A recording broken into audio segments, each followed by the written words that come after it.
World champion Usyk Dogboe is in the ring tonight, taking on Liverpool's own Nick Ball. He's been destructive so far through 18 fights, Nick Ball. It's a big step up for him tonight, but if you think if he can come through this, you won't be too far away from challenging from a world title. And one man that has challenged from a world title recently, DENZEL Bentley. He was unsuccessful against Janibek Alimakuli, but he's back tonight to defend his Lonsdale belt against Nathan Heaney. The roof will come off when Mr. Heaney makes his walk a little later on. There's around 2,500 Stoke fans that have made their trip up the M6 to the arena this evening, so we're expecting the decibel levels to go through the roof. Carl, if I can ask you to cast your mind back to your wonderful career. I know that you went on to world title honours and stadium fights and all that type of stuff, fighting abroad in America and having some sensational nights, but just talk to me about the accolade of the Lonsdale belt and the British title, and having that opportunity, not, well, first and foremost to fight for it, but then to actually win it. Well, that's it. You get your hands on the belt by winning the British title. Then it's, do you want to stay around long enough and defend it 3 times now? It used to be 2 times, but it's now 3 times. I defended it 3 times at British level because there's risky fights at British level. I boxed Damon Haig, and he wasn't a bad fight. Had a decent record, but he wasn't really much above domestic level, if I'm totally honest. I got him out there in the round, hit him with a big shot, and it was game over. But then to defend it, I fought the old world champion Robin Reid. Yeah. I mean, everyone knows Robin Reid. I mean, local boy from these parts. Passed his best, but he could still punch, and it was a tough fight for me. Very experienced. He knew his way around the ring, and he was always going to come and put it on me at least for 4 or 5 rounds. Like I said, passed his best, but still got that experience at world level, where when you're a British champion, you need them learning rounds. I fought an awkward guy called Matthew Barney as well, and I don't know if you'll know him, he got disqualified in one of his fights because he used to hold and make it tricky, but that fight probably set me up for Andre Durrell later in my career when I fought for the world title at the start of the Super 6. So without that awkward, horrible night's work off Matthew Barnett, who knows, I may not have coped with Andre Durrell. I also defended against Brian McGee. Yeah. For my British title. He was a tough, horrible fighter from Ireland, real tough and strong, knew his way around. He also fought Robin Reid at world level as well. He had a couple of big fights at world level. I think he was IBO world champion, but when you're in against people with that experience, it's kind of just for the British title, and I say just for the British title because people don't give it enough respect. They try and bypass it and go straight to world level, and that can be the mistake. And what Eko Essuman's doing now in front of us, he's establishing himself before he steps up to them world honours, and he's a very capable fighter. And you can come unstuck and you can get beat, but then you find your level. But if you walk through this kind of British, Commonwealth, European type level, you know you're destined for big things at world level, or at least you'll have your shot at a world title. We see that a lot, don't we, Spence? Certain fighters navigating the ranking systems in order to get themselves to the top of the tree. Now, it does work for some people, but I remember having a conversation a couple of weeks ago with Johnny Fisher, who's obviously just starting out in his career.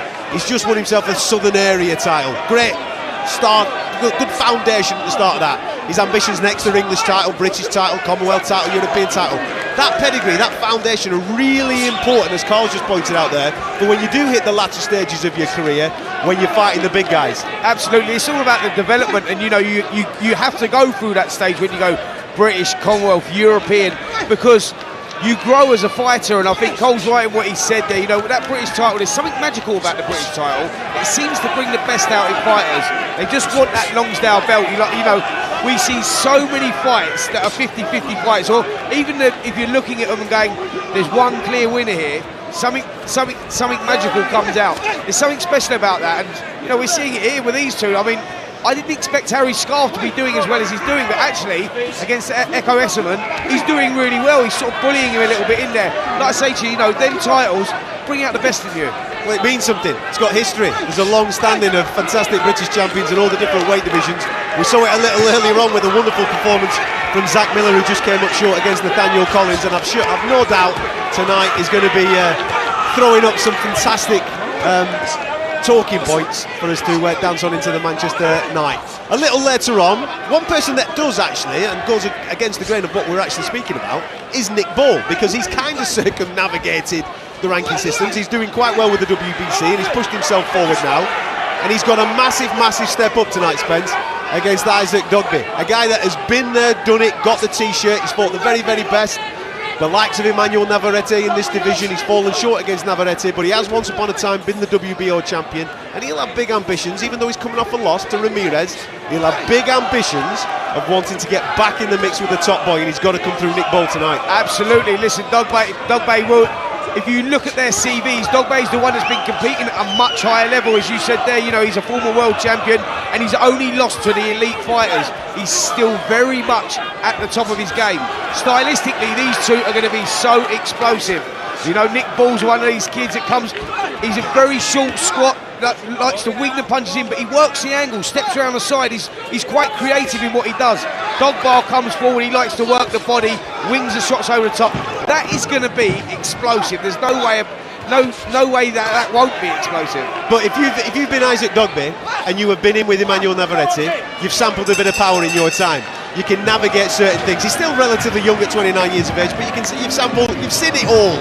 I think he's got to be cute tonight, Nick Ball, and I suppose his good grounding is that his chief sparring partner is Peter McGrail, who's one of the very best in the country when it comes to the fleet-footed stuff. Listen, I think for Nick Ball, it's all about opportunity, you know, announcing himself on the world stage. Ugbae's got to be careful that he doesn't turn up here and think, who's this kid? He's not competing at my level, he's never been at my level. And that's a huge mistake to make, and that's what Ugbae's got to be careful of, because this is all about, I think it's a calculated gamble from Frank Warren and the team, just to see how good Nick Ball is. Is he world class? Is he that level?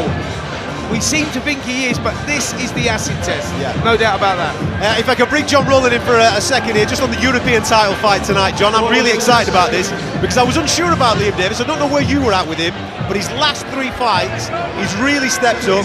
He's absolutely showed his pedigree, and tonight he's got an opportunity to become European champion. Well, I think he's an exciting talent, as you say. In the last year, 18 months, he's looked in tremendous nick. It's only his 15th fight as a professional this evening, up against Vincenzo Lafiammina from Italy, who's undefeated himself in 13 fights. But I think Davies is going to look spectacular tonight. And in the fight which is on right now in front of us, Essuman made a slow start against a very fired up Harry Scarff, who's coming down from super welterweight to welterweight for this one, looking for the British Commonwealth and IBF European crown. And Scarff made a really good start. He's some 3 inches taller with a big reach advantage. He's a switch hitter, and for me, he took the first couple of rounds. Essuman needed to dig deep, needed to establish himself, and that's what he did with the 3rd round, mounting some strong body attacks. But once again, we've seen a couple of really good fights already in Collins Miller and Rankin and Kozin, and we've got another one here which is shaping up to be really close. The dulcet tones of John Rowland there, the voice of boxing. Looking forward to him calling through some of these fights later on. We are in for one heck of a night here in Manchester. The first fight that we're going to bring you live is going to be Solomon Dacres in the heavyweight division. It's his first escapade under Queensberry. We'll give you a bit of a preview on that in a minute, and that kind of leads me on nicely to talk about heavyweights, because there's been some big news stories this week, gentlemen. Obviously, we've had the big announcement that on December 23rd, Anthony Joshua's back in action, Deontay Wilder's back in action. Sadly, they're not fighting each other, but they're on the same card. And the card itself, from a big name point of view, Carl, looks attractive. Maybe there's some fights there that we all wanted to see. They're not going to materialise right now, but it feels to me that Saudi Arabian influence on the heavyweight division, this is a step in the right direction, and hopefully in 2024 these guys are actually going to all start fighting each other. Yeah, well, hopefully.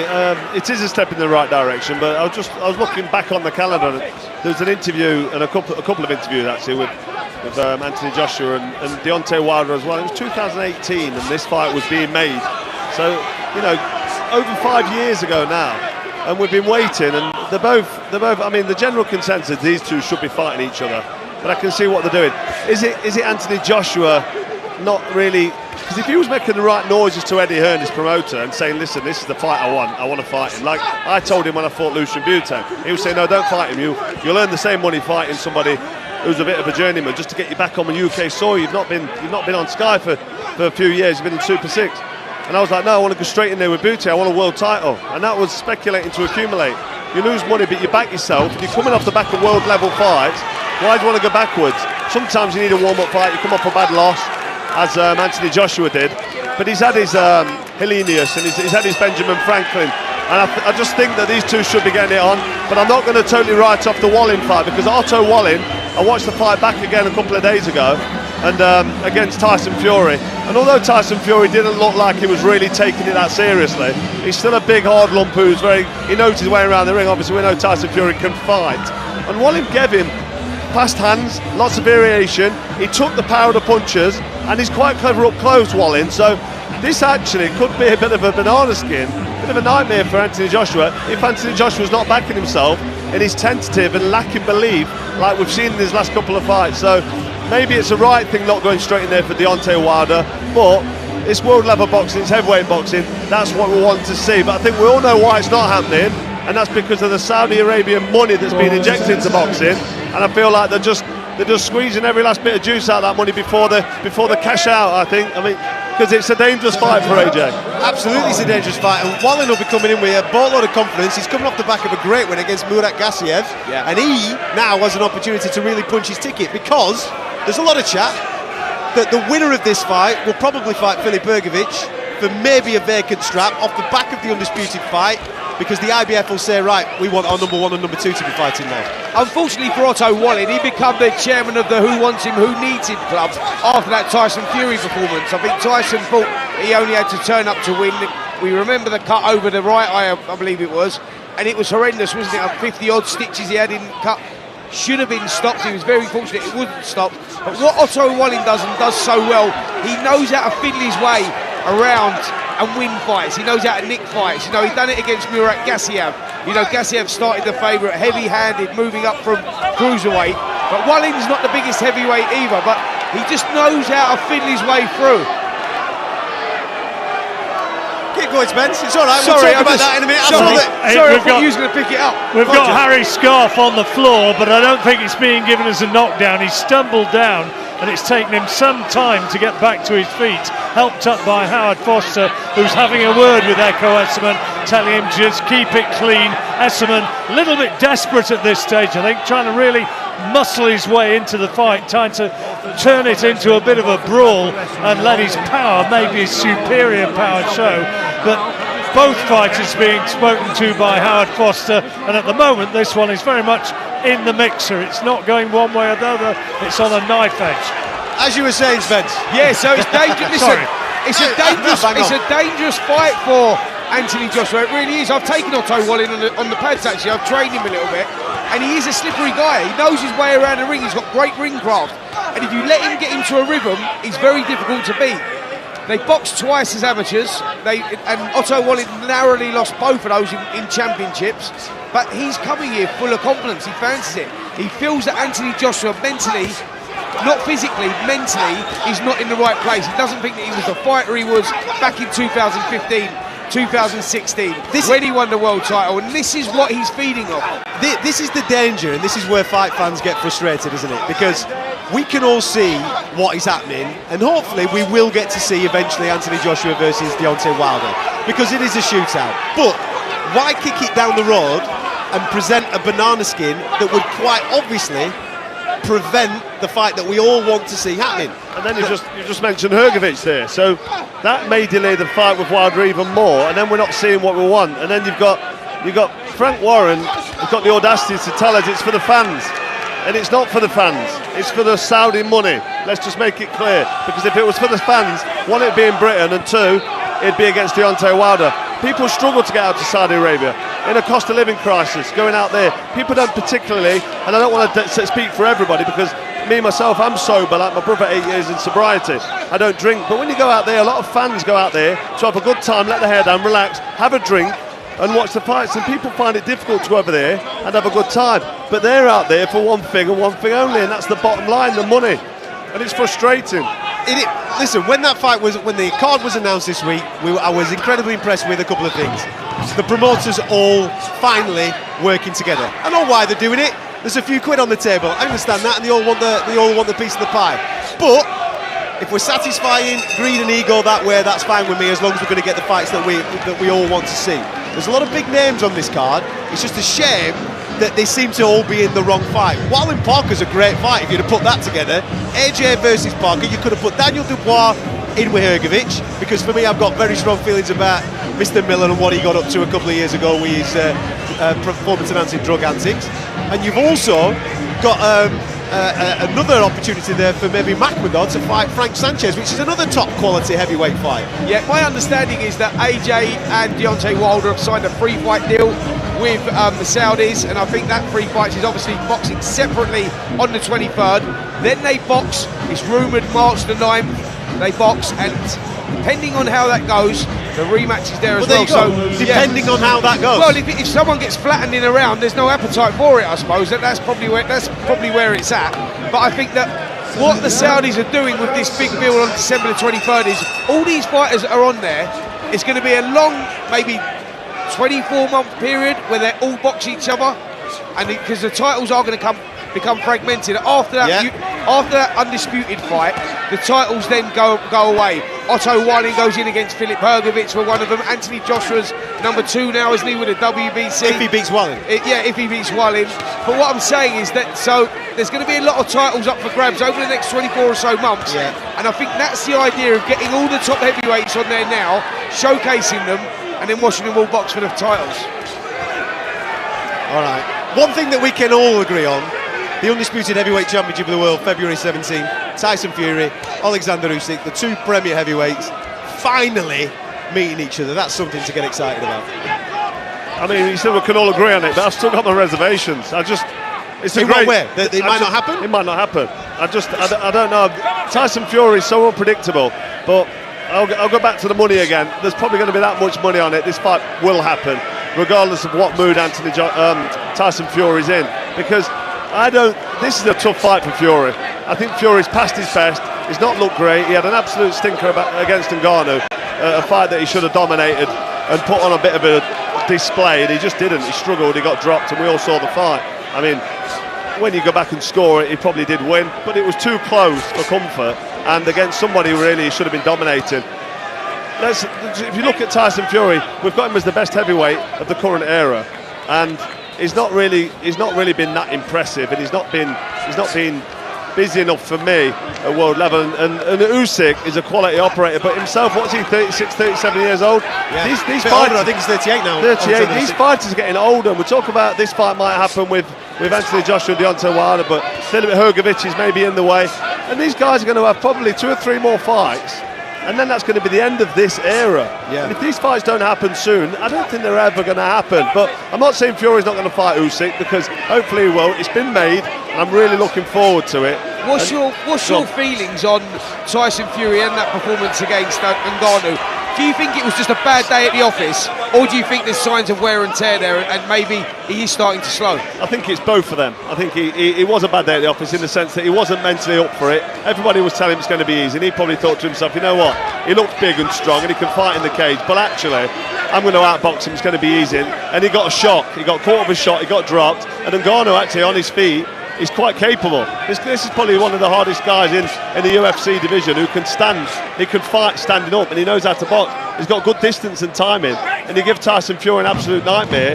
Just when you take into fact that I think Tyson Fury wasn't prepared for it mentally. When a fighter goes in and there's no fear factor, Cole, it doesn't matter how hard you train, you won't box to the best of your ability, because that fear factor brings the best out in you. And I think that's what was missing from Tyson Fury. We saw him, he was there, what he was doing that whole week, building up, walking around, seeing all the fans, going to galas the night before, etc. That's not what champions do. Yeah. It's mindset, tunnel vision, and we didn't see that with Fury, and I think that's what I put it down to. Could you see the the Ngannou display being a bit of a blessing in disguise? Yes. Because there's lots of conversation from Fury towards Usyk. He's only a middleweight, he's light heavyweight, whatever, you know what I mean? I'll go and flatten this fella. Do you think it switches him on properly for an Usyk fight? Listen, as professionals, we do have wake-up calls. We take people lightly. We have a look. We think, this could be quite. I did it on my Commonwealth title. I can't remember the guy's name, and that's not being disrespectful, but I had an absolute nightmare. And when you go in the ring thinking this is going to be a foregone conclusion, you haven't got that eye of the tiger. You haven't got that mindset of a winner. And you go in there, take your time, take it lightly, and something goes wrong. And I think that's what happened with Tyson Fury. I think if Tyson Fury rematched Ngannou, and he knows what he's got in front of him, I think he can make a really easy night's work of Ngannou, just outbox him and outclass him. Unfortunately on that night, unfortunately for him, that didn't happen because he wasn't ready for it. But moving forward, he's probably going to be, I say at his best, the best he can possibly be. But I think he's past his best because he holds more weight, he's slowing down, he's cumbersome, and when you get feedback from his training camps, and I've had a bit of feedback, he doesn't really want to run like he used to. The sparring's not what it was, and that's the same with Anthony Joshua. But it's the silk pyjamas scenario. You get to a stage in your career where you check your band balance and you say, hang on a minute, why am I actually fighting? Because it's a dangerous game and it's painful and it's not a very comfortable environment in that boxing ring unless you really, really want it. And I don't think all these top heavyweights at the minute, that's Alexander Usyk aside, I don't think they really want it. And I think Usyk aside is because he's just like an ultimate warrior and he's a machine. But he is 37, so he's even past his best age-wise. He has to be. Do you put that Tyson Fury, the way that he performs now, where he used to be light on his feet, quite nimble, moving around the perimeter of the ring, do you put it down to age and so he's adapted now, he holds his feet more, like Floyd Mayweather did, to be fair as well. Floyd Mayweather sort of had to change his style and had to adapt, and we've seen that in Fury in recent performances, haven't we, when we saw him take the fight to Deontay Wilder, which was the right thing to do, but more recently we see him holding his feet more now, and I don't know if that's good for him or not good for him. Well, I think it's down to age, because nobody beats Father Time. We slow down. When I was in my 30s, I couldn't do the running times that I was doing. I couldn't do the amount of sparring and pad works. I couldn't do the volume of push-ups and pull-ups. Just physiologically, you break down as you get older. It's kind of obvious. It's human nature. But also a big factor is the desire, and that's when I talked about the money earlier.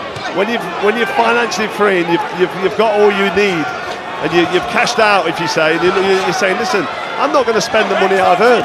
Why do we fight as prize fighters? We fight for pride and honour, but we want paying as well. Well, I think Fury now, he needs to start to look at his legacy, which I've questioned before. And if he wants to be known as one of the all-time greats, he needs to be beating Alexander Usyk, and he needs to be doing it in style. And Usyk's got Tyson Fury at the perfect time. I mean, that was definitely a slap up the backside against Ngannou, but I still think that Tyson Fury has got a lot of work to do to put in an impressive performance against Usyk, and that's why it's fascinating. I really can't wait for it. It's going to be one heck of a fight, isn't it? Because the majority of people would say a good big un will always beat a good little un, but we're talking about excellent big uns and excellent little ones. Listen, you're only as good as your last performance, though, Cole. You're only as good as your last performance. And now, where we're going, Tyson Fury's too big, too strong, too clever. The boxing IQ he's got, he ragdolls Usyk. He ragdolls him.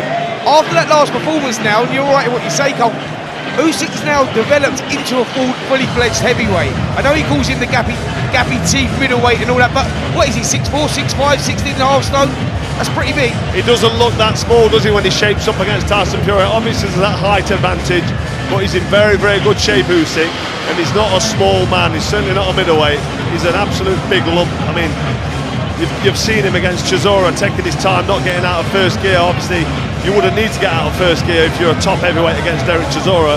Let's be honest, because every time he steps up, he gets beaten up. But he just made it easy for himself. He just took his time, and then he went in there and he schooled Anthony Joshua, and he did it twice. And when he has to step it up, after he's had a bit of a close round, he steps it up and almost gets the finish. Usyk's a very special talent, and this is why this fight with Tyson Fury is so fascinating. You're listening to Fight Night Live. We're at the OVO Arena in Manchester. We're bringing you some top quality boxing this evening. A lot of us have concluded that this is the best domestic card of the year so far, and it will be all concluded a little later on with Denzel Bentley and Heaney going at it for the British middleweight title. We're also available this evening, not just on the radio, but we're also streaming live on the talkSPORT YouTube boxing channel. Head yourself there if you want to watch myself, Carl Froch, Spencer Oliver and John Rowling bringing you all this action. Yeah, you're on the television, Carl. They can see you, my friend. They can see you.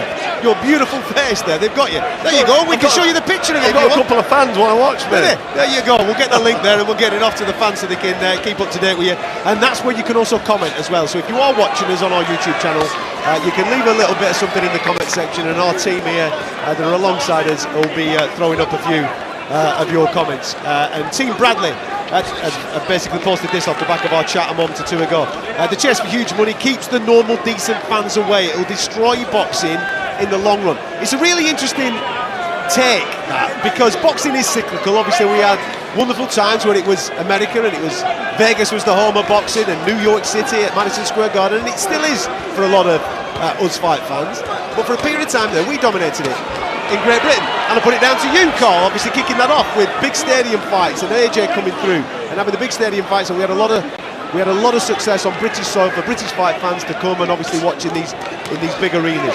But money talks at the end of the day. Absolutely. And there's a lot of dough in Saudi Arabia, so you can't blame the game actually moving locations over there, can you? And that's the big worry, though, isn't it? Like, I think that, you know, anything, the Saudis seem to want to invest in anything that's big, any sort of super fight is going to end up over in Saudi Arabia, and that's unfortunate for all the reasons Cole just highlighted. You know, for the British fan that likes to come, the hardcore boxing fan that can't afford to get on them flights, and that's an expensive trip. So, you know, although it's good that we get these super fights and we wasn't getting them through the politics of the sport and not enough money on the table, and where was it going to be, like what broadcast was it going to go on, I think that's all been sorted out now. But, you know, unfortunately, it doesn't look like it's going away anytime, and we're going to see all these big fights over there.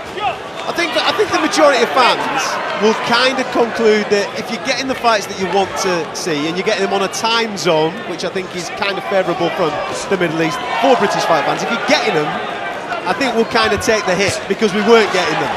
But we still need things happening on British soil, and if you actually look around the other weight divisions this year and the year previous, boxing's flying right now. You know, we're crowning a lot of undisputed male champions. The female game's flying right now. Tonight we're blessed to have this card this evening. Later on this year we've still got Sonny Edwards taking on Van Rodriguez, which is a great fight. We've got Regis Prograis against Devin Heaney. Noya Inoue's out over the Christmas period against Molon Tapales. It's been a really, really good year, but the casual attitude towards boxing will always filter back to the heavyweight division. If the heavyweight division's dormant, everybody will think it's rubbish. This involvement from Saudi Arabia kind of kick-starts the heavyweight division, which might then give us a boom in boxing too. That's why boxing has taken a knock over the last couple of years, because the fights that we've been promised that we haven't got through the politics of the sport, not enough money on the table, what broadcasters are going to go to, who's going to get the 60-40 split, etc, etc, etc. That's been the big problem. Now we are going to get those super fights, just not here. But you're right in what you said, Catman, that I love these British title fights, these European title fights, the Magnificent Seven, what we got on here. You're looking through that card, and we've all got an opinion on who's going to win, but none of us really know. And that's the beauty of it. That is real boxing, and I think that hardcore boxing fans will appreciate that more than, you know, some of these super fights that we get. And hopefully more of this stuff on TV will interest those fans that are general sports fans too. John Rowland is keeping across this brilliant British title fight. Whilst we're chatting about heavyweights, these two are knocking 7 bells out of each other. What's the latest with this one, John? Well, this is a welterweight scrap between Essuman from Nottingham, Botswana born, against the Derby lad, Harry Scarff. Scarff made it awkward for Essuman in the early stages. The Nottingham man came back strongly, but Scarff, for me, has taken the last 2 or 3 rounds, and this is, for Essuman, his 5th defence of the title. And if he doesn't shape up pretty well in the closing stages, there's a very real chance that this could be changing hands. We'll keep you across this.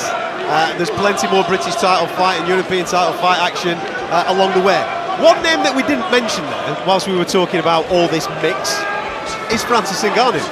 Because even though he's come off the back of a defeat to Tyson Fury, I don't know if you boys have seen this week, the WBC have decided to stick him in their top 10 rankings, which kind of alludes to the fact that if the winner of this undisputed fight then becomes free and they've got a WBC belt, there's the opportunity for a voluntary defence.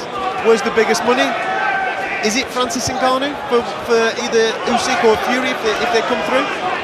Well, potentially, especially if the Saudis want it. It all goes back to Saudi, because they've had Ngannou before, they've tasted the atmosphere, they've seen the performance he put on. So if they like him as a person, as a product, or whatever you want to call him, a commodity, coming from the UFC background and then getting in there and giving Tyson Fury an absolute nightmare, why not? I mean, they kind of had to put him in the top 10 in the world, because he dropped and lost a split decision to arguably the best heavyweight in the world at the minute. That's Alexander Usyk's side, depending on who you've got there, but I mean, that was just an amazing performance, and just like a Rocky story for Ngannou. Nobody gave him a chance, and he did what he did, so he deserves a shot at any of the other heavyweights. Do you see him being able to hold his own with all the top heavyweights out there, like Anthony Joshua's, Joseph Parker's, you know, McDonough? Like, do you see see him holding his own with those? Well, I just think based on the performance, and that's all we can go on. If you don't watch UFC fight, if you watch him in the UFC, you'll understand that this guy is a real physical specimen of a human being. He's a big, strong, fit athlete who knows how to fight, which means he knows how to judge time and the distance, he knows how to use his feet, he keeps himself well balanced, and he's fit and strong. So he's a nightmare for anybody, but you wouldn't think he'd be able to transition to the art of pugilism, the sweet science of boxing. But he did very just that against Tyson Fury that night. Even if Tyson Fury was having a bad night, a bad night for Fury should be good enough to beat somebody on paper, in my world, but he didn't. So Ngannou has earned his stripes in that one night with Fury for me.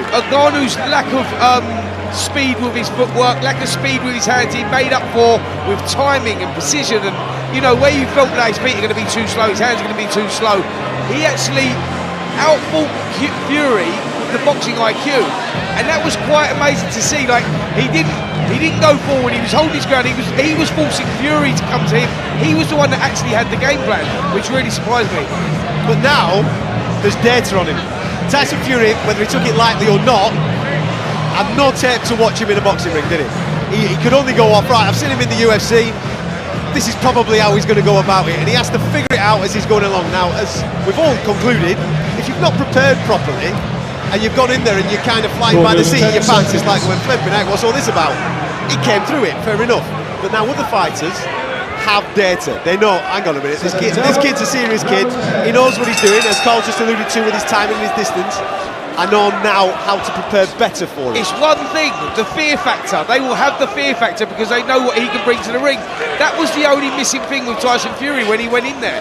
He thought he just had to turn up to win. He may have trained and done whatever, but if your mindset's not right, if you haven't got that fear in your mind, you won't bring out a good performance. And now all the other heavyweights are going to benefit from that, unfortunately for Francis Ngannou. Well, on that, if you are Francis Ngannou, do you sit out? Do you wait? Because if you, let's say you take a risk and you go on, then I'll fight Anthony Joshua or I'll fight Deontay Wilder, and there's no world championship on the line or anything like that. Yeah, you'll get weighed in, you'll get paid, but there's a high chance that you're going to lose that one as well. Do you wait for an opportunity for the shot at the WBC champion now that you're ranked? Well, I think that's what he is doing. That's what he is doing. But that might take a year from now. That might take a year. I know. I think that I saw an interview that he said that he wants to sit it out and wait for Tyson Fury, for the return with Tyson Fury, before getting back into the ring. Well, Catman, how long could that be?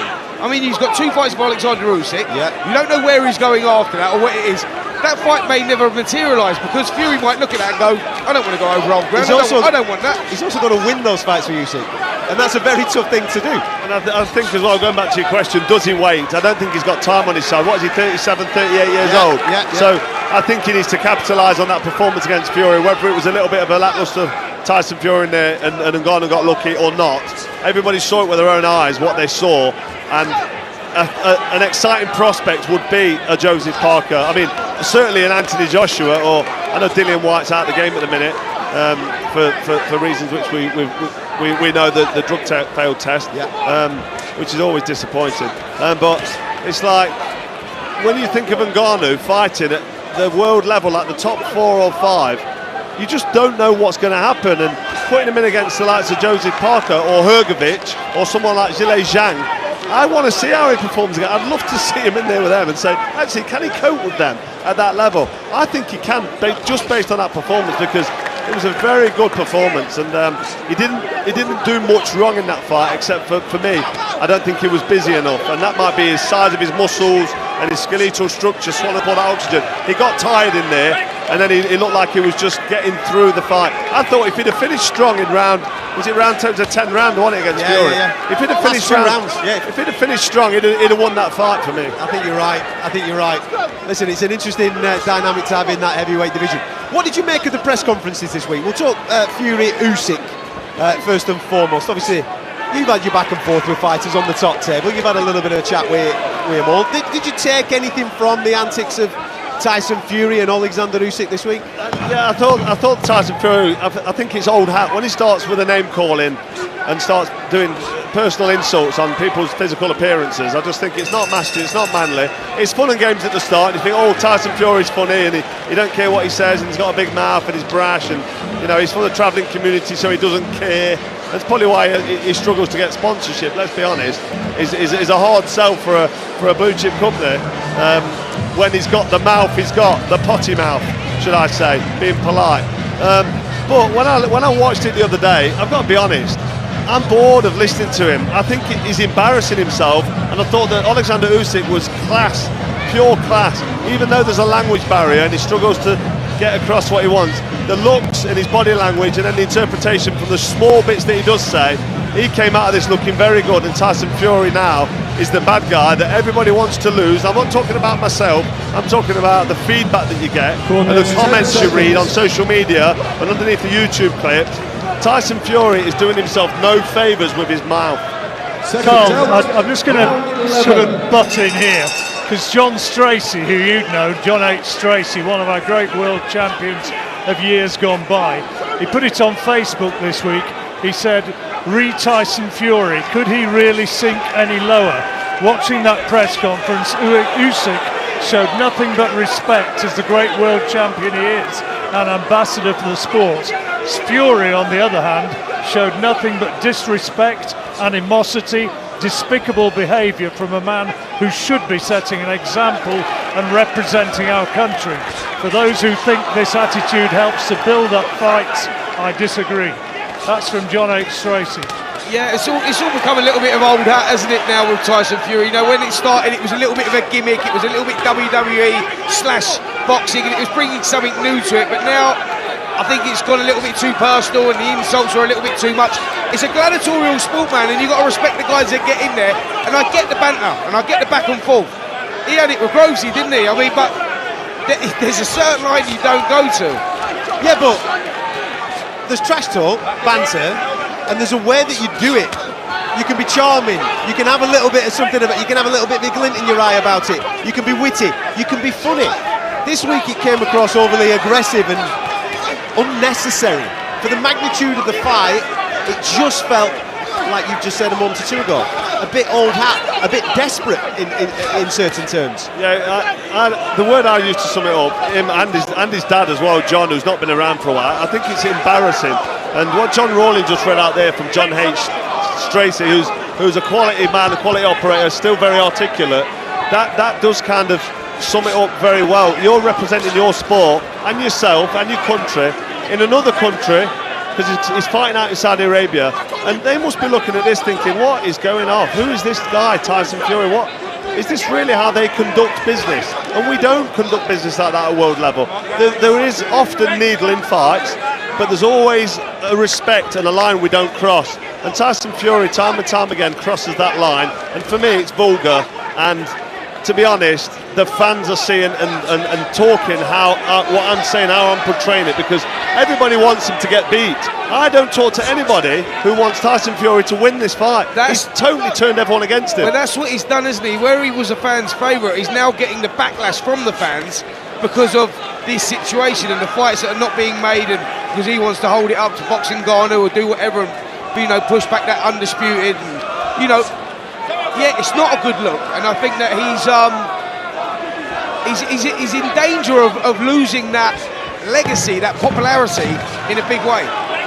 What did you make of Anthony Joshua? I know that you keep up to date with him well, Spence. What did you make of him at the press conference this week on that table? It was unusual to see him in the same room as Deontay Wilder. What did you make of it all? He looked surprisingly agitated, I'm not going to lie. I thought he looked very uncomfortable up there, he looked very angry.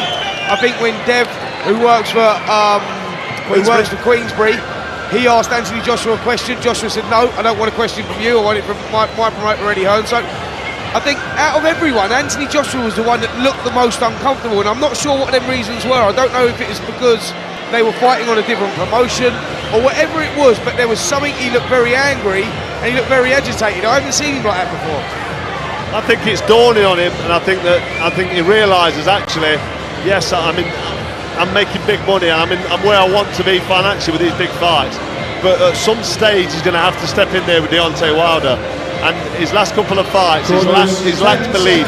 He's saying all the wrong things, and when he gets through them ropes, he's doing all the wrong things physically. Okay, he got that highlight reel knockout against Robert Helenius, but that came when Helenius, the 40-odd-year-old man, was tired and was, punched himself out of the fight, really. Anthony Joshua, for me, he's got a mountain to climb. So the Wallin fight in that respect is a good idea, not jumping straight into Wilder, but I don't think Anthony Joshua has got the desire and the love for the sport like he used to.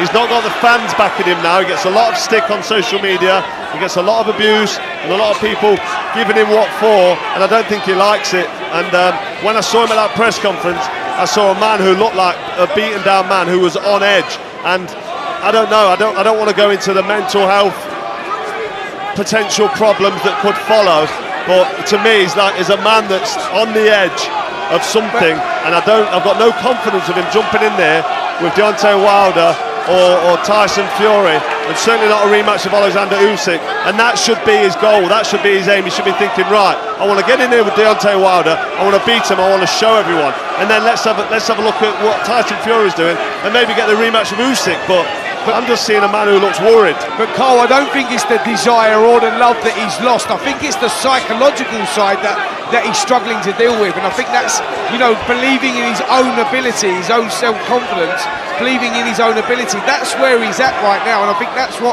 he needs to repair. I don't think it's the love and the desire, because I know that he loves the sport. I know that he's still in love with the sport. I'll just cut you in there, because the desire and the love comes with how much you want to be in there, and you know what you've got to put your body through. Anthony Joshua doesn't want to run anymore. No, but he wants to be in there, but he doesn't like running. Robert McCracken, his old trainer, told me he doesn't want to go on any runs. He doesn't want to spar the correct sparring that he needs. And when you don't want to put yourself through that intense sparring and go on them hard road runs, that tells you that you've fallen out of love with the sport, because that's what happened to me towards the end of my career. When the desire goes, the running stops and the hard sparring stops. Cole, and that's where Anthony Joshua is, in my humble opinion. Cole, if you was falling out of love with the sport, would you say, like, pack up shop, take yourself over to Dallas, you know, go and strip yourself back into, you know, living with basics and trying to, you know, that whole Rocky story, and trying to rediscover that old Anthony Joshua, because that's what he's done. I think if you've lost the love and desire, I don't think you'd go through that and take yourself over there. Listen, when there's a 50 million site fee, which is unheard of, being offered by Saudi Arabians, you're looking at generational wealth, and I think that changes your motives.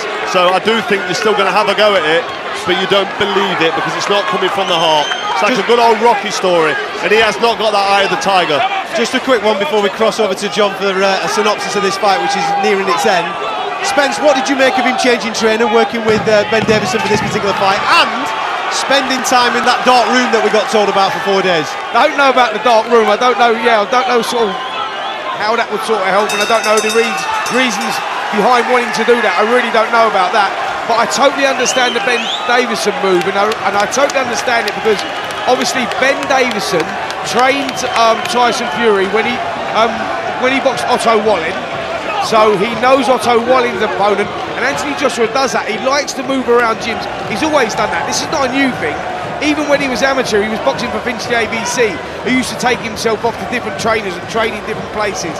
He enjoys doing that. So I just think the whole Ben Davison thing, I don't think it's a long-term thing. I think he'll be back with Derek James. I just think that he just thinks that that's right for this fight. He's the man for this job. He's the man for this job. Like Cole said, that is a really tricky fight, you know, like, that is not a foregone conclusion. Otto Wallin is a very capable fighter. I agree, as Murat Gassiev found out recently.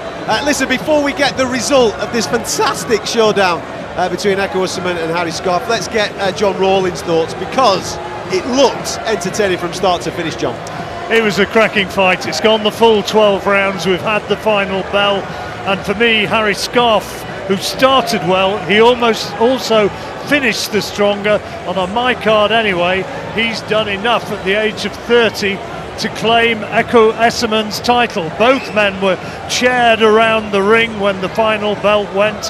Harry Scarff being carried on the shoulders of his coach, the former top heavyweight Clifton Mitchell. Big smiles all round in that corner. Essuman as well was carried aloft by his trainer Barrington Brown in the opposite corner, and now it's an anxious wait for the two of them, because the cards are being tallied. They came over to me from the Scarff corner asking how I was scoring it, how are you seeing it, and I was seeing it in their man's favour, and I think now the result is in there in the ring with our Master of Ceremonies, Thomas Triber, the British belt, the Commonwealth belt, and here comes... Ladies and gentlemen, after 12 rounds of boxing, we go to the judges' scorecards. Judge Steve Gray scores it 116 to 113. Judge Victor Laughlin scores it 117 to 112. And Judge Kevin Parker scores it 115 to 113. All in favor of your winner by unanimous decision. And new British Commonwealth and IBF European welterweight champion, Horrible Harry Scarff! There are scenes of absolute ecstasy up there in that ring. They are absolutely delighted, and deservedly so. The belt has changed hands. Absolutely. And you're just getting to see a little glimpse of what the British and Commonwealth titles are all about, boys. That's what I said you to already know anyway. That's what I said to you, mate. There's something special about that British title, and you can see there. I mean, he served his apprenticeship, Harry Scarff. That was a coming-of-age fight for him right there. He lost on points to Anthony Fowler. He lost on points to Troy Williams. And now he's gone and won the title. He'll have that champion's mindset right now. He'll be a different fighter going into the next fight. Well-deserved victory.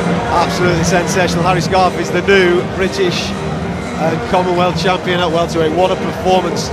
Thank you very much for all your comments that are coming in via our YouTube channel. Much appreciated. Mick Thompson saying Fury has only fought and beaten 2 Premier League fighters in Wilder and Klitschko, the British Premier League, and he beat one of them 3 times. Fair play. So if he does actually get in the ring with Usyk, we will know how good he really is. We most certainly will, because it doesn't get better than that, the undisputed heavyweight championship of the world, which we're all incredibly looking forward to. Back to tonight, we've got some sensational fights coming your way. We're going to turn our attention towards the heavyweights in a minute. The English title's on the line for Solomon Dacres and Michael Webster. We're going to get stuck into it next on talkSPORT.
You listen to Fight Night Live from the OVO Arena in Manchester. It is action-packed, the best domestic card of the year by some distance. Liam Davies is going for European honours against Vincenzo Lafiammina. That's coming up a little bit later on, as is Nick Ball taking on Isaac Dobby, former world champion, and Denzel Bentley defending his British title against Nathan Heaney. We've got a new British champion in the welterweight division. That's right, Harry Scarff has just beaten Essuman, and Spencer Oliver is with him.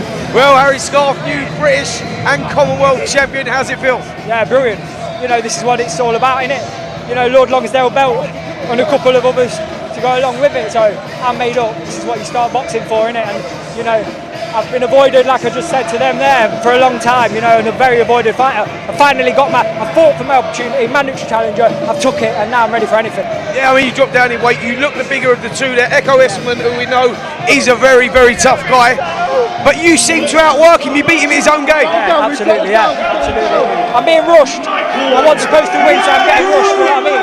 But yeah, it's my belt. Yeah. All right, well listen, congratulations mate, and I'll catch you in a bit. Obviously you can't, if you're watching the stream, all you can see is me, Carl and John at the moment, because Mr. Oliver has just been rushed down the tunnel. He's just joining us back now. He's just been rushed down the tunnel where the fighters are being asked to vacate the area of fighting because we need to get the next fight on. And midway through that interview, Spencer Oliver was being rushed by the security guards there as he was interviewing Harry Scarff. John, you were obviously right across that fight. What a fantastic performance, because with all due respect, Essuman has been sensational, defended that championship, he's looked really, really good. Big step up for Harry Scarff tonight, who's had an opportunity in the past and fallen short.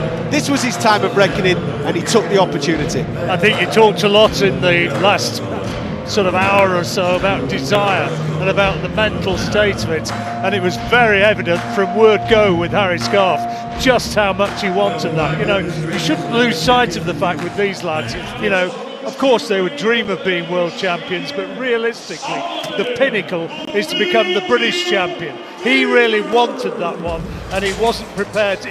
Essuman had good spells in that fight between rounds, say, 3 and 6. He came right back into it, but Harry really wanted it, and he showed himself in the championship rounds as we came into the latter stages of the fight just how well prepared he was, and physically he looked the better, and he caught Essuman with some tremendous shots in the closing stages, and perhaps just as well for Essuman that Harry Scarff isn't a noted puncher, but he was a deserved winner, and for what it's worth I agreed with the judge who had it by 5 rounds. 4 or 5 rounds looked as though it was about right for me.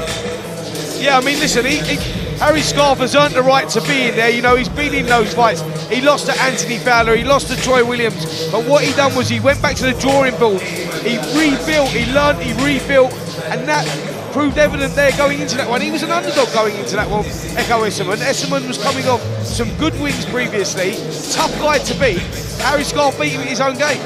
I thought Essuman put a great performance on. He was busy, he was throwing volume of punches, but Scarff was landing the eye-catching shots, and like John Rawlings pointed out, he came through a sticky patch in round 3, 4 and 5, and Essuman was coming on, but Scarff kept believing in himself, and he finished the stronger. It was a close fight, but the right man won.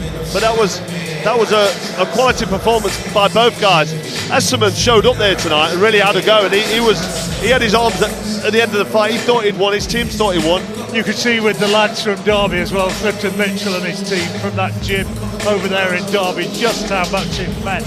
They were just ecstatic to get that. Absolutely.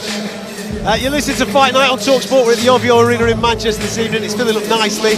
Later on the decibel levels are going to come off and probably blow the roof off this place, because we've got Nathan Heaney in a British title fight against DENZEL Bentley. Right now though, we've got a couple of heavyweights in the ring fighting for the English heavyweight championship. Michael Webster, the challenger from Middlesbrough. He's undefeated through 9 fights, taking on Solomon Dacres, who's undefeated through 7. He's got an interesting pedigree, hasn't he, Spence, Solly Dacres? Obviously this is his first one under the Queensberry banner. He's just signed up with Frank Warren, and he's looking to push his career on. He's got good pedigree, but the knockouts at heavyweight haven't followed him into the professional realm as of yet. I've got a feeling that as he steps up and he fights fighters that are going to open up and try and do him, he might get more opportunities to do them, to sound a little bit more colourful. Absolutely, opportunities create themselves. When you get someone that wants to actually have a fight, then you've got the opportunity to take them out, set the traps and do whatever. When you've got a guy that's being negative and is looking just to survive, it's very difficult to look good and get them out of there. Dacres has got a great amateur pedigree, he's a great fighter, and I think we're going to see a lot more of him. I think that, you know, now as he's stepping up, I fancy him here against Mark Webster, who's a good fighter in his own right. If Dacres is what I think he is, then I think he comes through this one. It's a good acquisition from Queensbury, seeing as that they've got what you would class as the premier heavyweight fight at the moment. I've no doubt that Dacres will be making an incredible amount of noise to try and get on the undercard of the undisputed fight come February. Why not, eh? And they've also got a nice little addition, they've had him for a bit, in Moses Atuma, who's coming through at 18, 19 years of age. He's going to go on to big things too. He's 30 years of age though, he's Solly, isn't he? So he's got to get going. He has got to get going, but I've been hearing very good things about him behind the scenes in the gym. If you notice in the corner, there's Max McCracken, that's Robert McCracken's brother, and there's South Machine, aka Lester Diamond. He was in my corner for many of my fights, and the gym work and the sparring, I'm hearing great things. So I'm expecting a good performance from Solomon Dacres, and Rob McCracken even phoned me up the other day, and he's been telling me the same. So I'll make my own mind up when I watch it, but I'm expecting some polished performance from Solomon Dacres. Well, hopefully some fireworks on the way. We've got British title fights, European title fights, and a world title eliminator still to come tonight on Fight Night from Manchester. But right now the English title is on the line as Solomon Dacres takes on Michael Webster. Calling you through it, we've got Spencer Oliver and John Rawling. Well, Seconds out. This is going to be interesting. I think the question about Solomon Dacres is just whether or not he's got the punch to really show himself to become a top heavyweight. Here against Michael Webster, he's the same sort of height, both of them standing around about 6'5". Webster heavily tattooed, heavily muscled, down from Middlesbrough. Dacres only in his 8th professional contest from Smethwick, trains in Birmingham. And he was a semi-pro rugby player earlier in his life, and he has got that sort of athletic physique. He almost looks more like a runner, more like a rugby player than a boxer. But just let's see how he can impose himself on this fight against Webster. Tried to wind up with a big right hand, which whistled through thin air. There's no real meaningful punch has been landed as yet. I think fair to say the two of them just feeling each other out at this stage. Webster with 6 knockouts in his 9 victories. Dacres with just the 2 stoppages in his 7 wins. So we'll see. Yeah, it's a feeling out process. With these heavyweights, they like to go in there and sort of warm into it a little bit. You know, you've got to respect your opponent. Michael Webster, this is a big opportunity for him. He's the guy that's been boxing, you know, sort of under the radar, so he sees this as a big opportunity. And for Solomon Dacres, this is all about showcasing the skills that we probably haven't seen yet in his first 7 fights. Swung in a right hand over the top there as he ducked to the left, and it caught a glancing blow almost with the inside of the glove on the left hand side of Webster's head.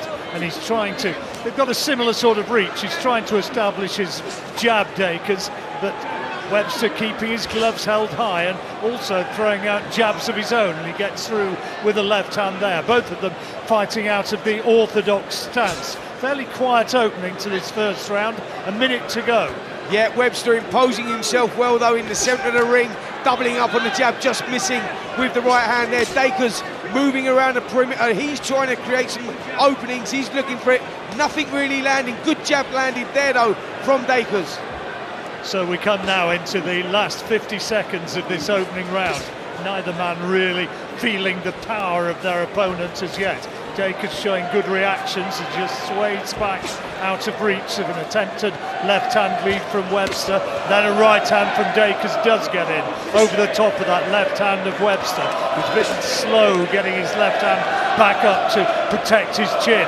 Last 30 seconds now, and the atmosphere building here. Good to see a good crowd here, and I tell you what, when Nathan's Heaney's crew get in here, they will lift the roof. Yeah, we'll be hearing delight, and that's for sure. Yeah, he's feeling up really nicely here. The crowd starting to get into this one as Webster again takes the centre of the ring. Dacres trying to push out a jab, moving around on the outside. Neither guy really committing themselves. Big right hand there from Dacres. Just fell short, but neither guy really committing themselves, John, in that opening round. Oh, difficult one to score that. We'll bring Carl in a moment, but first of all, how did you score it, Spenny? Yeah, I think that Dacres may have just nicked it on the outside. Webster was doing well, imposing himself, but wasn't really doing too much, doubling up on a couple of jabs. Didn't really get through any right hands. The only right hands that did get through, maybe coming from Dacres. So, difficult one to score, but I lean towards Dacres. How do you see it, Carl? Yeah, I give that one to Dacres. Very, very close round. I just think in round 1 in a heavyweight fight, they're gonna have a look at each other. They're gonna manoeuvre around. Webster took the centre of the ring, and he seemed to be in control of the momentum. And Dacres was on his back foot looking for the counter punch. He's looking for that right hand, but he fell short of it a couple of times. He's throwing that right hand nicely to the body, but they've not really engaged in battle yet, have they? They're just on the outside, just picking the jab, having a look at each other. So this fight will develop. You're listening to Fight Night Live on talkSPORT in partnership with William Hill. Get epic value all season with William Hill. And a reminder, 18 plus, begambleaware.org to tell you all you need to know about sports gambling. We're into the second round of this English heavyweight contest between Solomon Dacres from the West Midlands, from Smethwick, up against Middlesbrough's Michael Webster, and not a lot between them so far. Both of them have been part of the Olympic squad working with Robert McCracken in Sheffield, so they'll know each other, they'll know each other's strengths. Dacres doesn't lack confidence, I tell you. When the AJ fight fell through against Dillian White, Solomon was quite prepared and offered, and he said, you want me to get in there and fight him, and I'll have a go. Yeah, listen, he doesn't lack confidence, he doesn't lack ambition, that's for sure. You know, and as Cole Frotch said, we've heard good things from the gym, inside the gym, you know, with the way that the sparring's gone and whatnot, and he just needs to now transform that into the boxing ring. Oh, big right hand there from Dacres. Webster just walked onto that one, but I was going to say, although Solomon Dacres won the first round, Michael Webster looks the more complete of the two. He looks the more solid, the more compact of the two. So Dacres doing a good job at the moment, nice and elusive, moving around, but Webster very much in this. Yeah, two big lads these, and I tell you what, if Michael Webster was on the door of a nightclub or a pub, you'd certainly give him respect. He is a unit, and he lands a left hand there. Only a glancing blow on Dacres, who's on the experts card of those two alongside me, Spencer Oliver and Carl Frotch. He's taken the opening round, but not by much, and Webster's right in there. It goes to the judges if it goes the distance, and I'm sure both of them would like to show some real punching power before then. Webster trying to double up on the left-hand lead. Dacres pretty quick on his feet, steps back and then slips inside. Another attempted right hand from Webster. Dacres throws out the left jab, taken on the gloves by Webster, who throws an attempted left hook, but was off target this time as we move into the final 45 seconds of the second round. And still difficult to really see who's going to take a dominant role in this. Jab to the body this time from Dacres. Webster lands a left hand of his own into the shoulder area of Dacres as we move into the final 30 seconds of the second. Yeah, no one really stamped their authority on this contest. The action swinging one way then the other. Solomon Dacres maybe just coming out the best at the moment. He's just nicking it, he's keeping his distance, working well with a jab, good variety to the body and to the head. But there is a solid look about Webster, so this fight very much won or lost by both guys here. And Webster hasn't really uncorked any of the power punches that we know he's capable of producing as yet. We're going to go into the ring now and hear from the corners. We will start in the Dacres corner, and let's hear how they think this is going. Starting with that right hook to the body. Stop ripping that right hook in downstairs, son. Got to be a bit sharper, mate. Got to be a bit sharper when you shot. Don't be too static, listen. Little feints moving side to side, do you know what I mean? Stay sharp with your punches, son. Throwing out some slow shots and he's countering. Deep breath. Start timing him as he's coming now. Little fight as he comes, 2s and 3s. Meet him, do you know what I mean? You're giving him too much time. Start meeting him with these 2s and 3s. Upper body. I think reading between the lines there, they maybe think he's giving him a wee bit too much respect. Yeah, he just needs to put his foot on the gas, turn the screw just a little bit. I know that Webster's probably looking at this, it's a 10-round fight, so he just wants to keep control, take it nice and easy and sort of work his way into it, but showing Dacres just a little bit too much respect, giving him a little bit too much space. Like I said, Michael Webster, he's got an imposing figure and he sort of holds that ground really well, and there's a solid look about him. He needs to sort of apply the pressure maybe just a little bit more. I'd like to see his let the punches go a little bit. Webster, who works away from boxing as a social worker, has done in the past, and now here he comes, trying to bully Dacres back, right on cue almost, and showed his physical strength there, but Dacres quick on his feet, away out of harm's way, but Webster doubling up on that left jab again, and at last he's showing signs of getting into this fight. Dacres tried to unload a left hook, Webster was cute to it and managed to partially block it, and the two now standing centre ring. Dacres a little bit invitingly holds that left hand low. Webster will be trying to time his attacks, and he'll be looking for the chin of Dacres. He'll be looking to unleash the right hand at some stage. Yeah, Webster holding the centre of the ring again, hands held high. Dacres moving around with his hands down by his waist, trying to flick the jabs, whipping in the right hands, but solid look here in this round from Michael Webster. He just seems to turn the screw right on cue. Well, this has been a better round so far for Webster. Midway stage of the third, and we gave the opening two to Solomon Dacres, the Birmingham man, but Webster showing that he's still right in this one. As we come now towards the final minute of this third round, Webster with his gloves held high, gets through with a good left hand onto the chin of Dacres. Dacres is spun round and looks a little bit disorganised there. Yep, he was very amateurish what he just done there. He got caught with a shot, and he's got to be defend yourself at all times. He didn't do that. He was looking for the referee to come in and got caught with a silly couple of shots. Got himself back together now though, holding the centre of the ring, just trying to push Webster back. Just misses with a big right hand there, but good recovery from Dacres, but switched off. There's a good right hand from Dacres, and Webster was caught by that one, but shows that he's got a good chin as well as an impressive physique. Takes it fine, and there's a word from the referee for Dacres. Just wanted him to keep his work clean, but Webster's having a much better round here in the third as we move into the final 30 seconds of it, and for me he's edged it so far. And another left hand from Webster. He is heavy-handed, this lad. Yeah, he has adapted a little bit here, Webster. He's waiting for Dacres to lead off with that right hand, and he's giving a good left hook counter, and he's landed that. That's been the success in this round. Best round so far for Michael Webster. Pulls himself back into the contest here.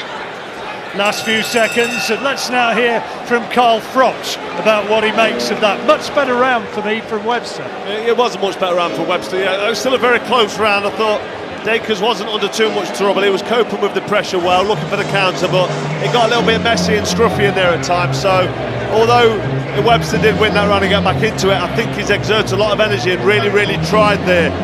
But Dacres was relaxed on his back foot, maybe let that round slip away from him, but I think he'll come out this round with a bit of a kick up the backside from his corner work, and I expect more from him. But yeah, I can agree with Spencer. Michael Webster won that round. He came out with ambition. He was trying to land that power shot, and he looks solid, doesn't he? He looks like quite a tidy fighter who keeps well balanced. He's behind that jab and he's looking for that right hand. Yeah, there is a solid look around him, Cole, isn't there? And it's like, you know, you feel that solid look's there for the 10 rounds. So Solomon Dacres has to stay switched on with that elusive sort of style. He can't afford any slip-ups sitting in the pocket. Glad you could join us here in Manchester. Great fight still to come. European title fight, Liam Davies against Vincenzo Lafiammina. We've got a World Championship eliminator at featherweight between Nick Ball, undefeated from Liverpool, real step up in class, against Usyk of Ghana, and then top of the bill, DENZEL Bentley, British title fight against Nathan Heaney. And again, Dacres made to look a little bit disorganised by the on-rushing Webster, who landed a couple of solid punches. Yeah, Dacres again just losing his shape and turning his back, and Webster sends that and he's jumped on him, and again there, big right hand. Webster changed the angle, stepped round the side and landed a good left hook right hand. Dacres comes back, the action now starting to liven up. Well, we're certainly going to see a test of Dacres' ambition here, because Webster is right back in this fight now, and in those exchanges he had the better of them. Another left-hand lead from Webster lands on the chin of Dacres, and Dacres had to dig deep, had to grit his teeth, bite on his gum shield and fight back here in this fourth round of a 10-rounder for the English heavyweight title. Good left hand again from Webster, and a right hand, and this is good from the man from Middlesbrough. Yeah, Dacres is hurt there. He definitely felt that right hand went straight through the middle, and I tell you what, Michael Webster's the one that has adapted here, and it's paying for him. He's stepping around the side, he's working the angles, something we didn't know he could do. We said he's an imposing figure. He stands in front of his opponent, but he's showing us a little something here. Well, he's showing us that he can bang a bit as well, and he gets through with a left-hand lead. And Michael Marsden, his manager, is going to be very excited with what's happening in here, I'm sure, because the big man from Middlesbrough, from T's side, is getting through with solid shots, and he's backing Dacres up now. Left jab from Dacres, but it was a tentative looking shot. Oh, lovely uppercut inside from Webster. Rocked back the talented Dacres' head. And again, he's having the better of things here in this fourth round. Yeah, Dacres just looking a little bit disorientated in there at the moment. He needs to get himself back into some sort of rhythm. Webster's the one that's growing in confidence, oozing in confidence. He's switching the shots around the side, he's moving the feet, he's stepping the angles, doing everything. He's the one that's adapting in this contest, and Dacres is the one that you thought had the adaptability. Well, for me, Webster won the third round, and he's clearly getting the better of the fourth. Right hand, tried to follow it up with a left hook. Dacres just about managed to sway back out of harm's way, but he's had to absorb some really solid shots in this fourth round, and his mouth's hanging open a little bit in the closing seconds of the fourth. The two land simultaneously.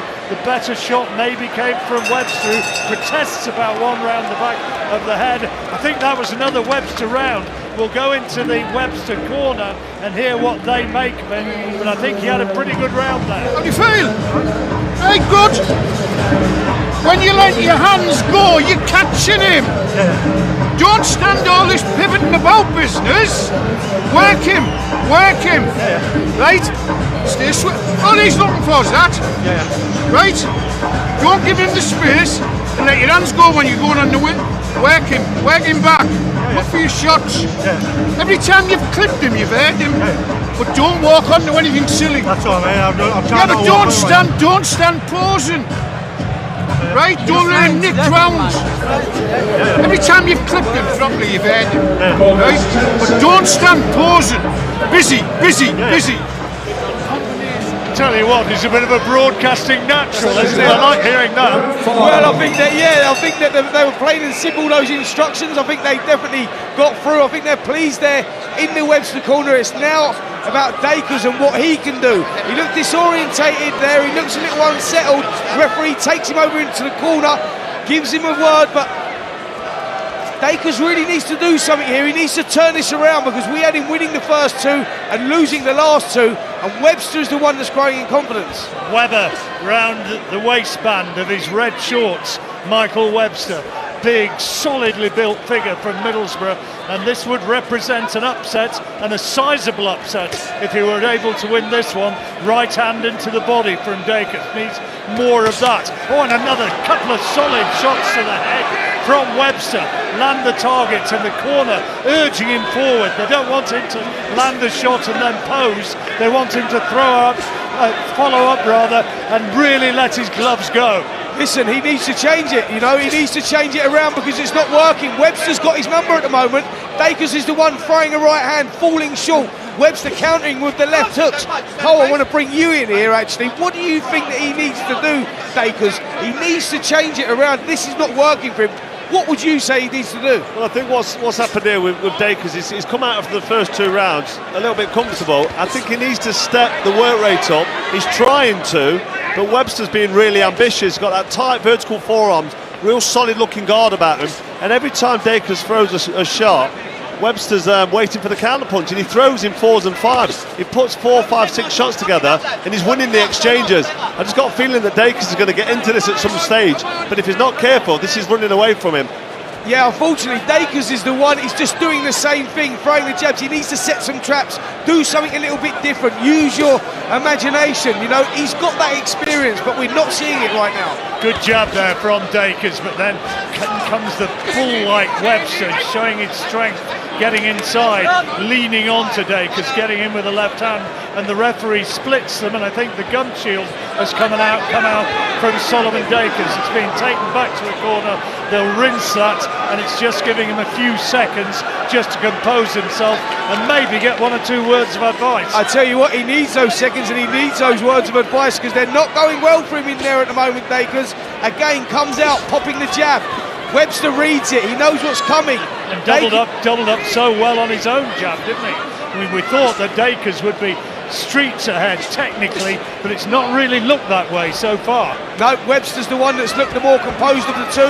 He's the one that's actually moving the feet around, working the angles, doubling up the jab, you know, faking the jab downstairs, right hands over the top. Dacres again falls short with the right hand, comes back with a good left jab of his own, but gets made to pay with a jab as well. Last 30 seconds of the 5th round.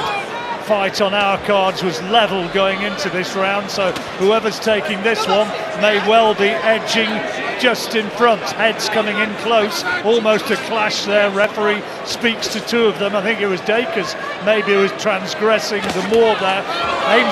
Telegraphs a right hand, and it was countered by Webster beautifully, right into the body from Dacres. Webster tries to unload a right to the head, then he does get through with a right into the body and the headshot, and the bell goes, and a fascinating round, Adam. Absolutely.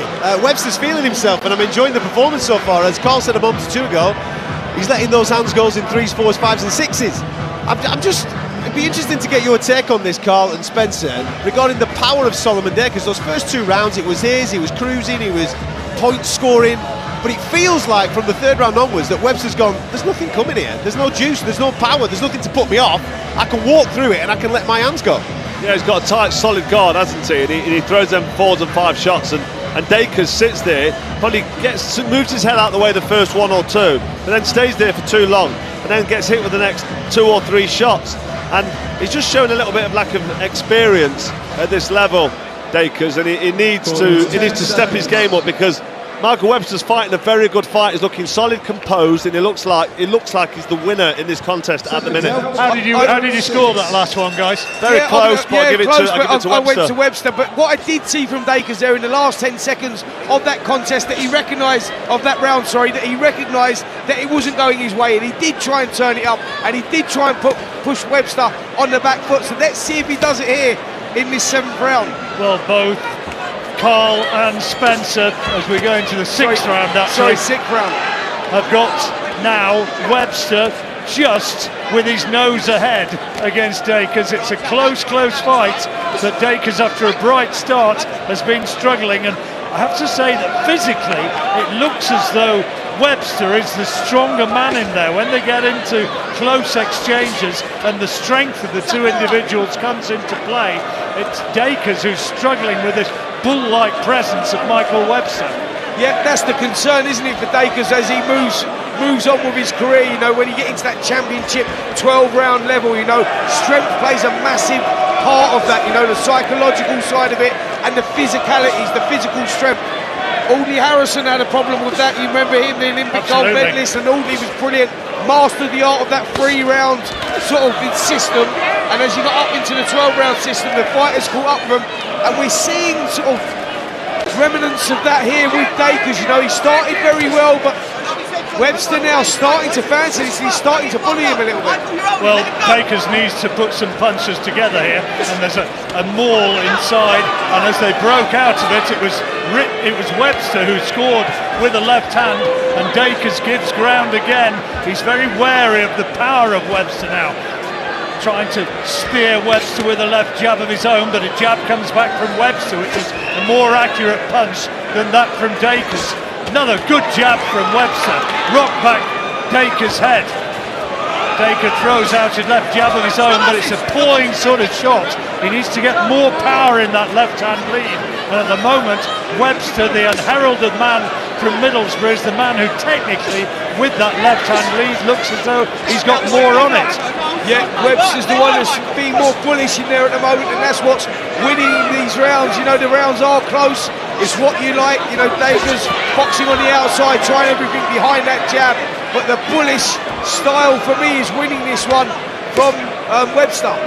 had some really good fights here tonight already. British featherweight title fight, Nathaniel Collins beating Zach Miller, Essuman losing his British and Commonwealth welterweight titles to Harry Scarff, and now another close fight as well for this English heavyweight title as we move into the last 10 seconds of the 6th round. Dacres leaning forward behind his right hand, caught by a left hand counter by Michael Webster.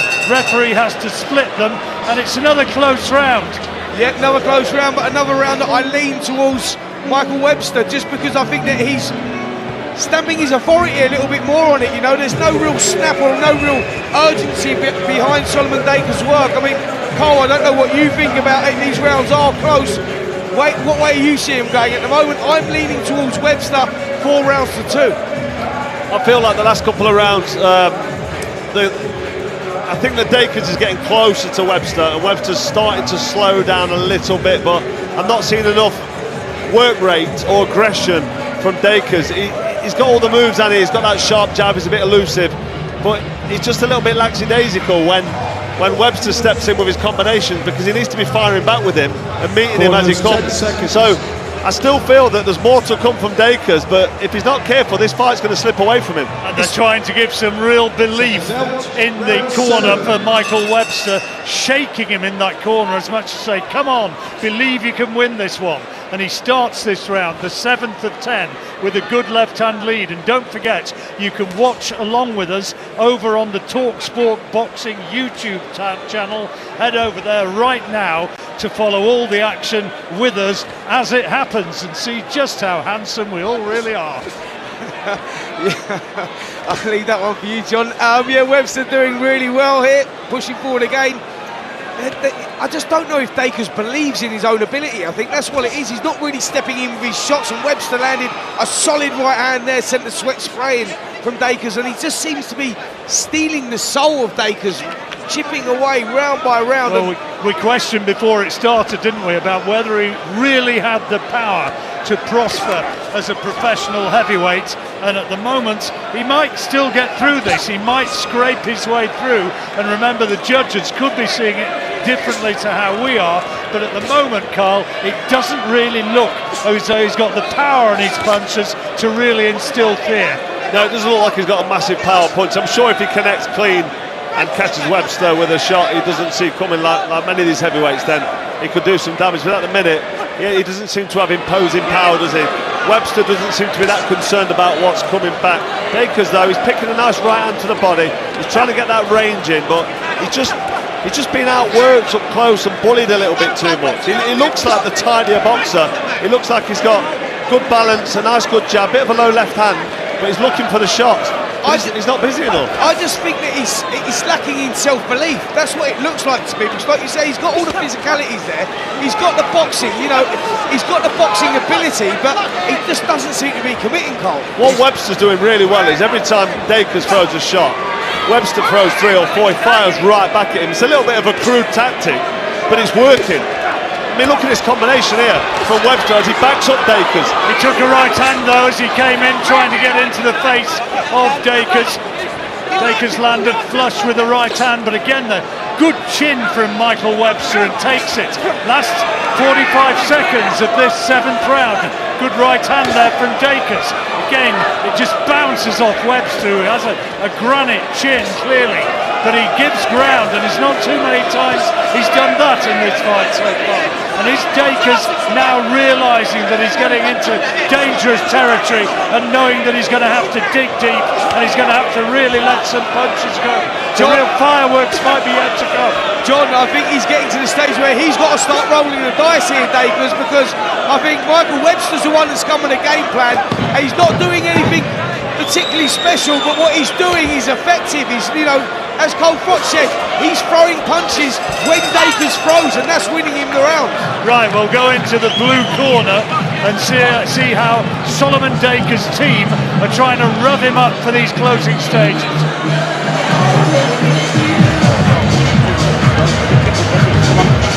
Listen, this is a fight, so you've got to put your chin on your chest and fucking push it back and put your shots together and look at the face.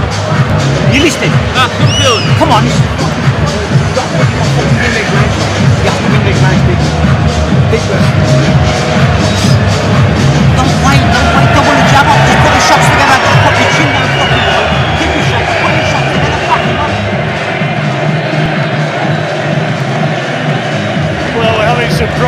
picking up what's being said exactly in that corner, not least because of the sheer volume of the music which is bouncing around the arena.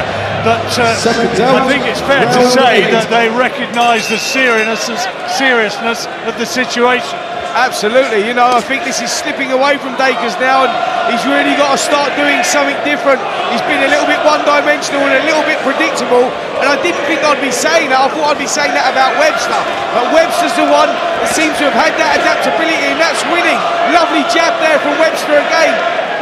Yeah, and there are some anxious looks on the far side of the ring where Frank Warren and his promotional team are watching on, because remember, Solomon Dacres was the new signing for the Queensberry group, and they were hoping that he was going to show impressively tonight, and really he's done anything but. Even if he manages to get through this, it's been a sketchy sort of performance. Another big left hand from Webster, who just walked through a powder puff sort of left hand lead from Dacres and landed a really solid left hand of his own. Yeah, Dacres just doesn't seem to have anything in his armour to bother Webster, and Webster's now losing respect for Dacres. He's walking through what he throws at him and letting good shots of his own off. His timing's good tonight, Webster, and he's nicking these rounds. Dacres leaned back, tried to throw a right hand, but it was taken on the high-held gloves of Webster, whose defensive work, he might not be exactly a sweet, skilled practitioner, but he's been mighty effective tonight, and he comes up behind his jab again, trying to double up on the chin of Dacres. Doesn't find the target this time, and they separate of their own volition. Left hand lead from Dacres, and another one. Just about manages to get through that defensive guard of Webster's as we move towards the final minute of the 8th round, and Dacres on our cards needs to do really well in rounds 8, 9 and 10, and he does get through with the right hand this time, which catches Webster on the left hand side of his head, but he doesn't move him. He doesn't really have any real genuine effect with that right hand. No, right hand went straight through the middle, jarred the head back of Webster, but it didn't really affect him, did it? He just sort of walks through it. Like I say, Webster just seems to have lost respect for Dacres' punch power at the moment. He's the one pushing forward. He can see the finish line here, and he's trying to push forward here. Well, I'm sure that his corner are going to see that finishing line very clearly, and they'll be spelling it out, and we'll hear from the Webster corner at the end of this round. Another close one, that the stronger man, and maybe the man who's had less taken out of him so far, is Webster, who doubles up again on the jab, and it looks as though he might be taking another round here, Carl.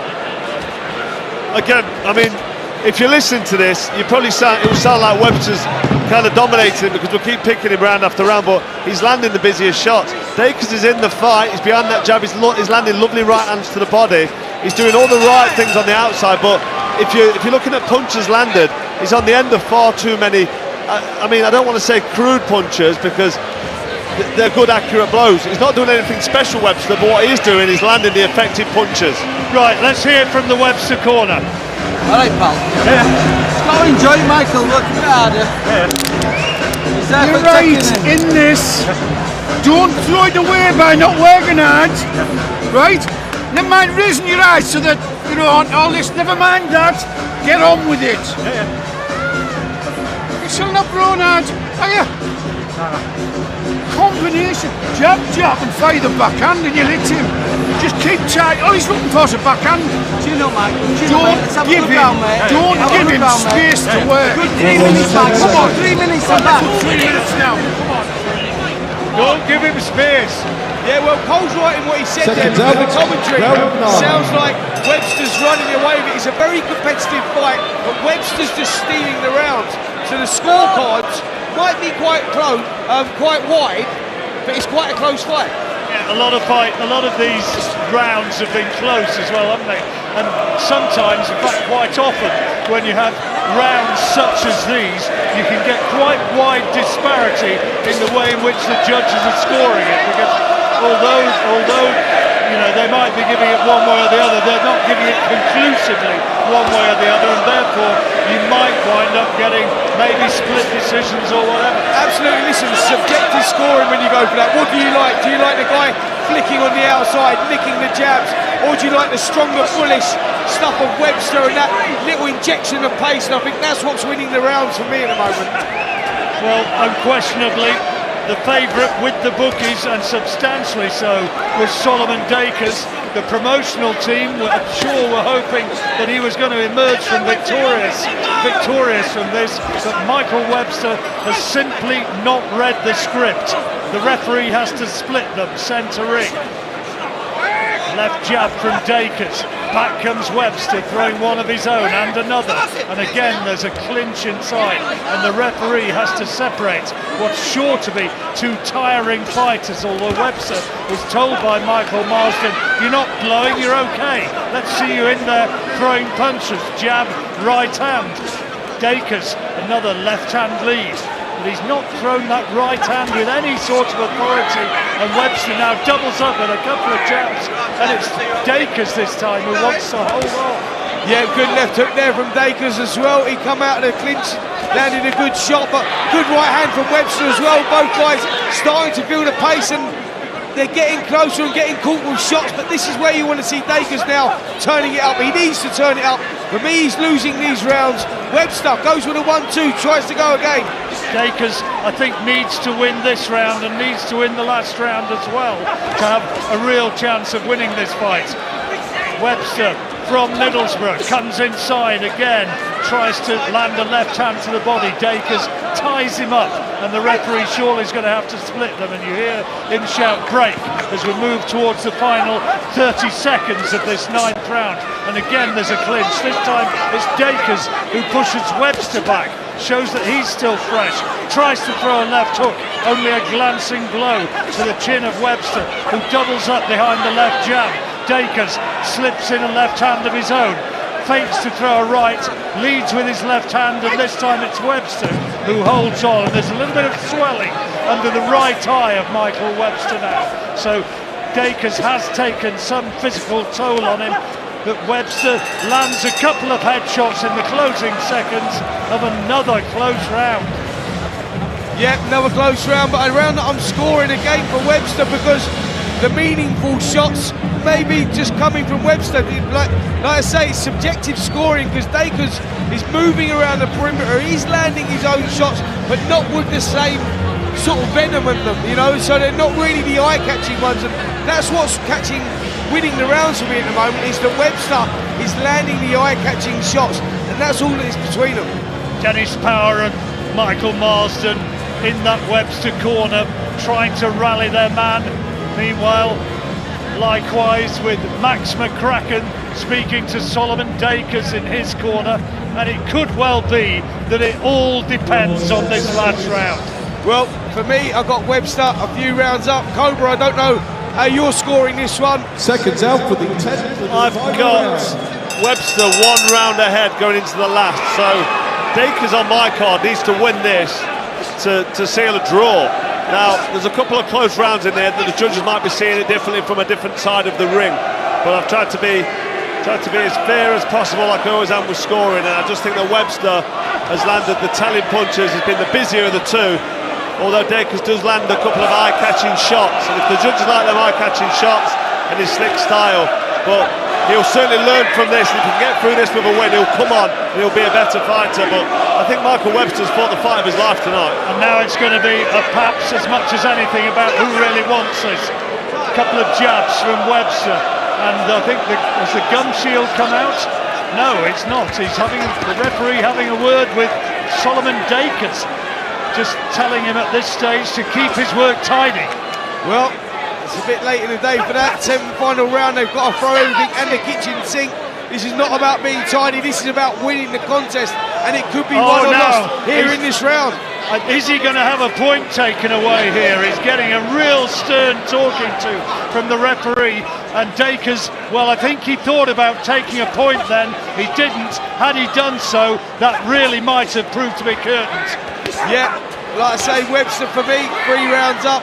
Cole Froch has him 1 round up. This is one of those fights where subjective scoring will play a big part in this. This could go one way or the other, but you just would think that there would be more urgency. Big left hook there from Webster. Right hand and the left hand into the body from Webster. Real power shots. And this time it's Dacres, maybe winded, who wanted to hold on. And Dacres needs to have a big closing 90 seconds for this final round for the English heavyweight title. There's an untidy clinch, an untidy maul, and yet again the referee has to split them. Couple of jabs from Webster, you hear grunting as he throws that punch. Dacres comes in with one of his own. He looks to his corner, Webster. Oh, he's caught by a left hand. He dropped his gloves. Stupid thing to do. Defend yourself at all times, and he didn't do it. He switched off and he paid the price. Big right hand again there from Dacres. Webster had to hold there. He felt that shot. That's the first time in this contest that Dacres has thrown anything that has really bothered Webster, and he went to clinch there. Now we move towards the final 45 seconds. Can Dacres provide a Grand Slam finish? He surely needs to, and Webster's started to unravel a bit for the first time in the last 30 seconds. A jab from Dacres gets through and a left hook, and this time it's Webster who wants to hold on. And we look to the clock and we're into the final 25. Good left hand from Webster, but then a left hand from Dacres. Both of them landing solid shots here, and the referee talking to him again, and he's taking a point away from Solomon Dacres for throwing with the inside of the glove, using the wrist, and he's been penalised and deducted a point. That could be crucial. John ruling that could be the deciding factor in this contest, because I had Dacres winning this last round. He knew he needed something big, he went out there and got it, but with the point deduction, that will go down as a 9-9 round. For me, Michael Webster's got this one. He's going to be close on the scorecards, but Solomon Dacres, for me, hasn't done enough. Well, that is going to be a big upset if that's as we see it, if the judges concur. We've got it to Michael Webster, but not by a lot. Spencer's got it more clearly than Carl and I, but we all three agreed that Solomon Dacres is just about coming up short here, Carl. Well, he had a great last round, as Spencer pointed out. It was close, but he was landing some good shots, and he was stepping on the gas and doing well. But then with the point deduction, on my card, it was a draw with Solomon Dacres having a great last round. But with that point deduction, that has been the pivotal point, because that's turned the fight, in my opinion, in Michael Webster's favour. I think he wins a very close fight, that one point being disastrous for Dacres. I think it was harsh from the referee, because I wasn't seeing anything too bad.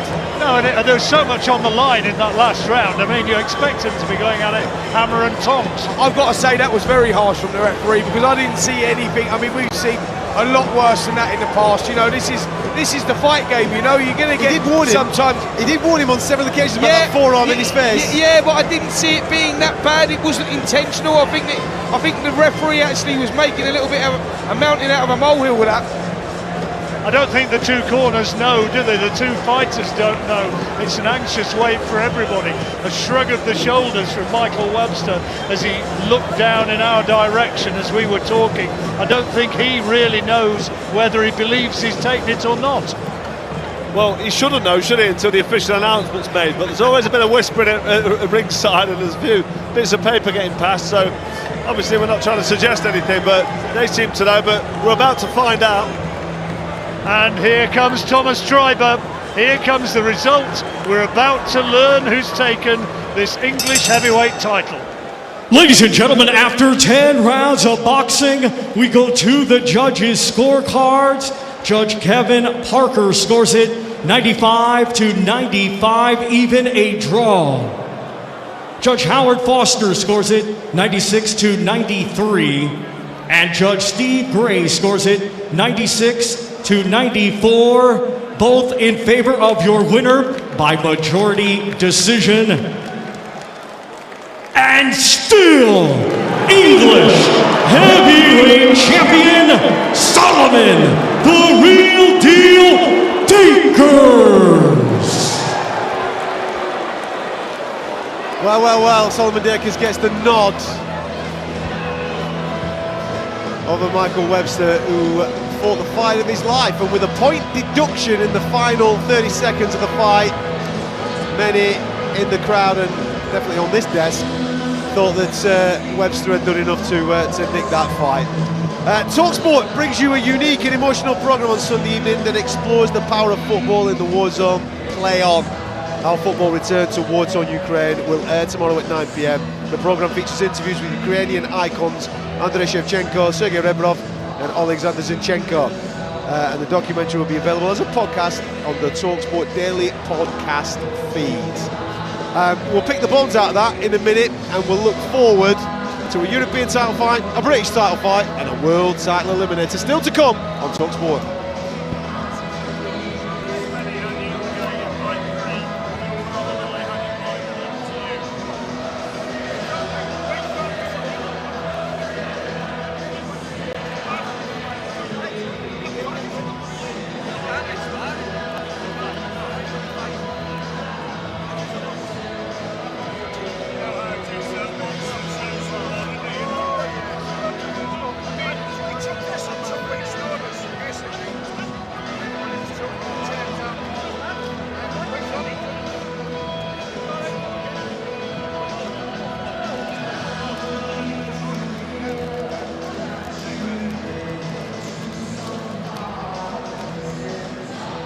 That distance.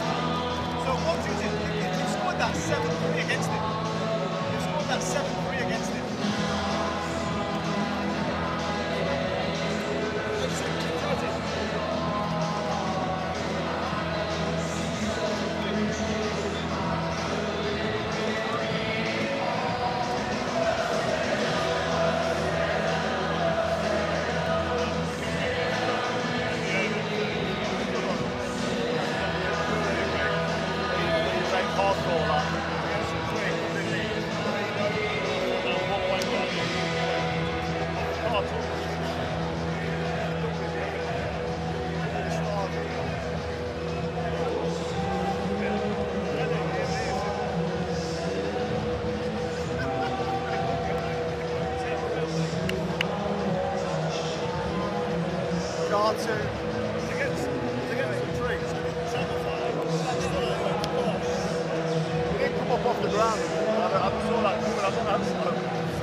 Dangerous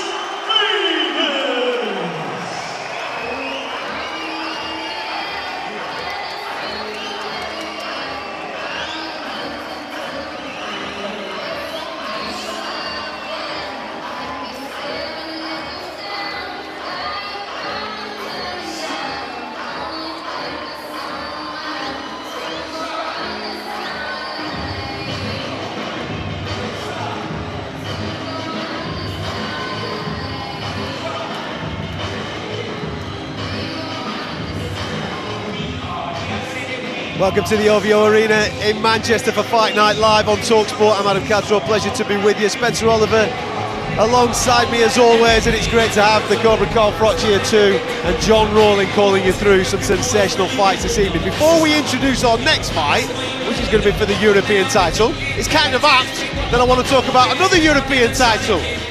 Now, for those that don't know, Spencer Oliver is the quickest English fighter to win a European title from debut. Remind everybody how quickly it took you, Spence. Well, I won it in 11 contests back in 1997. I've held that title for 26 years. Yes. Tonight, young Adam Azim has done it in his 10th contest, in the 10th round.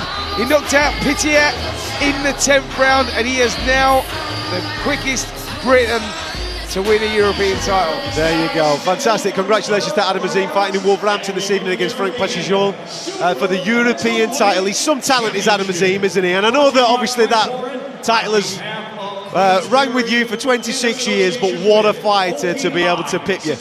Listen, Adam, if you want to give it, if someone's going to beat your record, you'd want it to be Adam Azim. Kid works hard, he's super talented, and I think when you've got that sort of talent, right, he's the complete package. Because when you've got that sort of talent, sometimes, they cut corners in the training because they're that good and they come up short. Adam Azim works, tirelessly in the gym. He's always working with stuff, super talented. I think the kid's going to go on and become a superstar, and that sort of underlines it by winning a European title in your 10th contest. That takes some doing. Vicious rumour that he called you out after the fight as well, mate. He was looking for you. He did, mate. He did. Well, I was up there Thursday and Friday, and I just disappeared on his moment. I didn't want to let it go. I didn't want to give up the 26 years.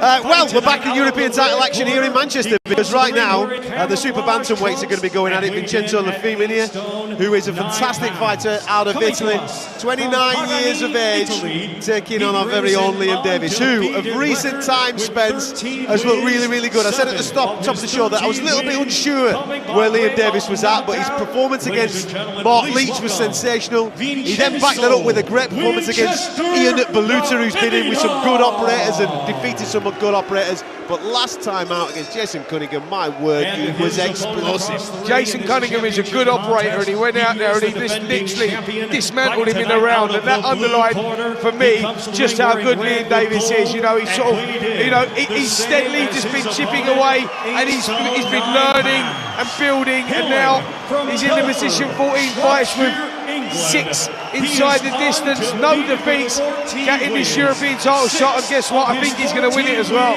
Well, their boys are in the ring. They're being introduced right now by Thomas Triver.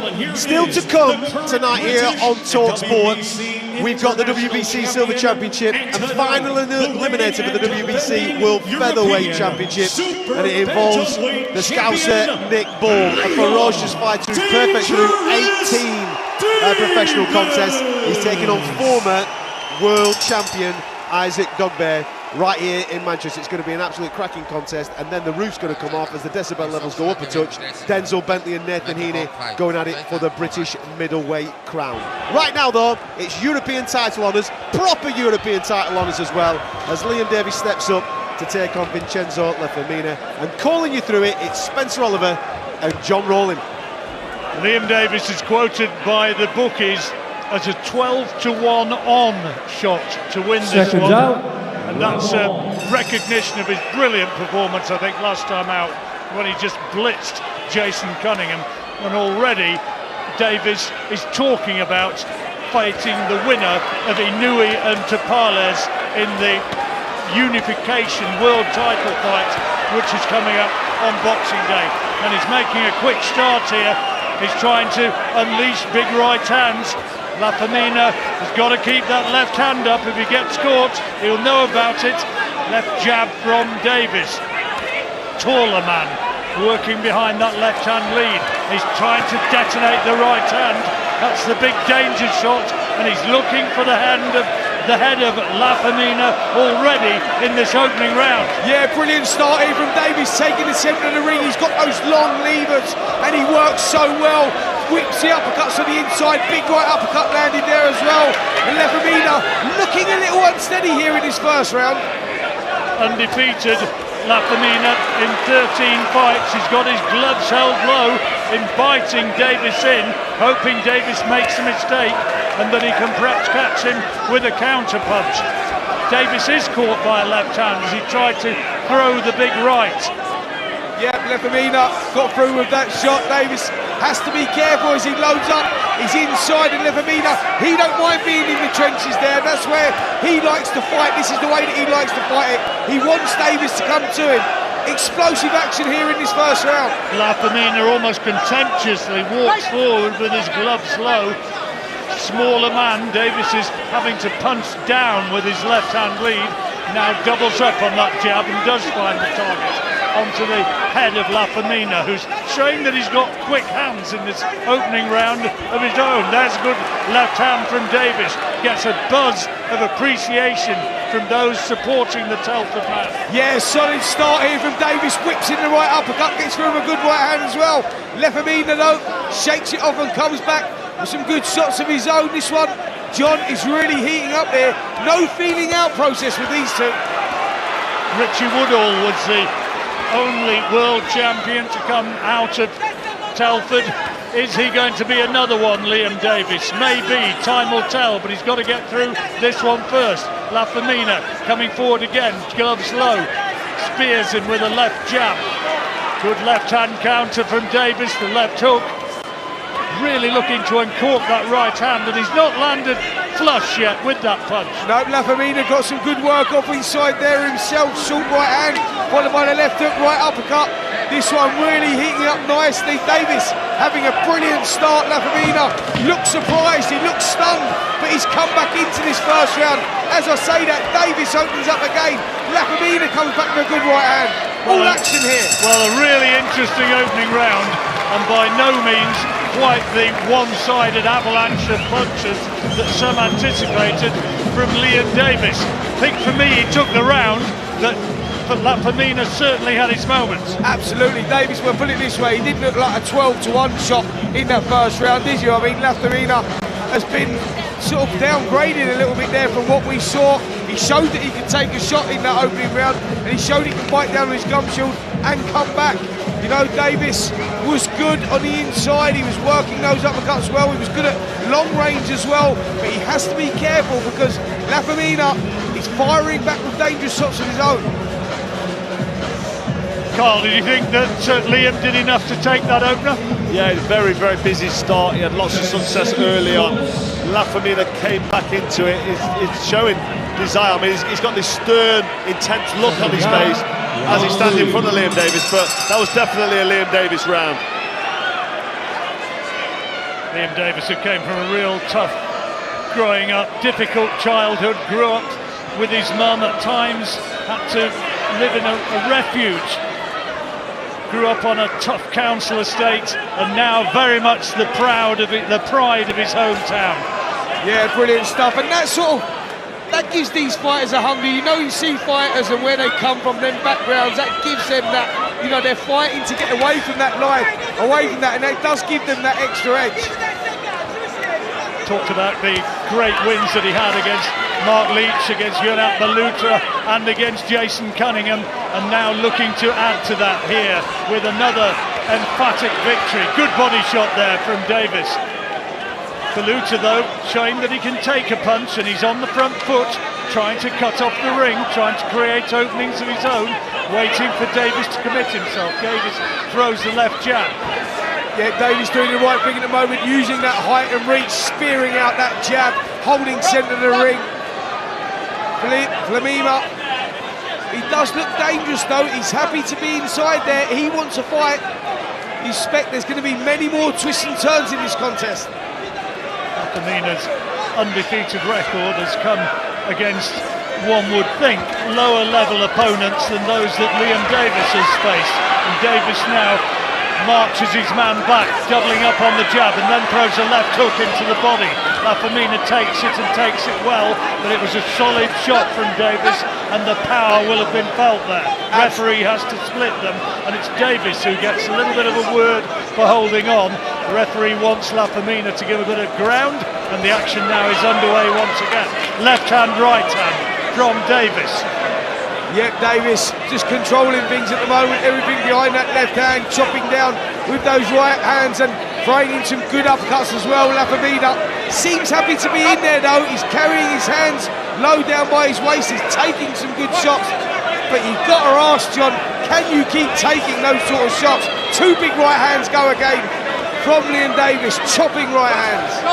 Well, it seems to be a high-risk strategy. Gloves held low. But then again, there are fighters who've succeeded with keeping a low left hand. One of them is alongside us commentating with us tonight, Carl Froch. Well, that dodgy low left was inspired by Prince Nassim Hamid. Nobody did it better than him. Lafiammina, he's got a very low hold guard. He's got good head movement and he's trying to trigger the counter, but I think Liam Davies is just a little bit too sharp for him and too busy with them punches. But this is a closer contest than it sounds, but one that I think Liam Davies is just in front. Closing stages of the second round. Lafiammina on the front foot. A couple of body shots coming in from him. Let me tell you, you're listening to Fight Night live on talkSPORT in partnership with William Hill. Great epic value all season with William Hill. 18 plus, begambleaware.org. A little bit of marking to the head of Liam Davies. Is there a little nick? I think there is so, over the left eyebrow. Let's go into the corner and listen in. Yeah, step to the right hand. Step to the right hand, move off. Let's get a bit of movement in your legs. Yeah. Don't be up there to be mine. You know what I'm saying? Yeah. Suck it in. Yeah, nice and relaxed. Body shots as well. He will be there all night. Yeah, breaking down. It's systematically breaking down. Yeah. Educated pressure. Yeah. Well, it was a nick more than anything. I don't think it's anything which is going to prove too much of a problem. And you heard them say breaking down with body shots. Yeah, great advice there from the corner. Just chip away, breaking down. Don't take any chances. At this level, you can't. You know, this is just beneath world level. You make one fundamental mistake and you'll pay the price. Two undefeated fighters in there with it all on the line for the European title. Davies winning the first two on my card, picked up and nicked over the left eye. He's got to be careful of that, John, because it's running down the eye in the middle. Another big shot on that, and that will open up. As I say that, Davies lands a big right hand. But he takes it well, Lafiammina, who landed 2 or 3 good body shots, but this is a good spell here from Davies. Lands a left into the body and a left to the head, and he's powering on the pressure. And for the first time, Lafiammina is really feeling the power of Davies, and it's an insistent attack. Referee has to split them. Good work though from Liam Davies, and clearly in those exchanges getting the better of it. Yeah, Davies there putting the shots together, just turning the screw, going through the gears, and Lafiammina looks a little unsteady as a couple of those landed, but he stands in front of Davies again, hands down by his side, holding the centre of the ring, trying to draw Davies in, looking for the counter punch. Big right hand there from Lafiammina. And tries to follow it up with another one. But it's Davies now who's throwing rights and left. Oh, great body shot from Davies. Tremendous left hook. But Lafiammina still keeps coming, tries to respond with shots of his own to the body, and as the gloves came down, a right hand to the head as well. He doesn't lack confidence, this Italian. No, he don't, and he takes a good shot as well, because I'll tell you something, Liam Davies can whack with either hand, and Lafiammina, to his credit, he's standing in front of him, lands a good left hook as well, and yet he's not been discouraged, he's not been disheartened. Lafiammina, he still feels that he's very much in this fight. Davies has to be careful. Minutes ago in the third as the referee talks to Lafiammina. Oh, good shot! Great right hand from Davies, and a glove touchdown from Lafiammina momentarily, and he's getting a count. He says, I'm okay, I can continue. No damage done, but he was squared up and went down with a right hand, and his glove instantaneously a reaction, touchdown, and now Davies is looking to try and finish this. His corner are screaming him on, his supporters at ringside bellowing their support, but that's his best moment so far. Yeah, this is when Davies is very dangerous, when he's got a man hurt. His execution is brilliant, he's putting the shots together. Big right hand. Oh, now he's gone down. What a round this is. Davies was throwing everything, but he's caught by a good shot from Lafiammina, and both of them have now touched down in this round. what a round it is as well, and who's going to get the better of it? Lafiammina is looking to try and land more big headshots. Well, what a round, a nod of recognition from the two of them, a round of applause from Carl Froch, who's now with Adam. How good's boxing, eh? How good is it when it's like that? All action. Knockdown after knockdown there. I mean, Liam Davies there, landing a lovely right hand. I'm just watching back on replay. Lafiammina goes down, touches down with a glove and stands immediately up, but he walked onto a counter right hand. And then later on in the round, Lafiammina turned that around. I think it was a left hook. Just watching our screens now, looking at this right hand that went in. But what a round of boxing, yeah. It was a short left hook, landed on the chin as Liam Davies as he was unloading. Did he get greedy? He got a bit careless, yeah. It was Davies the one that was landing all the shots, and you thought Lafiammina was on his way out. He was only moments away from getting stopped himself, and boom, left hook lands and changes it all around. What a fight, boys. What a fight. What a fight indeed, and the best we thought was still to come. Nick Ball against Isaac Dogboe, and top of the bill, Denzel Bentley against Nathan Heaney. But we've got a tremendous fight here. Both men down in that third round. First two rounds we gave to Liam Davies, but that third round has to go down as level, but both of them have been on the canvas. Extraordinary, the action in that round in the third, and now into the fourth. Both of them have recovered. It might be that Liam Davies possibly had more taken out of him by his knockdown than Lafiammina did by his, which was kind of a flash knockdown rather than a truly concussive punch. Well, I tell you what, John, it's definitely spurred Lafiammina on. He fancies this. He's landing some good shots.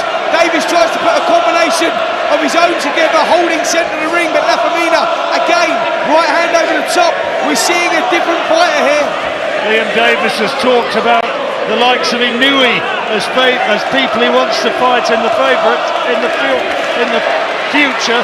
But I tell you what, he's got a fight on his hands here, and he's going to have to dig in and find a way through as Lafiammina lands another couple of body chops. Forward comes Davies, aiming at the head of Lafiammina. Left hook was only a glancing blow. The Italian saw it and rode it and weighed with it, and now Davies stands taller, centre ring, throws a good right hand. The crowd buzz of appreciation, and a left hook, and a trace of a smile on the face of Liam Davies. He's rising to this one, and he's enjoying it.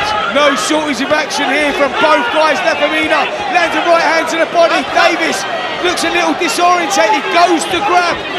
Just before that, Davies was the one having success. He was the one landing big right hands. Well, what a good fight this is turning out to be, and they're only in the fourth round. It's a 12-rounder for the EBU European title and the WBC International title at super bantamweight, and really it is anybody's fight at this stage. Right hand from Davies. Lafiammina takes it well. Throws out a left jab of his own, and then a good body shot, switches the attack to the head and lands a right hook, but Davies takes them well, tries to throw headshots of his own, is off target, does get through with a left jab, and now Lafiammina clubs contemptuously low, looking to perhaps launch big headshots in the direction of Davies, and he tries to throw a right hand and do precisely that, but Davies saw it coming and slipped under it. Yeah, Lafiammina knows he can hurt Davies, and he's grown in confidence. He's keeping those hands down by his side. He's looking for the big right hands over the top. Davies moving around the perimeter of the rings, hands held high, putting the combination together. Oh, he put him down! What a great shot from Liam Davies. Left hook in the closing seconds of the round. The count goes to 8. Lafiammina says he's okay, there's blood coming from his nose, the bell has gone, and what a great punch that was from Liam Davies. He really can bang. That was a huge shot, and I think that of all the knockdowns that we've seen so far, Cole, that was the one that seemed to have the most effect. He went there, his legs were gone, and when he got up, he still looked on shaky legs. He did, yeah, he looked hurt as he went back to the corner. Good timing of the bell for him there, very fortunate to get caught there at the end of the round, but what a beautifully timed counter left hook straight on the chin of Lafiammina as he was backing up Liam Davies and coming for him. This is like a good old-fashioned quality European title fight where both guys are in there, they're both of high calibre. Lafiammina is really a solid-looking European fighter. You know what it's like at European level. You held that title for all them years. You know what I mean? Well, that record anyway, should I say? Listen. Yeah, exactly. And the fights, mate. Listen, at this level, they're tough. You know they're tough. Like, you know, these kids, they've all got that sort of style, but they're just bred very tough. Into the 5th round, and I'm sure the Davies corner would have been very happy with that knockdown in the last few seconds of the 4th. They had Lafiammina really going, and the bell couldn't come a moment too soon. He looks as though he's recovered okay, but Davies now, you suspect, has come through an absolute pivotal moment, and in this 5th round he's looking for the opportunity to throw more big shots. And Lafiammina, I tell you what, he's had his gloves held contemptuously low earlier on. They're dropped down by the sides of his body again now, but he's keeping a little bit more of a tight guard. I tell you what, John, that could be his undoing. He carries his hands down by his side. That bravado, that ego, getting the better of him. Davies, very heavy-handed, throws a 3-punch combination, comes back with a big left hook. Lafiammina pushing forward. What action here? It is an enthralling fight, and it could go either way. Lafiammina still fancies that he's got the knockout power to get Davies' title. Davies backed up onto the ropes on the far side of the ring. Couple of shots to the body from Lafiammina. Back come 2 jabs from Davies and an attempted right cross. Good jab from Davies. Unable to find the target with the right cross following up, but then another jab from the Telford man, and Lafiammina wants to hold on, and the referee has to split them. Intriguing fight. Who's got the greater power? Maybe Davies. Lafiammina, though, he's had him down in that 3rd round when both touched the canvas, and Davies knows that the Italian also can bang. Yeah, Davies just seems to be the more complete, more rounded fighter of the two, but Lafiammina, you've got to respect him because he's dangerous, he's hungry, still pushing forward, lands a good right hand again. Davies comes back with a right hand of his own. Lafiammina throws the right hand back. Minute to go in this 5th round.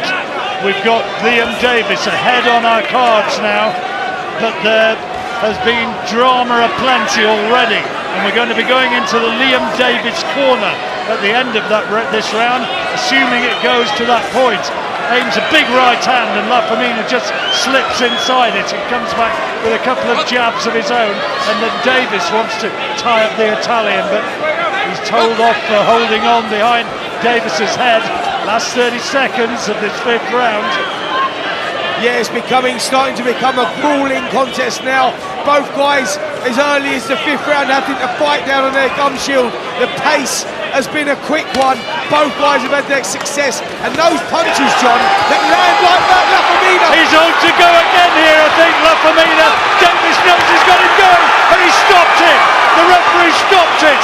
It started with a tremendous right hand. He was rocked down to the heels of his boots, and Liam Davies bellows into our effects camera at ringside and shouts, yes, he's still the European champion, and in such extraordinary, dramatic fashion, and a great right hand started that final attack, which proved to be the conclusion of the fight. What drama! Absolutely, Liam Davies showing, using all his experience to get himself through a tough contest. That's only going to develop him and move him on to what I believe will be world honours. I think that was a brilliant performance, Cole. He showed us a little bit of everything there. He showed us that he's got that heart, that desire to come back from a minor crisis. Yep, exactly that heart and desire. They both went down in round 3, and Liam Davies putting Lafiammina down with, didn't look like a too heavy knockdown, but it was one that he felt Lafiammina, but he got off the canvas, came out there for round 5, and that was a quality, polished, solid-looking performance there from Liam Davies.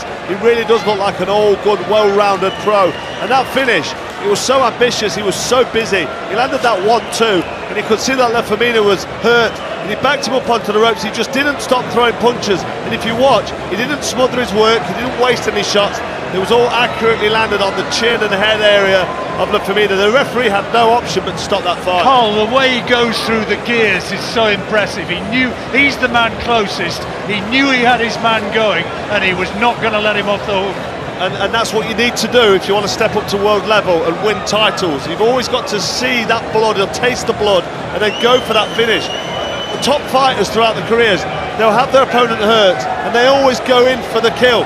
Sounds horrible, but we're going in for the finish, we're going in for the knockout, or we want the referee to jump in. And Liam Davies there really did show that heart and that ambition and that confidence to go in there. I mean, look at his face there, he's looking into the eyes of his opponent as he unloads a big hard shots. That was a quality performance.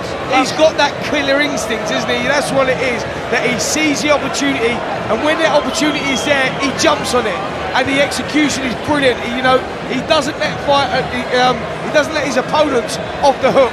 When he gets a guy hurt, he keeps him hurt, and that is a star quality. Carl, Frank Warren's been around forever, and I got a little bit of a look at his face when he was looking up into the ring and admiring. He was a happy guy, wasn't he? Absolutely was, and he should be, because he looked up there with admiration there, Liam Davies. Guggenheim stops the contest, therefore your winner by way of technical knockout, still undefeated and European Super Bantamweight Champion, Liam Dangerous Davies.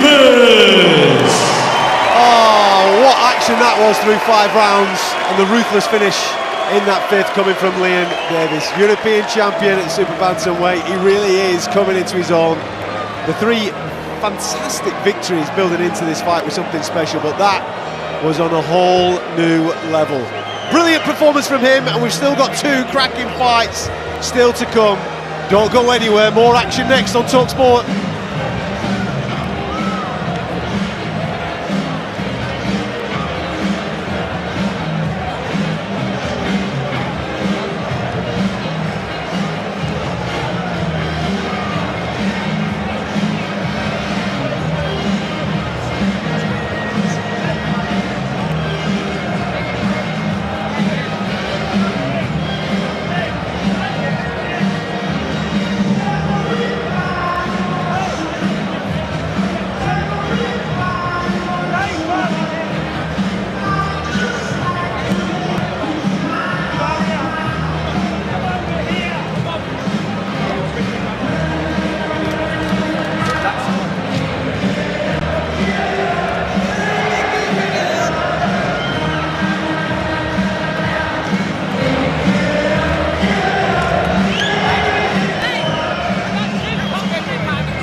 Two.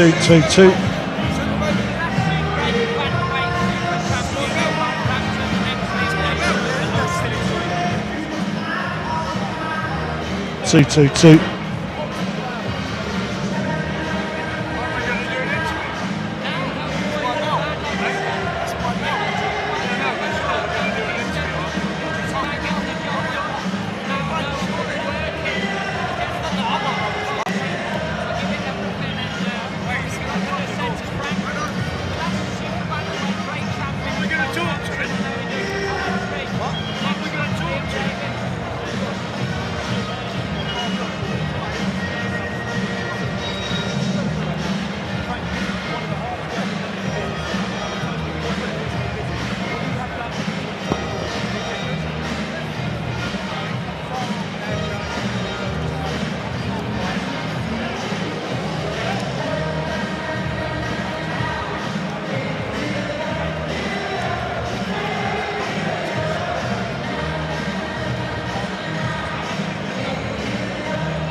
We're in Manchester for the Magnificent 7. Fight Night is live and it is absolutely delivering. Liam Davison, the European champion at Super Bantamweight, with a former European Super Bantamweight champion, Spencer Oliver.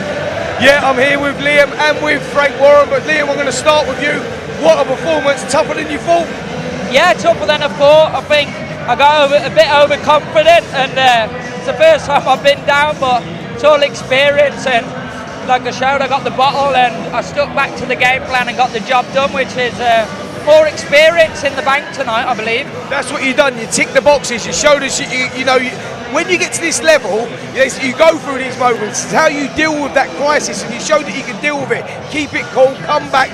He was a dangerous guy, that one. When you're developing now into a world-class fighter, and it's only a matter of time, I said, until you win a world title. But on that performance, mate, that's where it's going to take you there. That's it, yeah. I believe a new age fighting. Tapals, I love the Tapals fight myself. I love southpaws, but we'll see what happens after that. Hopefully, I'm high in. I've got to be in the top 5 now with some of the governing bodies, the WBC and WBO. So hopefully next year, patience, keep winning, keep in the gym, and that's the cherry on top for me now. It's a world title. I've won every other, and rounds in the bank tonight like that are going to set me in good stead. Absolutely. Listen, my man will know where you're going and what path you're going to take is Mr. Frank Warren. Frank, firstly, what a performance. It was excellent, really composed. Little lapse of concentration when he got clipped, but he dealt with it.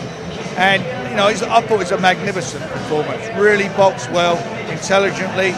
He's a hurtful puncher. He's got a great jab, and if you use it a bit more, he'd even be a better fighter, if that's possible. But he's a superb fighter, and the plan for him, he just maps it out. He doesn't need me to say it. He said exactly how it's got to be. Keep him busy, we'll make the right fights, and as soon as the opportunity is there, I'll make sure it happens. I mean, Frank, he's fan friendly. He's exciting to watch. So there's a lot of opportunity for him there. I mean, give us the roadmap. Like next 12 months, do we see world titles beckoning then? Yeah, I would think so. Certainly within the 12 months, that's what we're working towards. But he needs, it's like everything. Keep busy, keep picking up experience. Raising the level each time, and that's all going to stand him in good stead. It's in the bank for him when he does challenge for a world title. Look, challenging for a world title is easy. Winning the world title and defending is the hard work, and that's what that's where we got to get to. He's very, very capable, and he's a good guy. I've got absolute lot of time for him. He's a consummate professional. Brilliant, thanks, Frank. And Liam, congratulations, mate. Tonight's yours. Well done. Back to you guys. Top performance from Liam Davies with his promoter there, Frank Warren. What a performance that was. And I tell you what a division is in as well. Some big fights on the horizon, no doubt, over the next 12 months, as Frank was just alluding to there. Still to come, our main event between Denzel Bentley and Nathan Heaney. Let's get the latest odds ahead of that one with William Hill.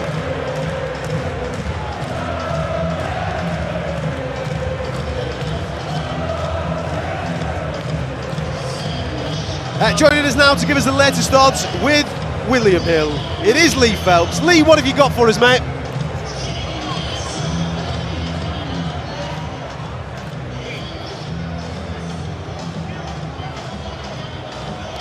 What are you saying, Cobra?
Top man, Lee, thank you very much for that, buddy. That was a look at the latest odds in partnership with William Hill. Top prize guarantee this weekend. Comparison with selected competitors and excludes enhanced prices. Further restrictions, terms and conditions apply. You've got to be over 18. BeGambleAware.org. We'll give you a...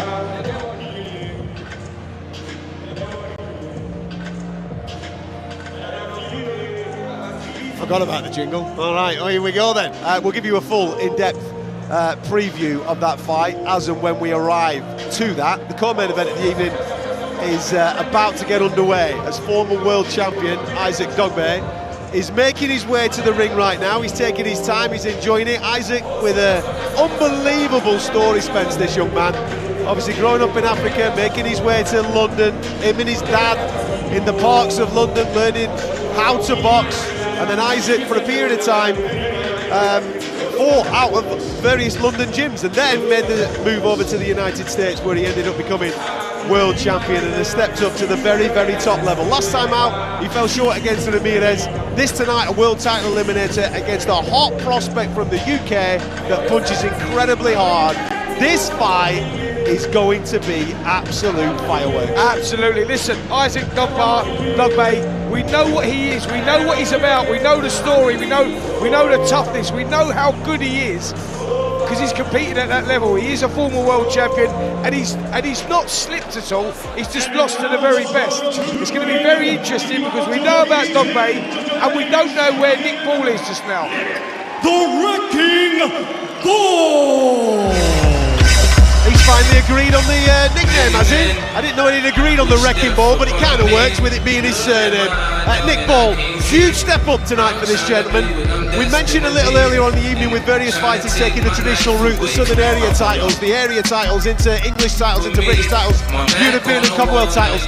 Nick Ball has not done that. What he has done, he served his apprenticeship on the small halls, and then he got his opportunity on a Tyson Fury undercard against Isaac Law, and then he shot his shot and he burst into all our consciousness, and he's absolutely captured all our imagination.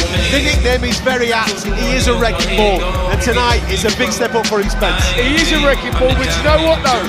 He's got a great boxing IQ as well. He works the angles, so it's educated pressure. He's very explosive, but it's not like he just goes in there. Ladies and gentlemen, this bout is scheduled for 12 rounds, and it'll be for the WBC Silver Featherweight Championship, and it is a final eliminator for the WBC Featherweight World Championship. Brought to you by Frank Warren on behalf of Queensberry in association with Bob Arum's Top Rank Incorporated, along with their great sponsors, 32 Red and Unibet.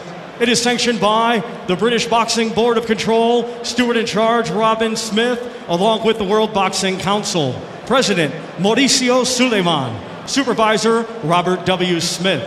Timekeeper is Andrew East. Our three judges assigned, all from England, will be Mark Lyson, Kieran McCann, and Kevin Parker. Our referee in charge will be Victor Laughlin of Scotland.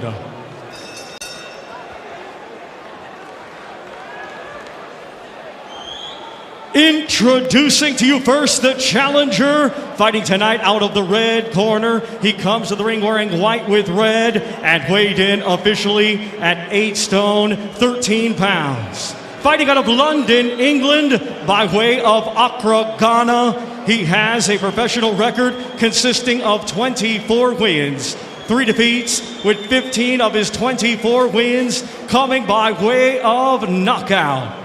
Ladies and gentlemen, please welcome the former WBO Super Bantamweight Champion of the World, Usyk Royal Storm Dogboe.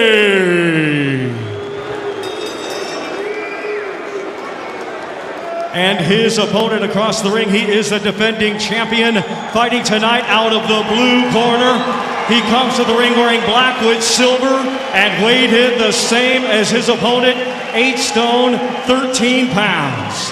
Hailing from Liverpool, England, he is undefeated with 18 wins. 11 of his 18 wins come by way of knockout. Ladies and gentlemen, here is the highly ranked and reigning and defending WBC Silver Featherweight Champion, Nick the Wrecking Ball!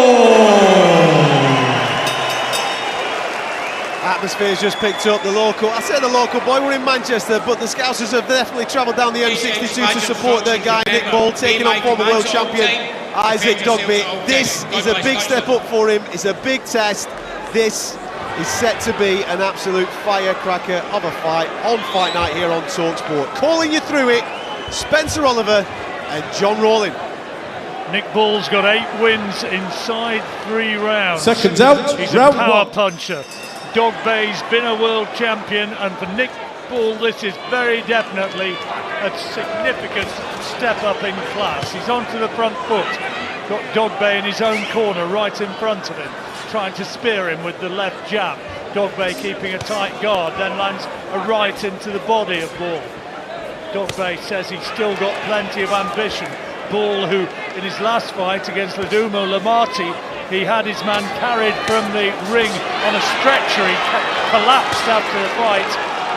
I spoke to Paul Stevenson, Ball's trainer, and he said, yes, it affected him insofar as he was delighted to see the South African make a full recovery. But he says, as a fighter, he has not been affected one jot. He says he's in the shape of his life.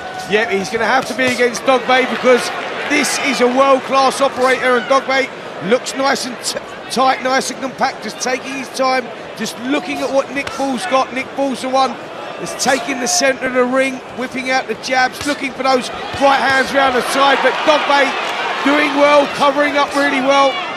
Dogboe stands around about 5'4". Nick Ball, tiny man, that's so muscly and powerful looking. He's only about 5'2", 5'3", but he really is stocky and powerful and throws with great power. Couple aimed at the head of Dogboe, keeps his jabs up, keeps his gloves up, and then responds with a couple of snapping jabs of his own, rocking back Ball's head. Ball tries to throw a body shot, left hook, right hand to follow, taken on the gloves by Dogboe. As we have had an interesting first couple of minutes and suggestions already that this is going to be action of the very highest quality. Couple of body shots from Dogboe. Now back comes Ball, looking for the head, throws a left hook to the body, which is a powerful punch. Doesn't want to be going head hunting, because that will leave him open to body shot counters from Dogboe. Yeah, good start here from Nick Ball. He's whipping in the shots, body in head, but Dogboe just keeping nice and composed, looking at his opponent. Good body shot goes in, right hand over the top as well by Ball. He's the one having the success. Not a lot coming back from Dogboe yet, but there is a solid look about him. Dogboe says, I've been in the ocean, I've been in the sea, swimming with big beasts. He says he's going to be out of his depth. He being Nick Ball. He said he's 18-0, yep, but he said until I knew I was fighting him, I'd never heard of him. Well, he's going to have to learn pretty quickly now, because he's right in front of him now, Ball, looking to perhaps throw another big body shot, which he does. Good counters from Dogboe, right to the head, followed by hooks to the body, and then a right to the side of Ball's head. And that might be the best attack of the opening round as we come towards the bell to end the first 3 minutes. Yeah, solid look there at the end of the round from Dogboe, just showing what class he's got. Body shots whipping in, couple of good right hands, forced Nick Ball back. For most of the round, Nick Ball was the one that was in charge, but wasn't really getting through with anything significant. He was letting those right hands go round the side, let a couple of good body shots go, but Dogboe, John, as we know, is a world-class operator. He's proven. And this real is all quality about shots he was landing. The aggressive shots, the power shots, the quality for me came from Dogboe. Yeah, absolutely. I think this is about seeing if Nick Ball can compete at this level, because it's a calculated gamble, and I will say gamble because going into this one, I probably felt Dogboe would start a small favourite, although he's not one of the bookies. You're listening to Fight Night Live on talkSPORT in partnership with William Hill. Get epic value all season with William Hill. Quickly, Carl, how did you score that opening round? Yeah, I give Nick Ball that round. He was busier, he got through with a few more shots, but Usyk Dogboe was well in the fight. He looks like a quality operator. This looks like a very impressive fight just from that round one between two quality operators. It's going to be an intriguing fight. We move now into the second. No real punches of note landed. Well, you're hearing there from Carl Froch with us at ringside tonight. Right hand from Dogboe landed somewhere in the small of the back because Ball had turned his back on him, and then he comes forward, Dogboe, with a couple of real thudding body shots, only just misses with a right hook aimed at the head of Ball, and Ball's got to be careful. But Stevenson said that Paul Stevenson said that Ball was wanting to make a real standout performance tonight. Well, he's got to be aware and wary of the power of Dogboe, who's a noted performer in his own right. Yeah, you've got to be careful with Dogboe because he's very clever in what he does, very cute in what he does. He's covering up now, but then he's explosive on his attacks. He's real venom in his punches, body and head. Ball at the moment, the one coming forward. He's the one that's doing all the work, but nothing really significant getting through at the moment. Right hand hits Dogboe's hands again. Dogboe keeping a very high guard. He's the older man by 3 years, 29 years old, Dogboe, against Ball, 26, and the Liverpudlian now is under pressure. Big body shot, left hook from Dogboe, but Ball works his way along the ropes and out of the corner. Dogboe tried to throw an overhand right, Ball made him fall short of the target, and now Ball's got high held gloves. Oh, and he almost makes Dogboe touch down. It was a left hand, Dogboe off balance as much as anything. I don't think he was particularly hurt by it, but the lack of balance almost saw him put a glove down. Yep, the crowd just got a little excited there, but he was off balance. As we say that, Nick Ball has taken a little something from that, pins Dogboe in the corner, lands a good right hand over the top. Dogboe comes back with a good body shot of his own. We're going to be going into that Nick Ball corner at the end of the round and hearing from Paul Stevenson talking to his man. Oh, good body shot from Dogboe. Right hand, you heard it, thud home, but then a good jab from Ball. It's quality from both sides here. The jab of Ball's caused Dogboe to give ground, and now there's a maul, and the referee Victor Lachlan himself, a fairly diminutive character, but for once he's the tallest man in the ring. Yep. Ball's got to be careful here when he comes forward because Dogboe is covering up, he's waiting for Ball to rush in and letting those big right hands go. Like I say, world-class operator, he will set the traps. Good right hand there from Nick Ball though. Caught Dogboe on the top of the head, and Dogboe wanted to hold on, and for a moment looked a bit disorganised. A couple of right hands. Oh, great shot from Dogboe! Almost puts Ball down. How did he stay on his feet? That left hook was an absolute perler, and how Ball stayed on his feet, I honestly do not know. We'll go into the corner and hear from that Ball corner. This is Paul Stevenson speaking to his man. What we're doing that round is a really good round. You're boxing well. You don't take your time, innit? Yeah, take your time, break him down the way you're doing, and pick your moments when to go. Just keep it tight and tidy and watch out for any little counters. When he's going down to the body like that, look for your counters then too, do you know what I mean? Keep your jab working and your little combinations working, you're winning the rounds. Switching down to the body now and then, just look for your counters, boxing really well. And if you don't feel like going through the gears, go through the gears, but keep it tight and tidy. What a punch that was, Spencer, and Carl, how did he stay upright? Yeah, brilliant stuff there. Second down. Dogboe, that's where he's so dangerous, Cole, when he's so explosive.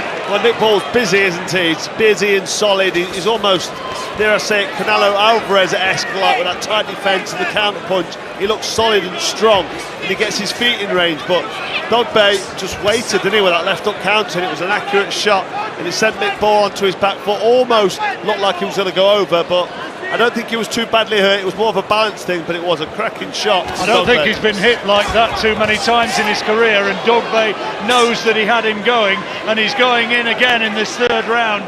The Ghanaian is looking for power shots. Yeah, he certainly is. He's loading up with that right hand. He's complained there about a shot over the back of the head. That's not a good sign from Dogboe, but he comes back with a 1-2. And now he has Ball in a headlock, and the referee calling timeouts, and he's going to have a word with. He's having a word with Ball. I thought he might also speak to Ugboe, which he now does as well, but I think that more just to check he's okay.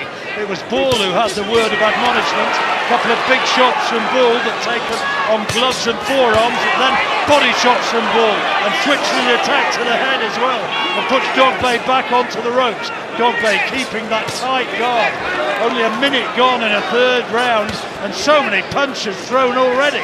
Yeah, Ball really loading up with them shots. Ugboe doing a good job, keeping his hands up and really whips those body shots in. Big 1-2. Ball comes back well. Ugboe looks a little unsteady there. Nice left hook. Ball so explosive himself. 2 shots to the body, right hook, left hook, and another right hook. Switched the attack to the head as well, but Ugboe kept the guard high, and now lands a great body shot of his own. Attempted counter off the ropes by Ball, who lands 2 to the head, but Ugboe, gloves high, takes away most of the power of those punches. Ball is trying to find a way through, and bullies Ugboe back onto the post on the far side of the ring. The crowd respond as they see the sheer strength and power of the Liverpudlian. Yeah, he's really throwing everything into those shots. His Ball is loading up with that right hand and just took the legs away from Ugboe. He's keeping his hands up high, but those shots are taking some sort of effect. Good round here from Nick Ball.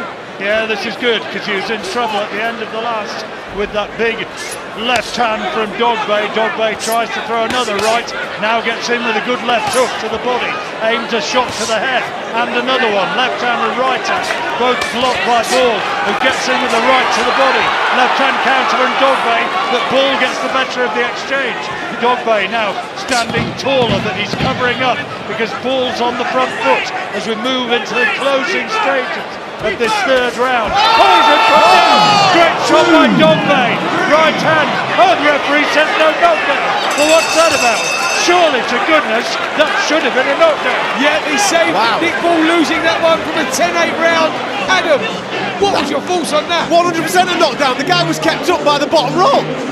He landed face first on the bottom rope and was kept up by the bottom rope. I cannot believe that they've not counted that as a knockdown. Phenomenal shot from Usyk Ugboe. It was Nick Ball's round all day long. But what I was thinking as that was happening is that Usyk Ugboe was making a conscious decision to take a lot on the gloves. Go on, son, unload, get it all out your system. And then in the last 40 to 50 seconds of that round, Ugboe just started to pile it on, open up. He got giddy, did Nick Ball there, and he got clipped on the way in. 100%, he's been clipped clean on the whiskers with an overhand right, and he's been kept up by that bottom rope. He's the worry for Nick Ball, right? Ugboe is in second gear at the moment. He's taking his time. He's going through the gears. Nick Ball is in fifth gear at the moment. He's blasting it. He has to keep that pace up. Ugboe will pick it up.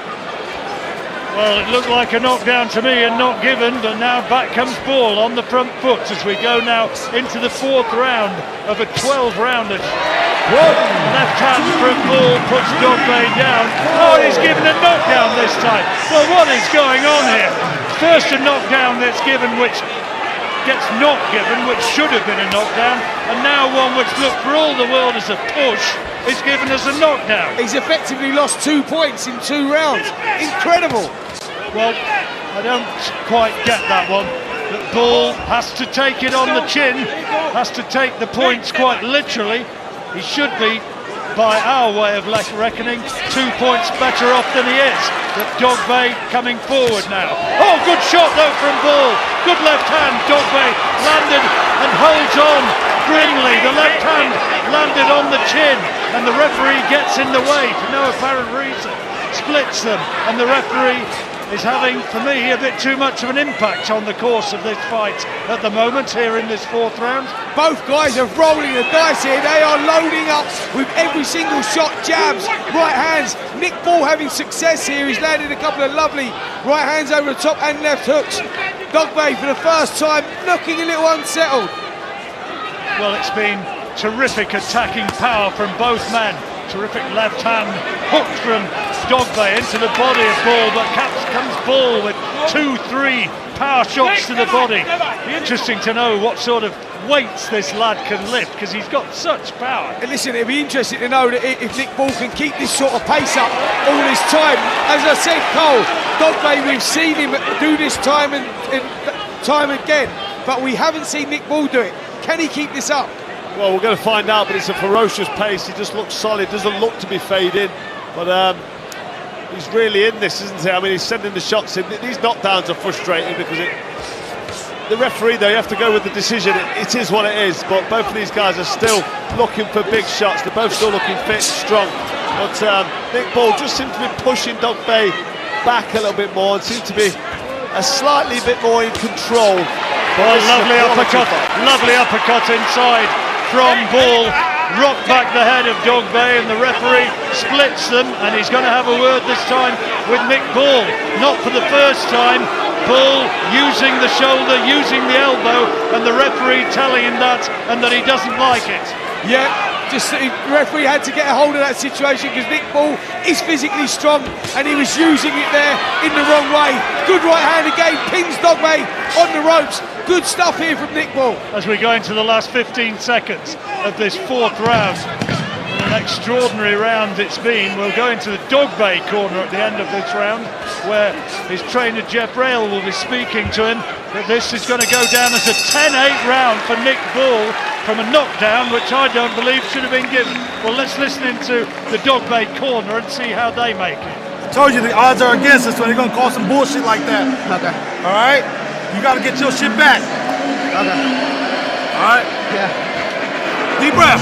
You good, man. Ain't nothing we ain't talked about. Ain't nothing we ain't seen, right? There's nothing we ain't seen. It's close rounds. All right? But I need you to start being rough with him. Okay. Don't let him push you like that. That's all it was. Okay. All right? Start running those shots. Punch with him. Okay. Short right through the middle. Everything's coming wide, so you come right through the middle with him. All right, start walking him down now. All right, start letting him back you up. Time for you to walk him down, all right? Yeah, great advice there, John. Is saying what he's saying is don't let him manhandle you, show him who's boss, and that's what Dogboe should be doing. That was a good round for Nick Ball because he started getting through, and more importantly, started roughing Dogboe up. I thought we might have got some more industrial language than we heard, but I think there might have been the odd word in there, and if you're offended, well, I guess we have to apologise. On with the action as we go on with the fifth round, and this so far has been an explosive performance from Ball, but Dogboe is dangerous. He's still in there, but he was on the receiving end of a 10-8 round in that last round, which frankly I don't think it should have been. Yeah, no, that was wrong. You know, that was bad judgment there from the referee. Should never have done that. And we heard in the corner of Dogboe actually, they were basically saying we're getting no favours here. You need to go out and you need to create your own opportunity. Well, has he got the power? Has he got the sheer spirit and desire to turn this one around? Because Nick Ball, in the biggest fight of his life, is surely well ahead on the judges' cards. Dogboe now on the front foot, tries to throw a right hand, taken on the gloves by Ball, who misses with a right hand counter. Dogboe does score with a right to the head. He's trying to sway this way and that, looking for openings, looking for an angle, looking for an opportunity to throw big hooks, and they're not coming at the moment. Yeah, Dogboe at the moment is just coming off second best because Ball's the one that's taking the initiative. He's the one that's putting the shots together. The sharpness is with Nick Ball at the moment. Here comes Dogboe, left hook into the body. Ball pushes him back onto the ropes on the far side of the ring, and then lands a right hand of his own into the rib cage. Referee has to split them. Just over a minute to go in this fifth round. It's a 12-rounder, remember. WBC final eliminator, silver title as well, and a final eliminator for the WBC title. Winner of this one, we reckon, is going to get a world title shot in the new year. Yeah, well, they're both worthy of boxing for the world title and winning it. These are two world-class operators. We're seeing some great exchanges up there, and most of them are going Nick Ball's way. Ball throws a couple of power shots, both taken on the gloves by Dogboe. Dogboe just stands and waits for Ball to commit himself. He's lining up as though he's trying to have an opportunity to throw a huge right hand. Feints to throw a jab, thinks better of it, and no punch is being thrown at the moment. Then Ball leaps in, throws a left hand. First one misses, and then off balance, he does land a left hook to the head with his second shot. And then Dogboe, left jab and a body shot, right hand and a left hand. He's done more in this round, Dogboe, but did he do enough to win the round, Adam? I don't think he did. I think Nick Ball just about nicked that. And what I'm really impressed with, even though Victor Lachlan has had a big say in the early stages of this particular fight, we all said in the build-up to this that this was a massive step up for Nick Ball. He's not been through what you would class as the traditional pedigree. He's in there with a former world champion, and he absolutely does not look out of place. I think his feet look good, his shot selection's good, he's throwing everything with spite. It's going to be really interesting, like you said a month or two ago, Carl, whether he can keep this pace up, because has he blown it? Has he gone too early with this type of pace? We're talking about a wily old character who's been in with Emmanuel Navarrete in the likes of Isaac Dogboe. He's been there, seen it, and got the t-shirt. He'll keep himself in this fight, and he'll know when to go. Has Nick Ball paced this correctly? Well, if he has got this pace in him for 12 rounds, he clearly is a world-class operator. We're going to find out, but Isaac Dogboe is still in this fight, although he's been roughed around a little bit and manhandled and pushed from pillar to post at times. He's still countering back with good firing heavy shots, and this contest could still go either way, although Nick Ball is ahead on the cards. He most definitely is as we move into the 6th round. And Dogboe trying to stalk him, gloves high, throws in a couple of body shots, right hook and a left hook. Ball responds, another good body shot from Dogboe. Ball hasn't landed a clear punch yet in this 6th round. The better body punches have come from Dogboe. Ball tries to throw a couple of jabs to the head.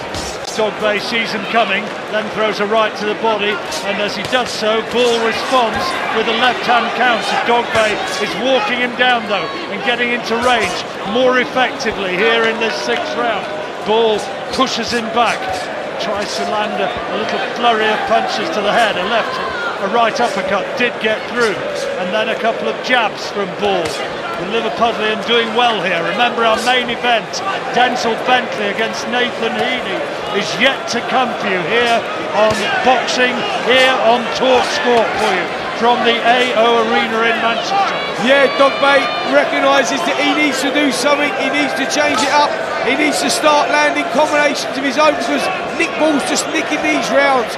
Combinations, body, head, he's putting the shots together better. But what a great contest we've got here. Two of them land solid left hooks to the body. Ball first, then back came Dogboe. Shouting and cheering from the auditorium, which is filled up now with the flags of Stoke City. These are the Nathan Heaney fans you can hear. Absolutely, and he's sold thousands of tickets in here tonight. He'll be coming out to the line later on. But Nick Ball getting the job done in here right now. Dogboe on the back foot, on the ropes, not really coming back with much. Ball's the one that's landing the shots. Big right hand there from Ball as well. He just looks a bit fresher, a bit livelier, doesn't he? Dogboe though, body shot, then back comes Ball. Two of them land headshots. Who had the greater effect? Who had the better shot? May just have been Ball, because Dogboe gives ground, misses with a wild left hook. Ball comes in with shots to the body, right and a left. Dogboe has to give ground, going back towards the Ball corner on the far side of the ring. Ball spears him with the left-hand lead. Dogboe tries to do likewise. Ball takes it on the gloves, and there's a real look of determination and concentration about the scouts. Yeah, there's a little change in the pattern here. The Ball's pushing forward, and Dogboe, he starts to look tired. The left hand's come down, and I can see the body language has started to change. There's a tired look around Dogboe, and I think Ball sensed it. Ball has perhaps done enough to take that round, and on our card he's going further clear, and he looks as though he's in a situation in this fight now where it's his to lose, Spencer. Yeah, he certainly does. And Cole, to bring you in here. At the moment, Nick Ball seems to be winning these rounds. He's doing enough, and I don't know if it was me, but did you think that Isaac Dogboe started to look a little tired there? The hands were coming down and the mouth may have opened. Yes, I agree with what you're saying. Nick Paul's winning this fight quite clearly. The second round was close. Maybe you could go with Isaac Dogboe, but Nick Paul, for me, is dominating it because he's busier. Even though there's good defence from Isaac Dogboe, Nick Paul's getting through with 1 or 2 of 6 or 7 shots. He's throwing that many, he's slipping through with a few. But more so than that, the physicality of it. He's chucking him around the ring. When he's got the opportunity, he leans on him, he twists him up, he pushes him in the corner. And when you're under that kind of immense pressure, it absolutely drains the soul and the energy out of you. So Isaac Dogboe is in serious trouble under some immense pressure. Get pushed around here at the start of round 7.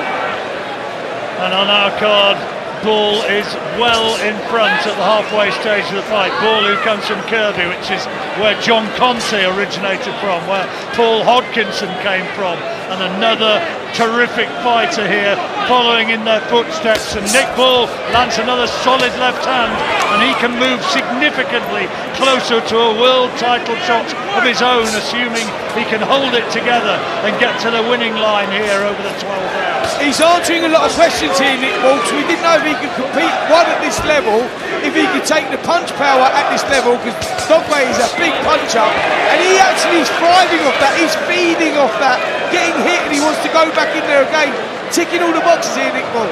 Terrific hand speed from the Liverpudlian.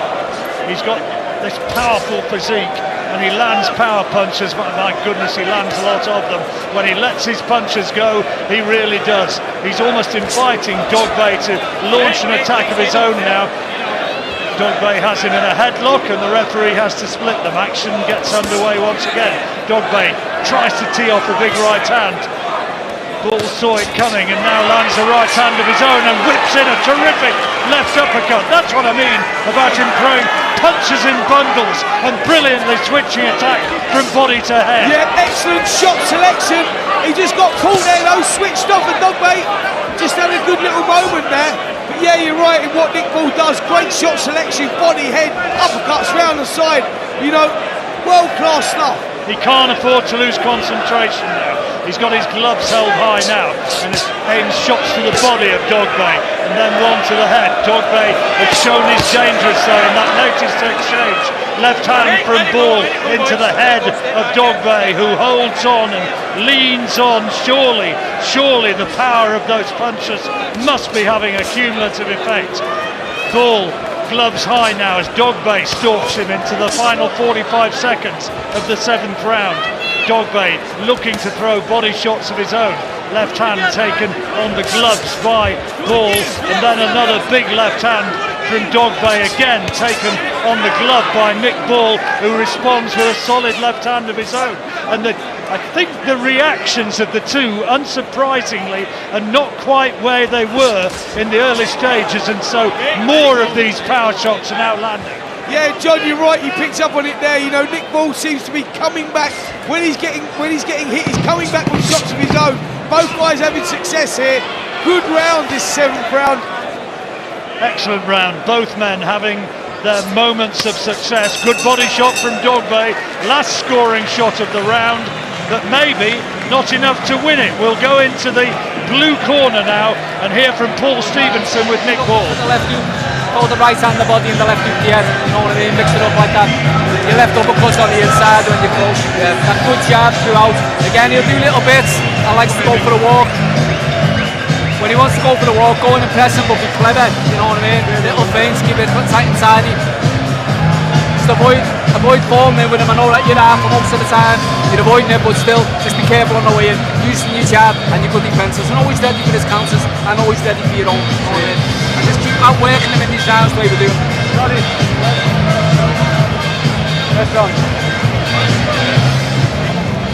Paul Stevenson, a very wise trainer nowadays. He's had a lot of success out of that Everton Red Triangle gym.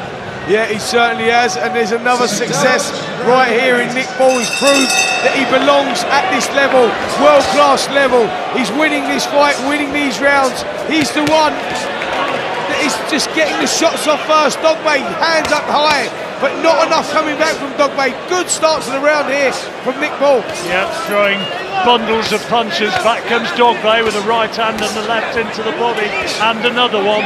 But it was the volume of punches that came from Nick Ball. A couple of jabs from Ugsyk aimed towards the body.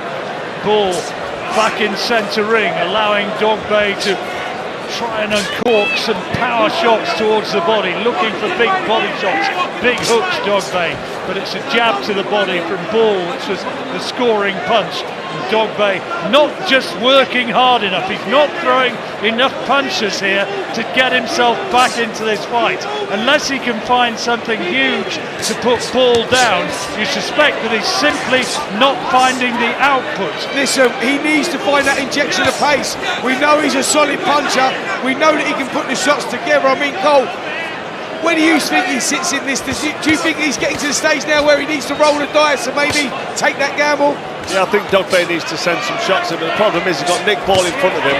He's got a relentless work rate. He looks solid. He's physically strong, and he's just the better of the two in there through every round. Can he maintain it for the remainder of the contest? We'll wait and see. But it doesn't look to be faded. Doesn't look to be dented or showing any signs of digression at all. He just looks solid, and he looks like the champion in there, doesn't he? He seems to be controlling the pace, doesn't he? He's picking it up when he wants to pick it up, and then he's taking it down. Unbelievably, he's the one that looks like the one with the experience. Yeah, he does. He just looks like the better of the two. And Ugsyk, believe it or not, he's not having much success, but he is trying a lot harder. He's trying to get closer. He's trying to look for openings and counters, but he's being overwhelmed, so he can't get in this contest. Minute to go in the 8th round, and Ugsyk trying so hard that he's not finding a way back into this. And when I look at the card as we've seen it, just about everything has gone Nick Ball's way, including a 10-8 round in the 4th when Ugsyk went down. We thought it was from a push, but the referee gave it as a punch and scored it as a 10-8 round. And we now move into the final 30 seconds of this 8th. Ugsyk staggered back, he throws a big right hand which catches Ball coming in, but Ball's shown that he's got a great chin here. He survived a terrific left hand in the 2nd round in the closing stages. How on earth he didn't go down from it, but he showed not only has he got a big work rate, but he's also got a great survival ethos. Yeah, he certainly has. He's an all-rounder, isn't he? He seems to be the complete fighter, Nick Ball. Great boxing IQ, takes a good shot, quick hands, puts the shots together well. We can't find any faults up there right now. He's doing well, Adam. He's proving that he's a world-class operator, gentlemen, and what we've noticed in between rounds, he hasn't sat down yet, he's not even hit the stool. For those that don't know, in his off-season, he enjoys a CrossFit competition, this kid, just does it for the laugh, and that's kind of being shown now as we enter our 9th round, because he's incredibly fit. The conditioning is sensational, but what I've been impressed with is the choice of shot, just the IQ that he's showing. He switches his feet up every now and again and just goes into a southpaw stance and gives a different angle, a different look for Ugsyk. He really is showing tonight that he's the absolute real deal. It's a real class performance. I don't think he's going to blow at any point. It's just going to be interesting now over the next of these championship rounds whether he can find a finish, because that's the statement if he can stop this guy. Has anybody told you you're looking good tonight yet, Adam? Because don't forget, as listeners, you can also watch along with us over on the talkSPORT Boxing YouTube channel. Head over there right now to see Adam in all his glory. Well, back to this one, and it's round number 9, and Ugsyk is starting to run out of time. He's trying something different. He's up on his toes, hands down by his waist, waving his hands around, trying to look for an opening, trying to create an opening. But Ball stalks forward, hands held high. Solid look about Ball.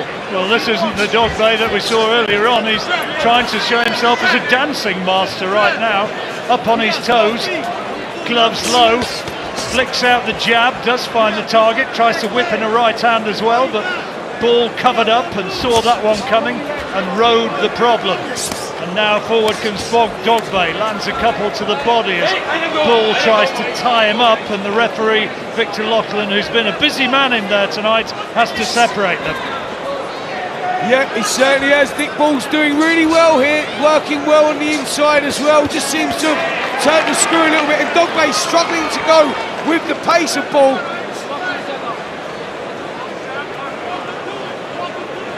We're in the 9th round of this 12-rounder.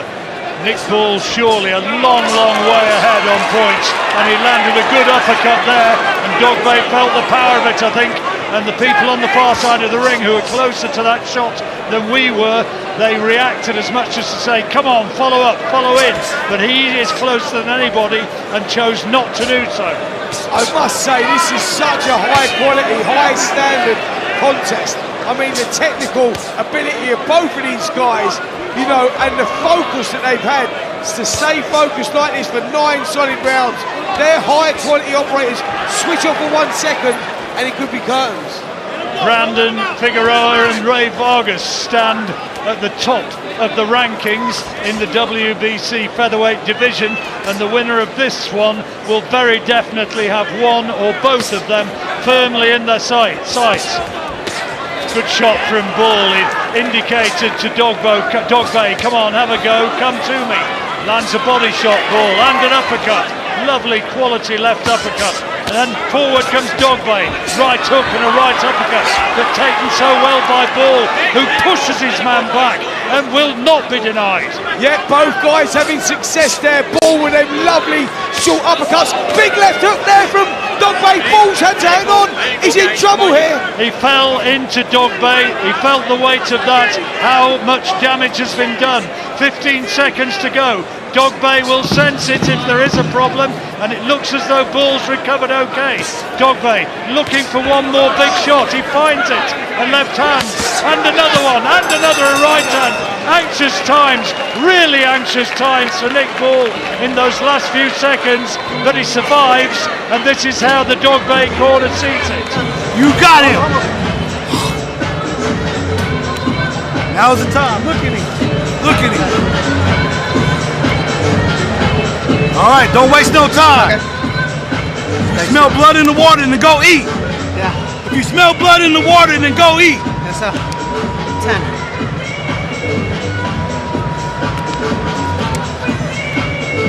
Deep breath. Look at him. Look at him. Yeah. Look at him. See it? You don't like it. He's done. You don't like it. See that? Hey, ref, come on, he's pushing still. Pushing on. It ain't a boxing match. Well, the two corners were pointing from opposite sides of the ring. Nick Ball's centre ring and looking to get on with it straight away. And you heard there Jeff Rail saying to Isaac Dogboe, get straight on him, go for it, because he's still in trouble. Listen, Dogboe's got that experience. He's a 12-round fighter, and he will sense that, and he will roll the dice here, Dogboe. He knows he's a mile behind. He needs to knock out for a win. Big right hand there from Dogboe. Nick Ball's got to be careful here. In the 10th round, there's still time for Dogboe to turn this around, but he surely has to win by knockout if he's going to win this one. He had Ball in all sorts of trouble in the closing stages of the 9th, but Ball looks as though he's recovered okay and lands an uppercut and a left hook and another straight right hand and another left hook, all scoring shots for Nick Ball. But Dogboe, keeping those gloves high, is just waiting for his moment to pounce. He's waiting for that single opportunity, that single telling moment to land another big hook to the head. That's exactly it, John. He's waiting, he's just loading up and waiting, but he's waiting too long.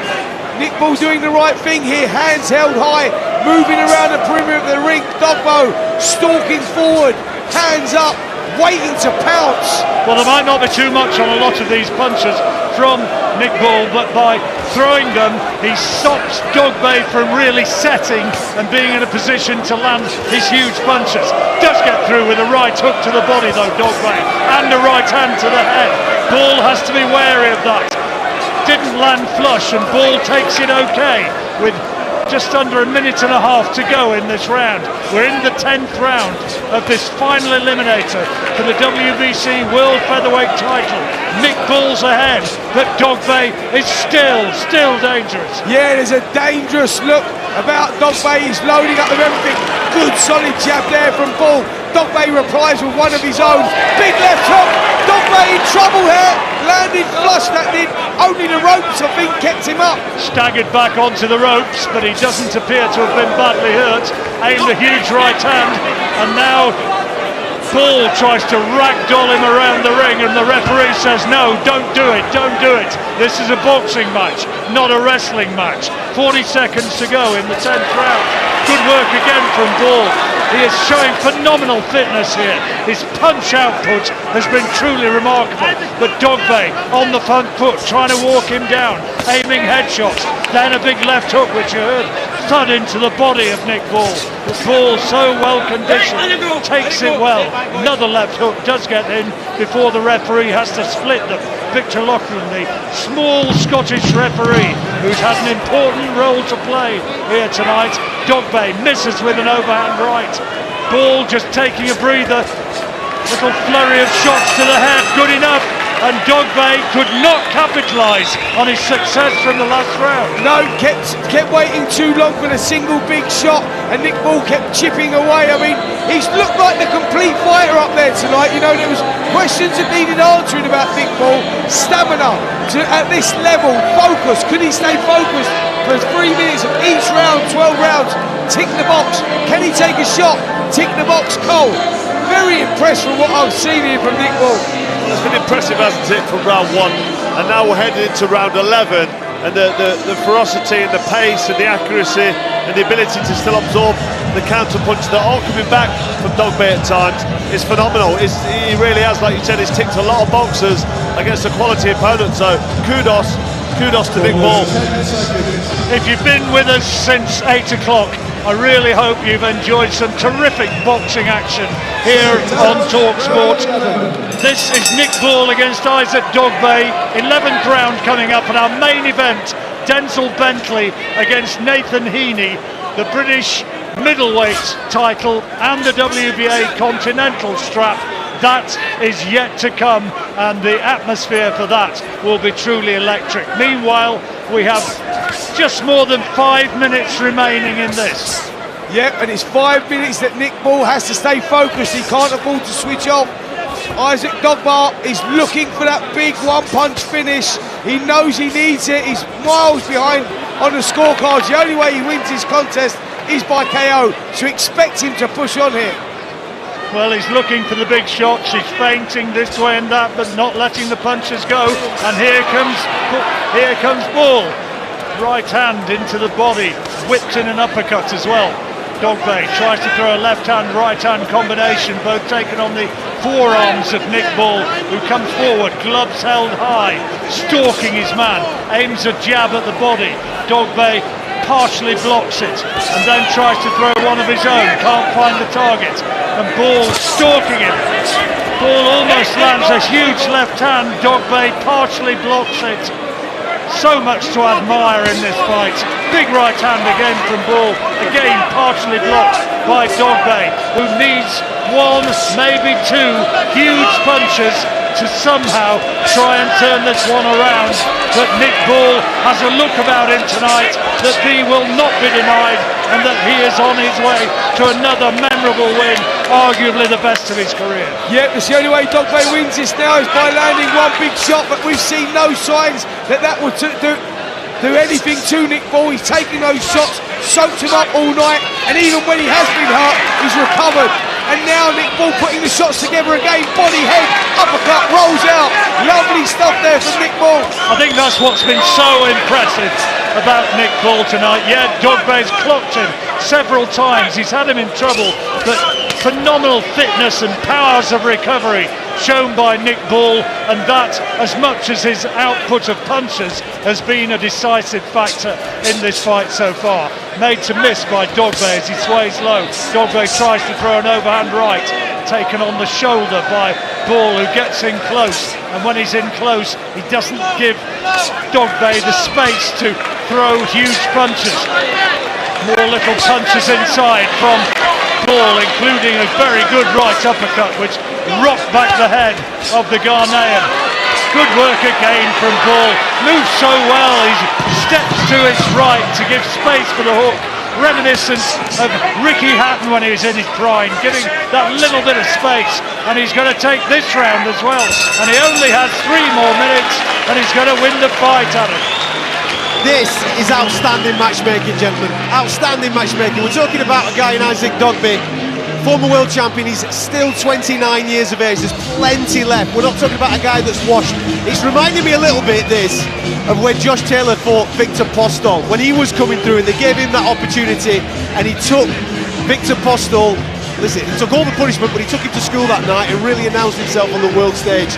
We're seeing the birth of a guy really announce himself on the world stage. I don't know when that opportunity is going to come against the top guys, but he's showing tonight that he's a world-class operator, Nick Ball. Sensational performance so far. Yep, it certainly is, and he has ticked all the boxes, like we've said. You know, he's arrived on the world scene, that's for sure. Will he win a world title? It's a tough division, but guess what? I think he will.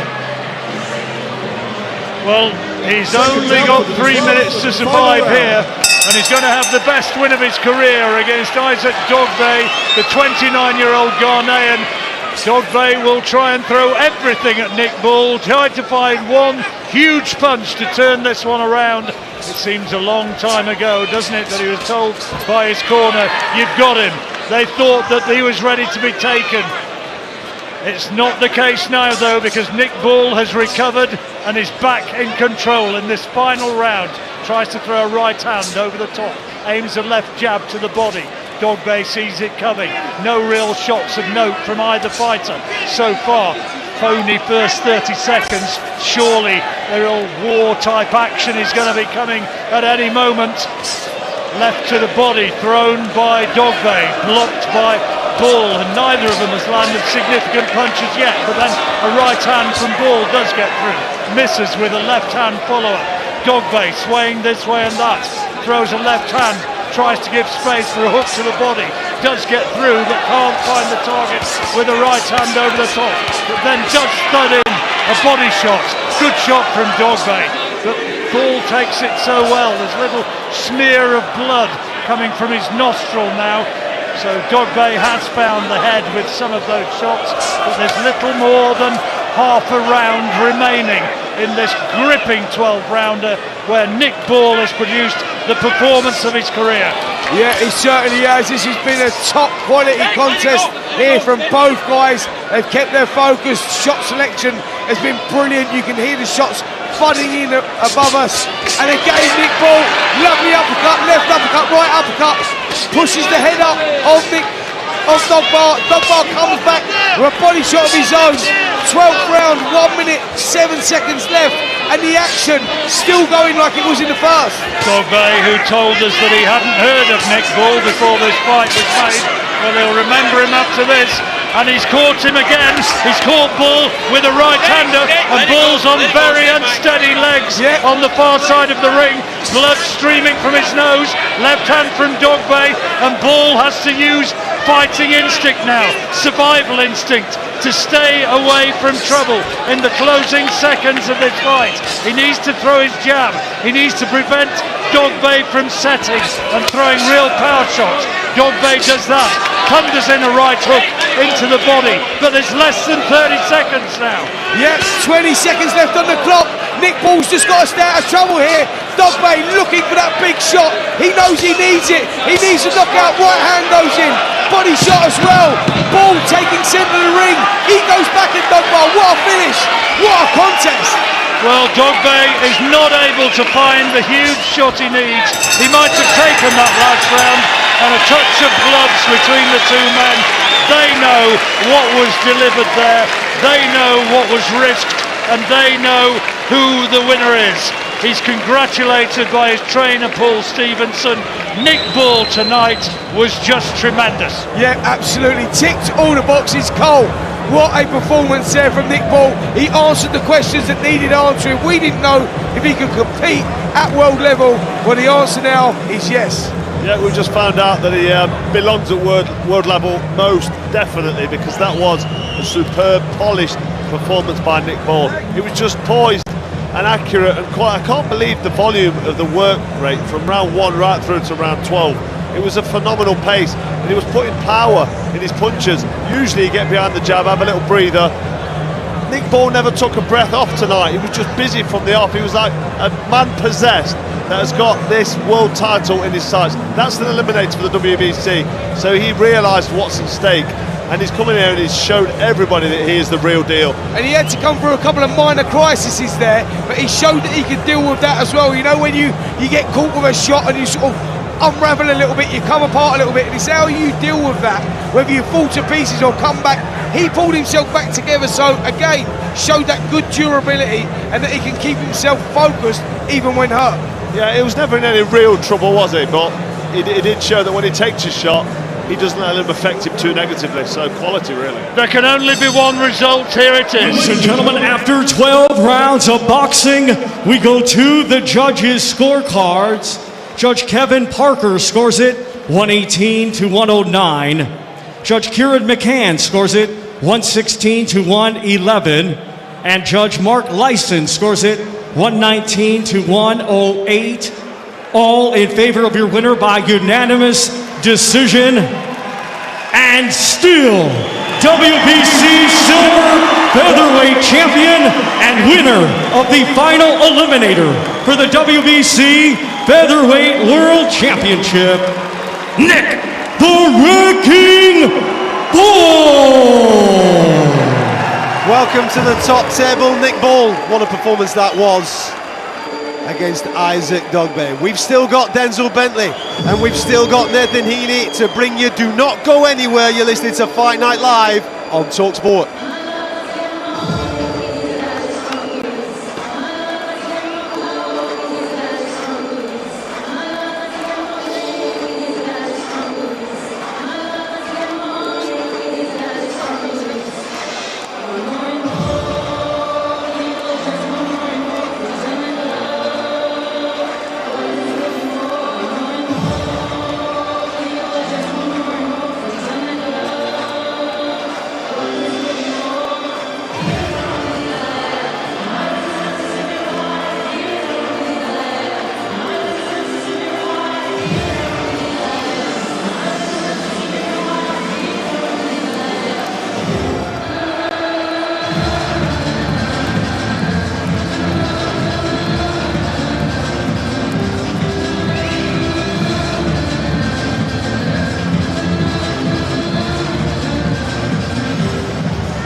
Just had to keep me cool and feel like I controlled the fight for the full 12 rounds, yeah, so.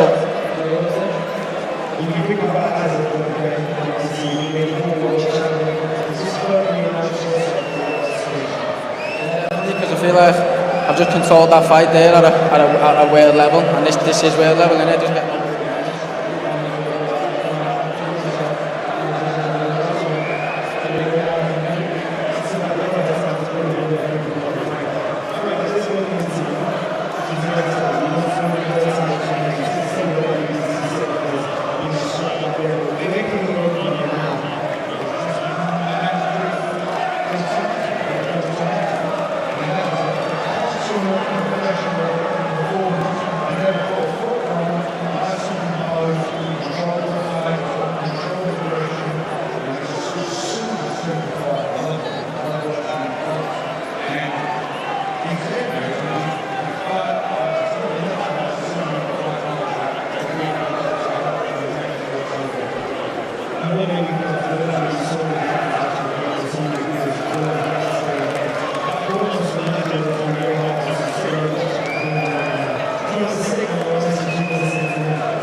We're in Manchester at the OVO Arena for Fight Night Live. Still to come this evening, it's Denzel Bentley against Nathan Heaney. We just witnessed a tremendous performance from Nick Ball, and Spencer Oliver is on the ring apron with the little man.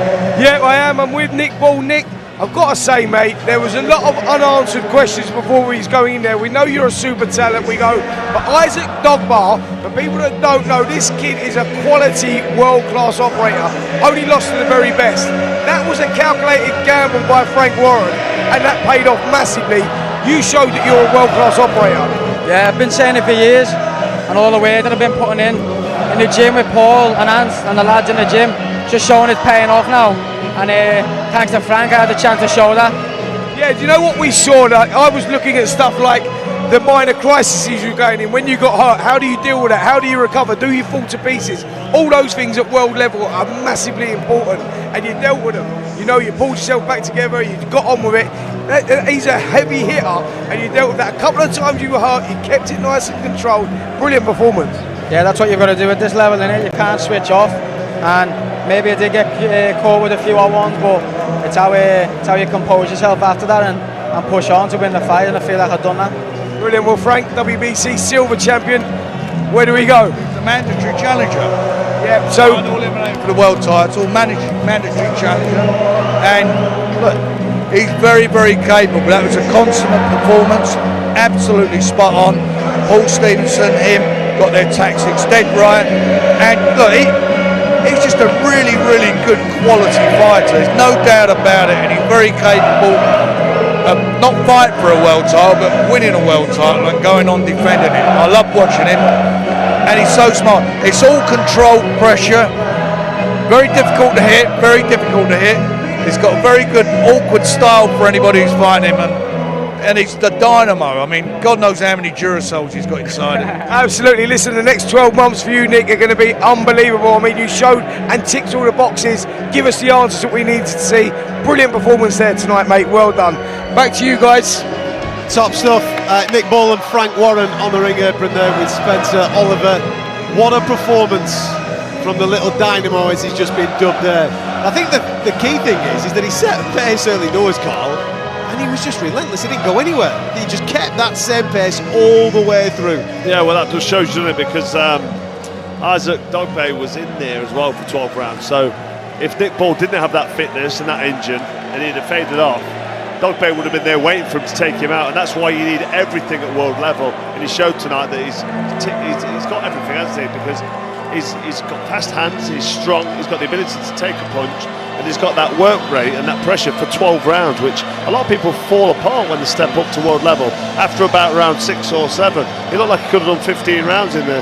How much did his maturity and composure impress you, given that's the first time he stepped up to that level? Yeah, I was very impressed. He looked like an established professional, didn't he? He did look very composed under pressure. I mean, he kind of bullied his way around the ring at times there, didn't he? Pushed Dogboe around and had his own way, and he wasn't at all fazed by the fact that this is a WBC world title eliminator and against a bit of a veteran in the game. Obviously not over the hill, Dogboe. He's not even 30 years old, but you know he's a world-class operator. He belongs at world-class, Dogboe. And now Nick Ball there, for me, has just arrived. Absolutely. Listen, the Scarff crowd will definitely be back in attendance to watch Nick Ball in the not-too-distant future as he challenges for those big, big honours in this game. We did question at the start of the show, didn't we? Has he just rushed it a touch too far? Has he done the pedigree? Well, Spence, he's answered all the questions, mate, in one big blast. I've got to tell you, Ads, right? Going into that, I was really concerned. Really concerned. I'm saying, yeah, Eileen is a slight favourite going in, but I've got to tell you, mate, Usyk Dogboe is one serious dude. He only loses to the best. I was really, really worried, but tick the box. Can he deal with a minor crisis? Tick the box.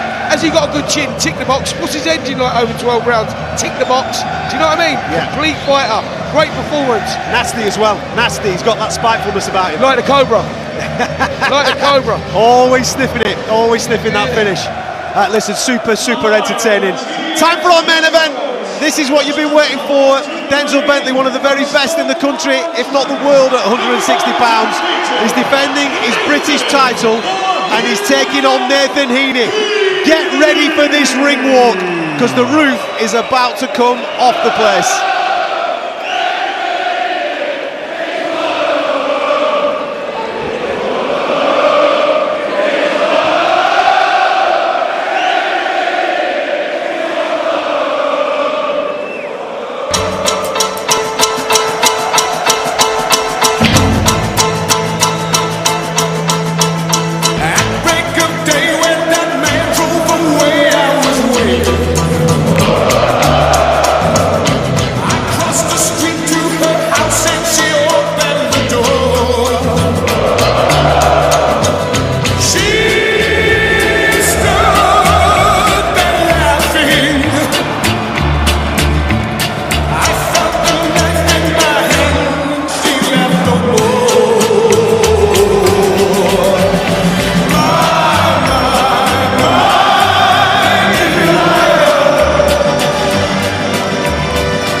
are listening to Fight Night on talkSPORT, you haven't mistaken and switched over to a nightclub in Benidorm on karaoke evening. It's kicking off here at the OVO Arena in Manchester as Nathan Heaney is about to make his way to the ring to challenge for the British Middleweight Championship of the World. The dulcet tones of Tom Jones and Delilah ringing around the arena, and he is lapping up every single minute of this. He's sold a boatload of tickets, and the fans from Stoke have travelled up the M6 to come and see their boy hopefully get himself a Lonsdale belt. Nobody's under the illusion that it'll be an easy night. Denzel Bentley is a serious operator. Nathan Heaney's in for a tough one, but it won't be through the lack of support that he'll be found wanting this evening. And what a moment for him, Spence, as he laps up the adoration of the crowd making his way to the ring apron right in front of us. You know what? I love that, because this is now the big stage for him, and he's, seeing him come out like that, oozing confidence, that's a good sign. What a noise for the challenger, Nathan Heaney. And now let's welcome to the ring from Battersea, London, Denzel Too Short Bentley.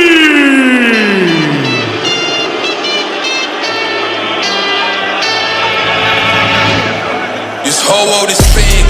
If it's real, I should make it. I'm a star like David. Where'd you keep the? Don't misplace it. Let me bless it. Let me grace it. I ain't seen it in so long. I was feeling kinda jaded. Way too long. Listen, let's not get this twisted. Yes, the crowd in here in Manchester are absolutely pro Nathan Heaney, but as good guys go, Denzel Bentley is also one of those fellas. They're both cut from the same cloth, and Denzel Bentley has absolutely proved himself not only at British and domestic level, but he stepped up to the world stage. Okay, he fell short, but he fell short against the best operator at 160 pounds. And he will one day 100% be back at that world level. Tonight he defends his Lonsdale belt. He looks fired up, he looks revved up, he looks like he's out there to make a statement this evening. Not only is he a phenomenal bloke, but he's a phenomenal fighter, ready to make a statement. Ladies and gentlemen, this bout is scheduled for 12 rounds, and it will be for the British and WBA Continental Middleweight Championships. Brought to you by Frank Warren on behalf of Queensberry, along with their great sponsors, 32 Red and Unibet. It is sanctioned by the British Boxing Board of Control, Steward in Charge Robin Smith, along with the World Boxing Association. President Gilberto Mendoza Jr., Supervisor Jesper Jensen of Denmark. Our timekeeper is Andrew East. Our 3 judges assigned, scoring on a 10-point must system, will be Howard Foster of England, Steve Gray of England, and Victor Laughlin of Scotland. Our referee in charge, third man in the ring, will be Kevin Parker of England. Introducing to you first, fighting tonight out of the red corner, he comes to the ring wearing black trunks and weighed in officially at 11 stone 5 pounds. Coming to us from Stoke-on-Trent, Staffordshire, England. He is undefeated with 17 wins. 6 of his 17 wins coming by way of knockout. Ladies and gentlemen, please welcome the reigning and defending WBA Continental Middleweight Champion, Nathan Hitman Heaney!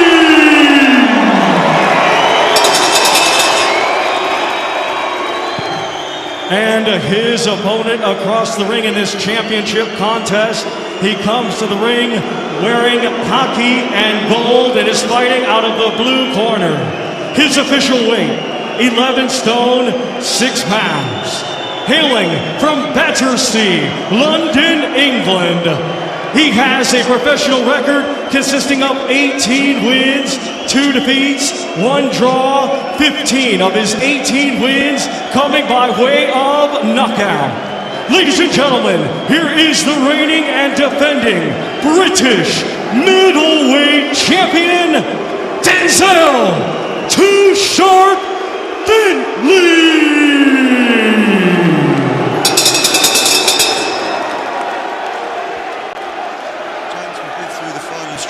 Dressing rooms, you know what I expect. Obey my commands at all times. Above all, protect yourselves at all times. Touch gloves. Nathan Heaney has earned the right to be here. This is his World Cup final. Denzel Bentley has been there, done it, and got the t-shirt at this level. And he will be out to make a statement. Calling you through this middleweight British Championship fight on talkSPORT, Spencer Oliver and John Rowling. Nathan Heaney is here on merit, undefeated in 17 fights. He's always dreamt of this moment.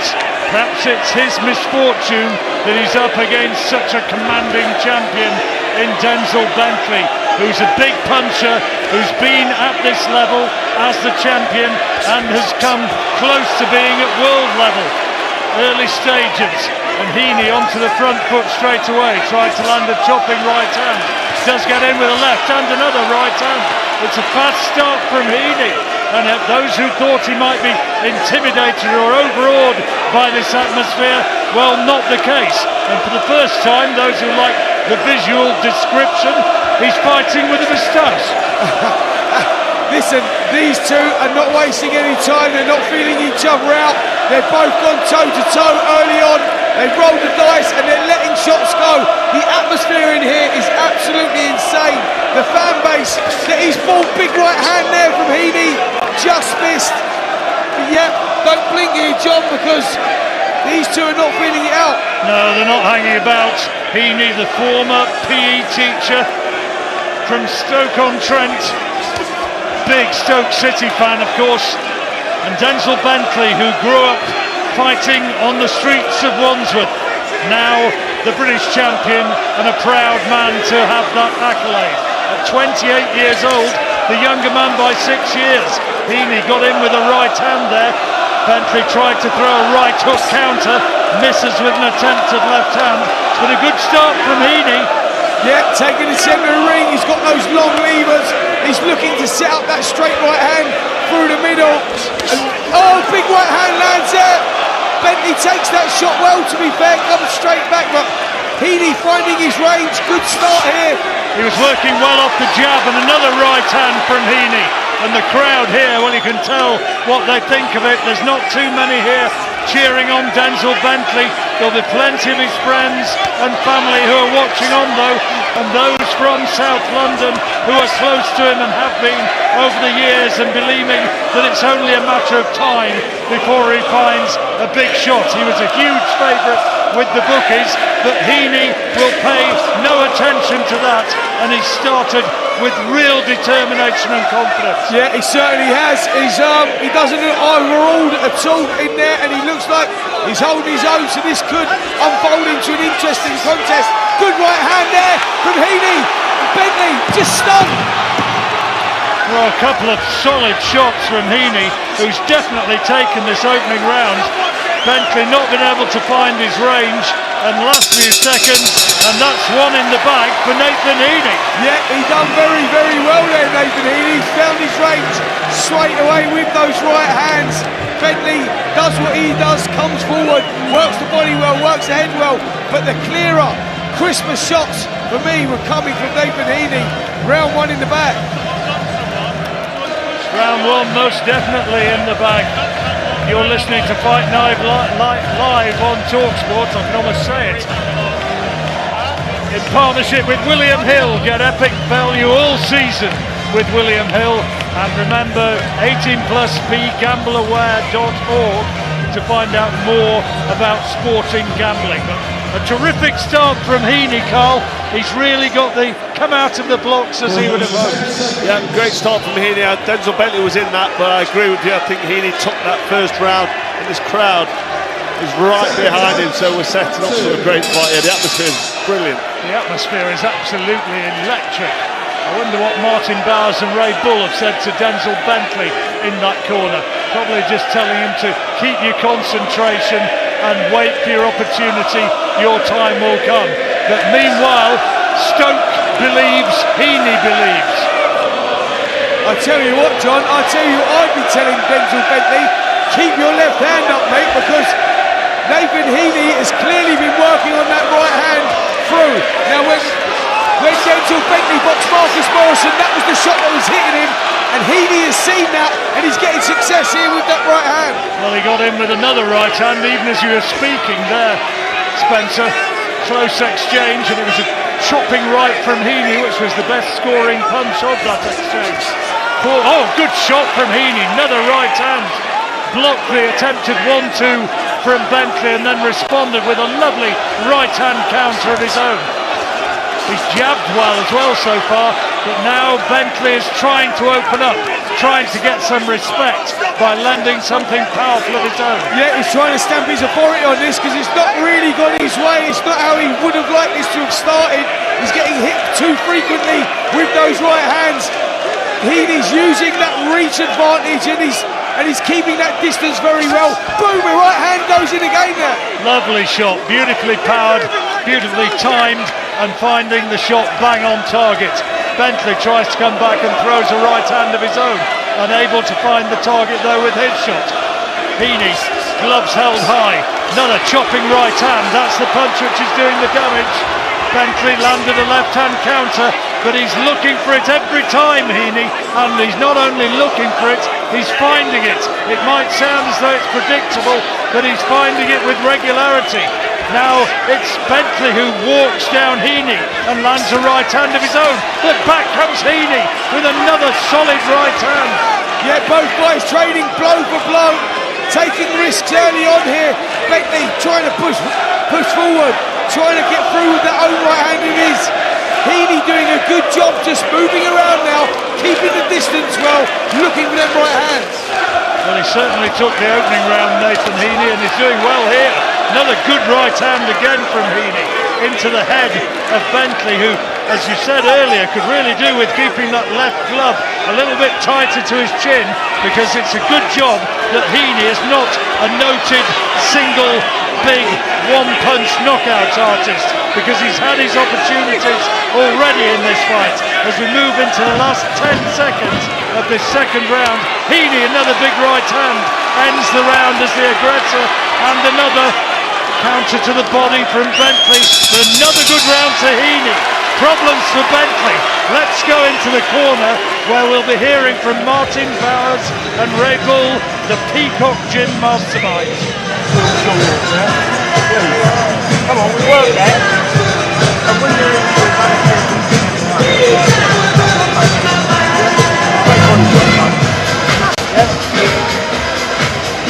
Well, they clearly don't want us to hear that. It's whispering into the ear time.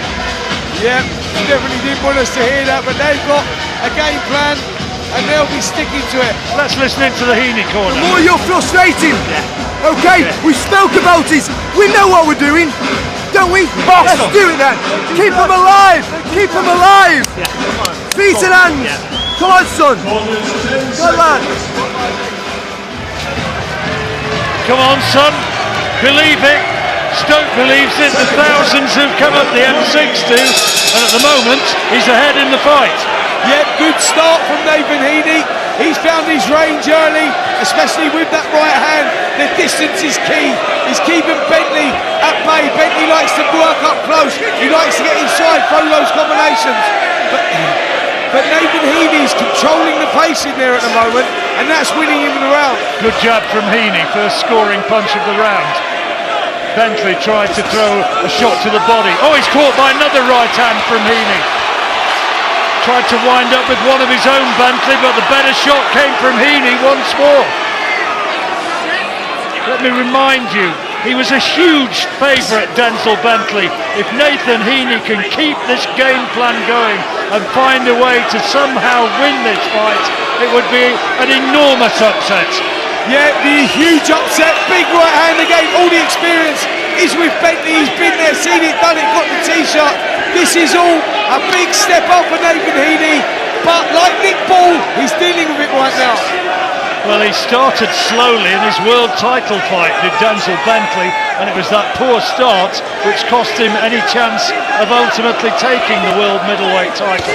Wasn't able to do so, shot to the body from Bentley, a right hand, then misses with an attempted right hand to the head of Heaney, who's keeping him at range, backpedaling, trying to work off his own jab, not throwing anything at the moment though, waiting for Bentley to commit himself, lunges in with a right hand, and parried comfortably by Heaney, who's certainly not at this point being outclassed.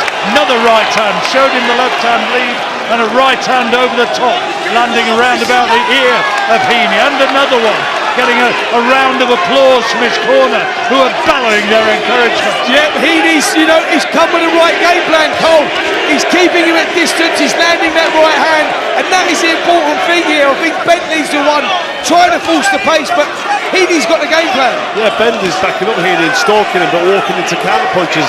More often than not, that right hand, that was a lovely crisp little left hook he threw there, but he looks comfortable on his back foot. Heaney does, and he's just countering and timing Bentley lovely on the way in. If he can keep this up, then that's all well and good, but at some stage I think Bentley's going to be told by his corner, you have to close this gap and put some shots together. So far so good for Nathan Heaney. Well, it's not quite at the point where the kitchen sink needs to be launched, but certainly Bentley needs to do more. Another big right hand from Heaney. Bentley takes it well, but it landed thwack into the side of the head.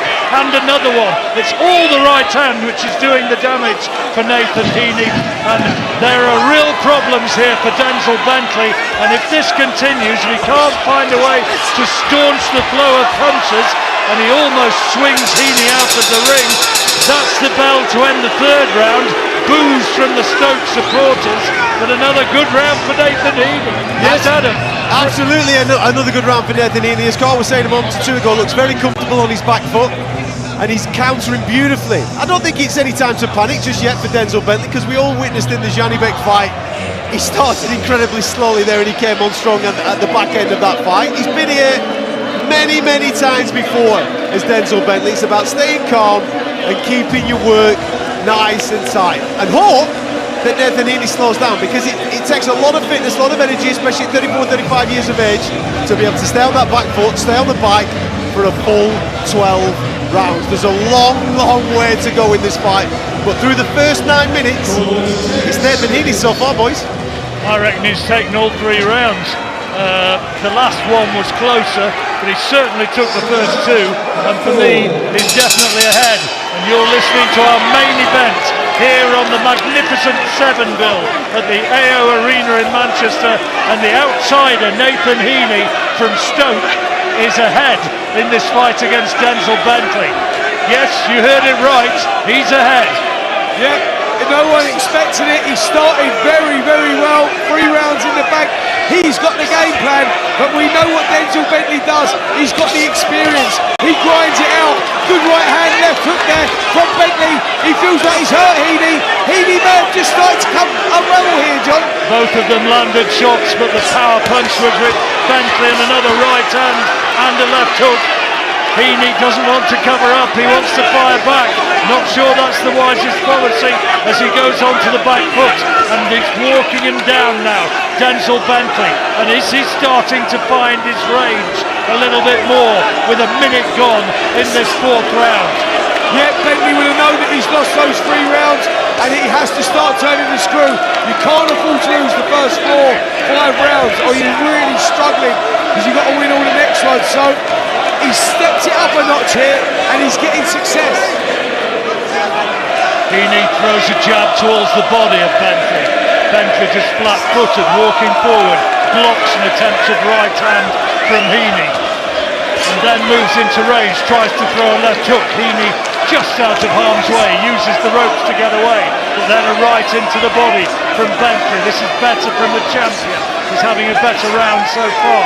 Right hand as well towards the head of Heaney. Only a glancing blow, but it nevertheless just about managed to find the target. Heaney takes another left hand this time from Bentley, and then a right to the body from the champion. Good right hand counter though from Heaney, and then closes the gap and holds on to prevent any sort of barrage coming back from Bentley. Yeah, both guys decided to gamble there and let the shots go. Bentley stalking forward, right hand from Bentley, right hand back from Heaney, trading blow for blow. No one really dominating this fourth round. Bentley having to show that he's got a bit of a chin here in this fight. Apart from anything else, he's absorbed a lot of right hands, and the chants go up for Nathan Heaney. Bentley's doing better in this round. The referee having a word with Denzel Bentley and telling him, I'm in charge here, don't pull him on from the back of the head. And when I say do something, you listen. You don't walk away and pretend you've not heard me. Well, that's what you need. You need a stern referee in contests like this. They need to get a foothold of what's going on in there. So that was good refereeing. Last few seconds now of this fourth round. First three went to Heaney. Certainly Bentley's done better in this round. Whether he's done enough to take it, well, we'll hear from Carl Froch in a moment or two, his interpretation of it. That's 4 rounds gone. Here's Mr. Froch. Yeah, I'll give that last round to Denzel Bentley. He was busier. I think he was landing more shots. He didn't finish the round as strong as he started it, but I just think he did enough. He was getting into the fight, and then he was getting a bit messy, wasn't he? The referee had a word of him. He was a bit nonchalantly walked away from the ref, so the ref made sure he got control of that and told him, look, don't hit at the back of the head or whatever he was doing wrong. But I feel like Nathan Heaney now needs to be more sharp with that right hand counter, because Bentley's now coming for him and stalking him, showing him a little bit more movement and putting the pressure on him behind some fakes now. So great start. Great start, by the way, from Heaney, but Bentley coming back into this. We wondered beforehand, Carl, though, didn't we, whether or not Heaney had the power, even if he hit him, whether he had the power to really hurt him. Yeah, it does look like he's got the power, doesn't he? Them right hands are having a good effect on Denzel Bentley, so this fight's hottening up, it really is. Well, we've got it 3 rounds to 1 in Nathan Heaney's favour as we now move into the 5th. Yep, Nathan Heaney's got the game plan, as I said. He's keeping it at range, and he starts this 5th round exactly the same, behind the jab. Both guys standing centre of the ring.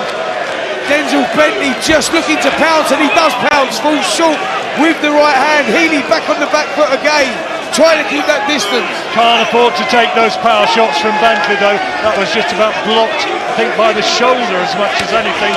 Bentley leaps in, tries to throw a left uppercut and a right cross. Neither of them find the target, but Heaney now is a little bit more circumspect. Throws the jab, misses with the attempted right cross follow-up, but then a right hand from Bentley does find the target. Heaney has to take it, and he just dips down as Bentley leans on, and the referee telling both corners to keep the instructions quiet. So goodness me, tell you what, they're doing well to hear anything above this crowd. I certainly couldn't hear them, and as they both went back in, Heaney landed a beautiful right hand through the middle. Bentley comes back with a good right hand of his own. Both guys here trying to take hold of this, but no one really snapping their authority, John. Swinging one way then the other. Great contest. It certainly is. A couple of good jabs from Heaney.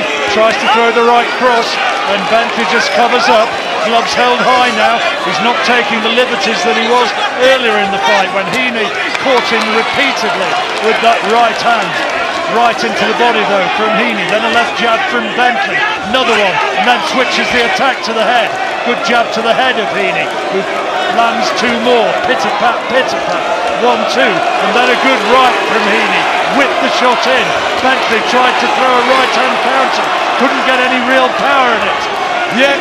1 minute left in this 5th round, both guys having their successes. Bentley trying to push on, forcing Heaney on the back foot, throws the 1-2, right hand just falls short.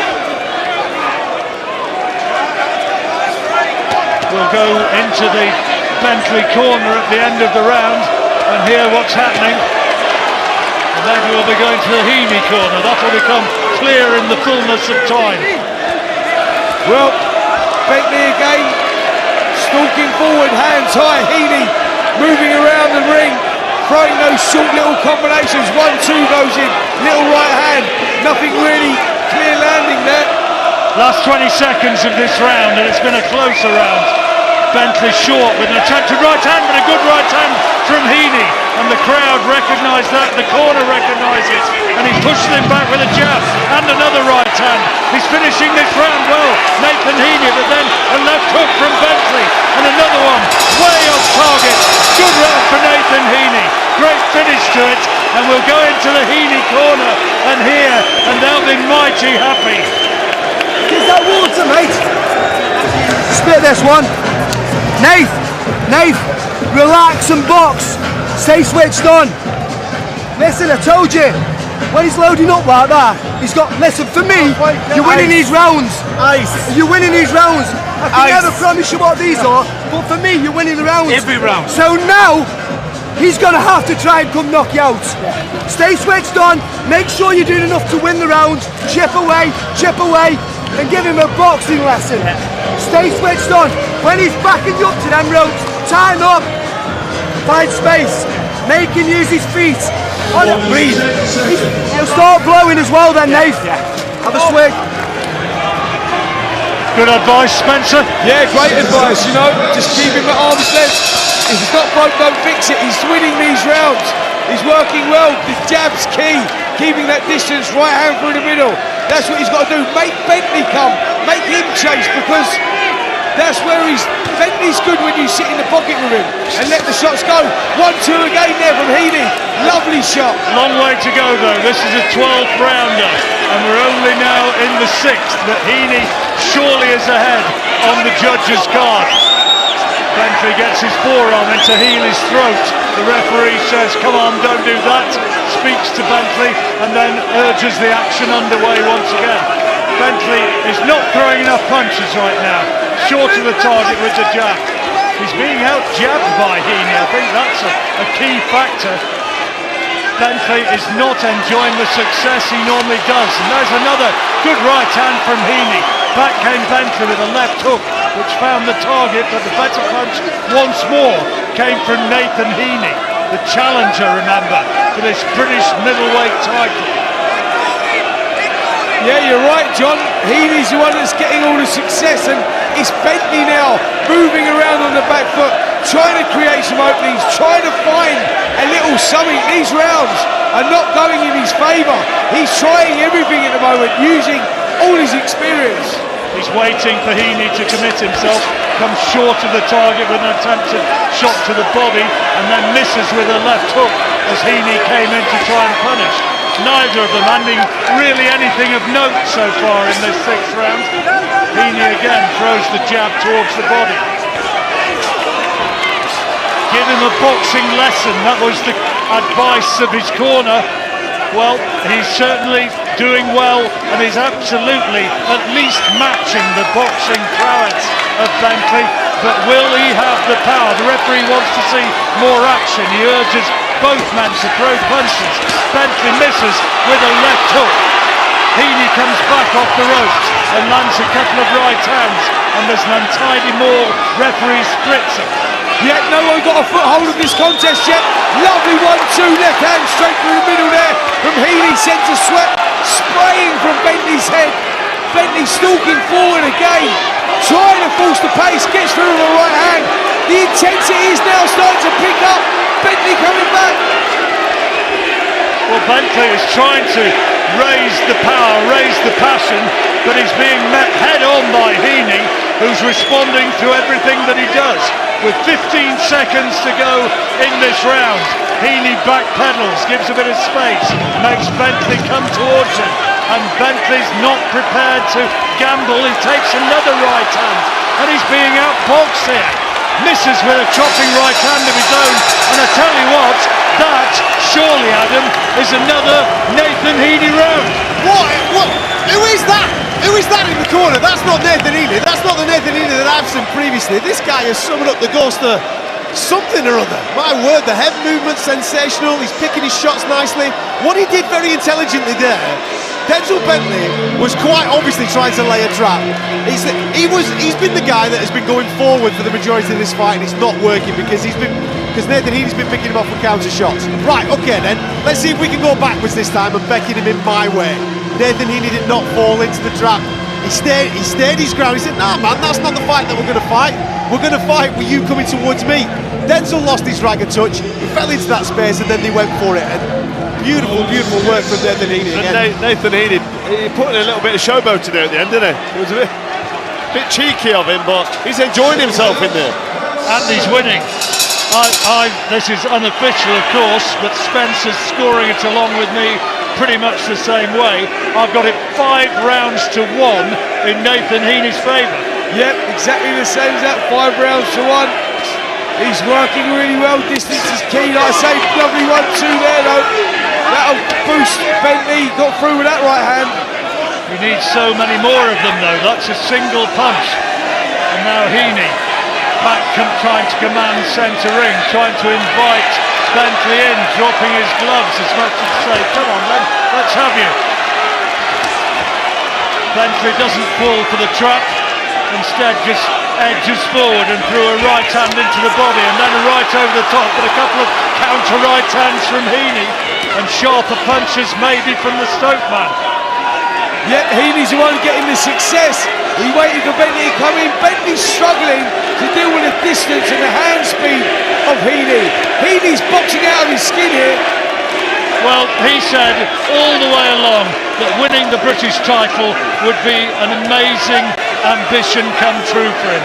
The man who started, coached by his father Joseph, and they dreamed together that one day he might win this title. Halfway there, he's got a real chance of doing it. Yeah, he certainly has.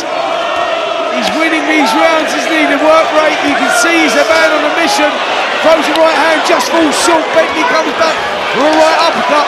But Bentley's not found his timing in here this evening. That right hand pouring away there. He's like he's trying to force it to. A bruising around the top lip of Heaney. So Bentley must have found the target with something, presumably a right hand. Wild left hook from Bentley. Swishes through thin air and another one. If you're watching with us or listening with us, I hope you're enjoying this main event here on talkSPORT.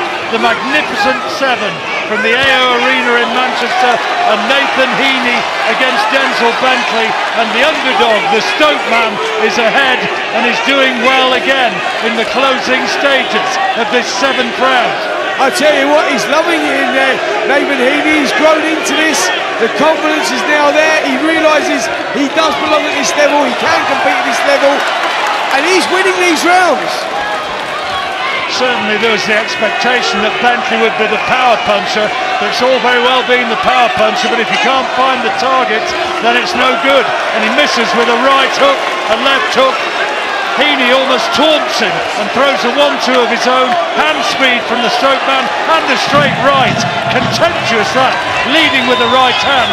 That really is tantamount to taking the mickey. Absolutely, dare I say, he is making Denzel Bentley look very pedestrian in there right at the moment. Well, there are a lot of people, myself included, as there's a bit of blood around the nose now of Nathan Heaney, that they thought that he could be starting to get into trouble by this stage of the fight, but he's ahead. Yeah, he certainly is. He's winning these rounds. I think I've only given Bentley 1 round out of the first 7. He's got the game plan and he's sticking to it. He's being disciplined. Discipline is the biggest thing in boxing. You have to stay disciplined at this sort of level. For the first time though, he's got a bit of damage to his nose, Carl. Will that be a factor? Well, if the blood pours down the back of your throat, it can actually restrict your breathing a little bit, and obviously if you can't suck the air in, it is bleeding quite heavily, but you know, you just get on with it in there. I don't think it'll bother him. It doesn't physically impair you to the point where you can't punch. I think he'll be fine. Denzel Bentley did land a few eye-catching shots in there. He's getting a bit busier, but Nathan Heaney, he's just got his nose in front, hasn't he? I mean, he's well ahead on the cards, but he's still edging these rounds that are closer. 8th round, and surely Martin Bowers, his trainer, the head of the Peacock Gym. Oh, good shot from Bentley. But Heaney takes it and responds with a solid right hand of his own. That might be the best punch that Denzel Bentley has landed in the fight so far. Yeah, solid shot there, and that will give Bentley hope. But unfortunately for Bentley, Heaney took it very well. He certainly did, and Bentley needs to throw more. A single punch, a big punch, but Bentley couldn't move his man right in front of him. And Heaney tries to respond, and the crowd urging him on. They'll play their part, they'll raise him, or try to, as the going gets tougher as the rounds unfold. Absolutely. Listen, when we hit the last quarter of this fight, trust me when I say this, that crowd will be instrumental into what goes on in the contest. This atmosphere is absolutely electric. Most of them come down from Stoke. Well, Bentley's starting to get into range a little bit here, and as he does so, it gives him a chance to land those trademark power shots, those hooks towards the head. But he's just waiting for Heaney to commit himself. Heaney backpedals and then throws a right over the top, but he's caught by an uppercut. He's tagged there. He's caught by Bentley, and now he fights back, and Bentley's tagged as well. What a great exchange! Both men landing solid blows. Yeah, Nathan Heaney was definitely hurt, but he had success. Even when he was hurt, we know what this means to Heaney. He said this is his world title fight. This is his dream. If he can win that Longdale belt, big 1-2 goes in. Bentley stalking forward still, looks for the uppercut. And the big 1-2 was from Heaney. Bentley walking forward, taking shots as he does so, and he dragged Heaney down, and he's told by the referee that's an infringement of the rules. Oh, great shot from Heaney again. Good right hand, and Bentley this time wants to hold on. And just listen to the crowd, listen to this support that's come from Stoke, urging their man on to achieve what many thought was well nigh impossible. And trust me, when this fight is as grueling as this one is, we're getting into that stage of the fight where this is important, it's instrumental. The crowd really getting behind their man. Bentley trying to pick the pace up. He's starting to use his experience now. Does he sense something, John? Is Heaney tiring? Well, maybe Bentley has taken this round. Heaney is trying to just tie him up and eat the seconds down in the closing stages of this 8th round, but it's going to be a DENZEL Bentley round, this one. I think it'll be interesting to hear how Steve Woodbine in the Nathan Heaney corner, his head trainer, how he reads this one, because there were moments in that round when DENZEL Bentley really looked as though he was starting to find the range. Moments there where he's just trading for too long. Yeah, we don't need to do that, Nathan. You've got the speed on him, okay? Let him keep edging forward, fast hands and move. Pop, pop, pop, move, pop, move, pop, pop, pop, move. And when you do that, you're just too fast for him. Yeah, wake up. We're not here to do ever so well for the first half of the fight. We're here to do well all night and go home with that belt. Listen to me, listen to me. Fast hands and move. Just put 2 or 3 together and move. Leave it, I got that. You breathe that hook. There you go. Again, one more time. Okay, let him get rid of that blood. Nathan, don't trade. Fast hands and move. But when he is coming forward, pop, pop, pop, pop. Those are the words of Steve Woodbine in the Heaney corner, and we've got it as we go into the 9th round. 6-2 in Heaney's favour, but has the tide begun to turn? Well, this is it, the championship rounds. That's where Bentley will come into his own. You know, he's been there, seen it, done it. Like I say, he knows how to deal with the 12 rounds. He knows when to pick it up. He knows when to put it on his opponent. Is he going to use that? Because he needs it, John. He's a mile behind on the scorecards here. Well, Carl Froch knows exactly what's required at this stage of a contest, how to turn it around in those championship rounds. He's been there, seen it, done it, and this is what DENZEL Bentley's got to do, Carl. And what he has to do is he has to finish strong, and he's got to land them punches. If he can't force the stoppage, this fight is that far behind now. Even if he has a really good finish, this is still going to be tight on the scorecards. He can't let another round slip away. He needs to be the aggressor, he needs to be pushing forward, and he needs to be busy, but busy with accuracy. Otherwise, DENZEL Bentley, this is going to slip away from him. Good jab from Heaney. Landed and then backpedaled away, out of range of the attempted counter, and you heard the advice of his corner, don't trade, don't stand in range, because that's the danger area. That's exactly where DENZEL Bentley wants him. You just get the feeling that Bentley is going to try and turn the screw here. He needs something big, doesn't he? He's let these rounds run away from him. Heaney's no sign of him slowing down. Bentley not doing enough in this round so far. Tried to jump in behind a left-hand lead and Heaney comfortably evaded it. Little more than a minute to go in this round. And a good round it's been for Heaney. Or rather, it's certainly been not the dominant round that Bentley would have wanted to produce.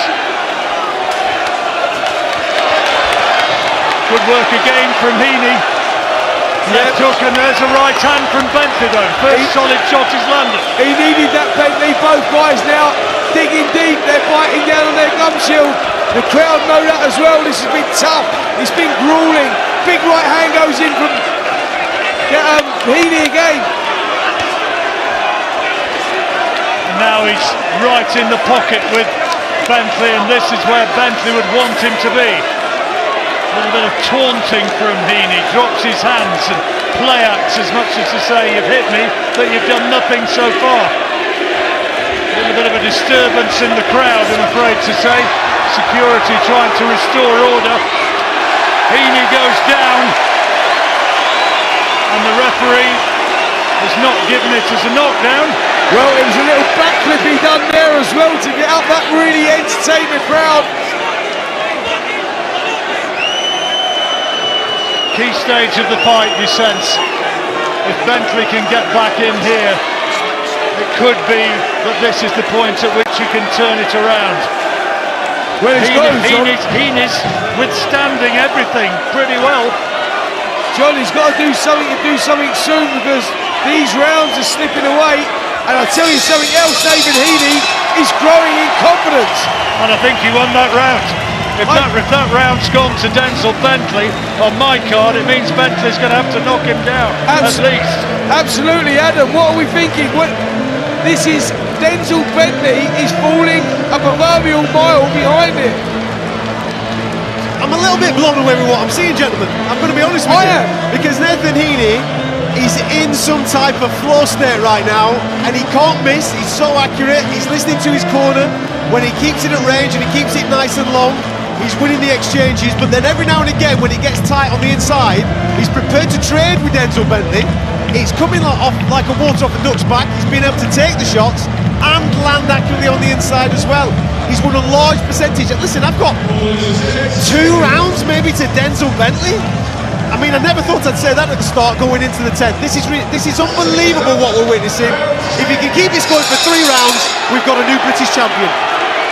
Bentley's got to mean business now as they come out, this time for the 10th. 3 rounds remaining.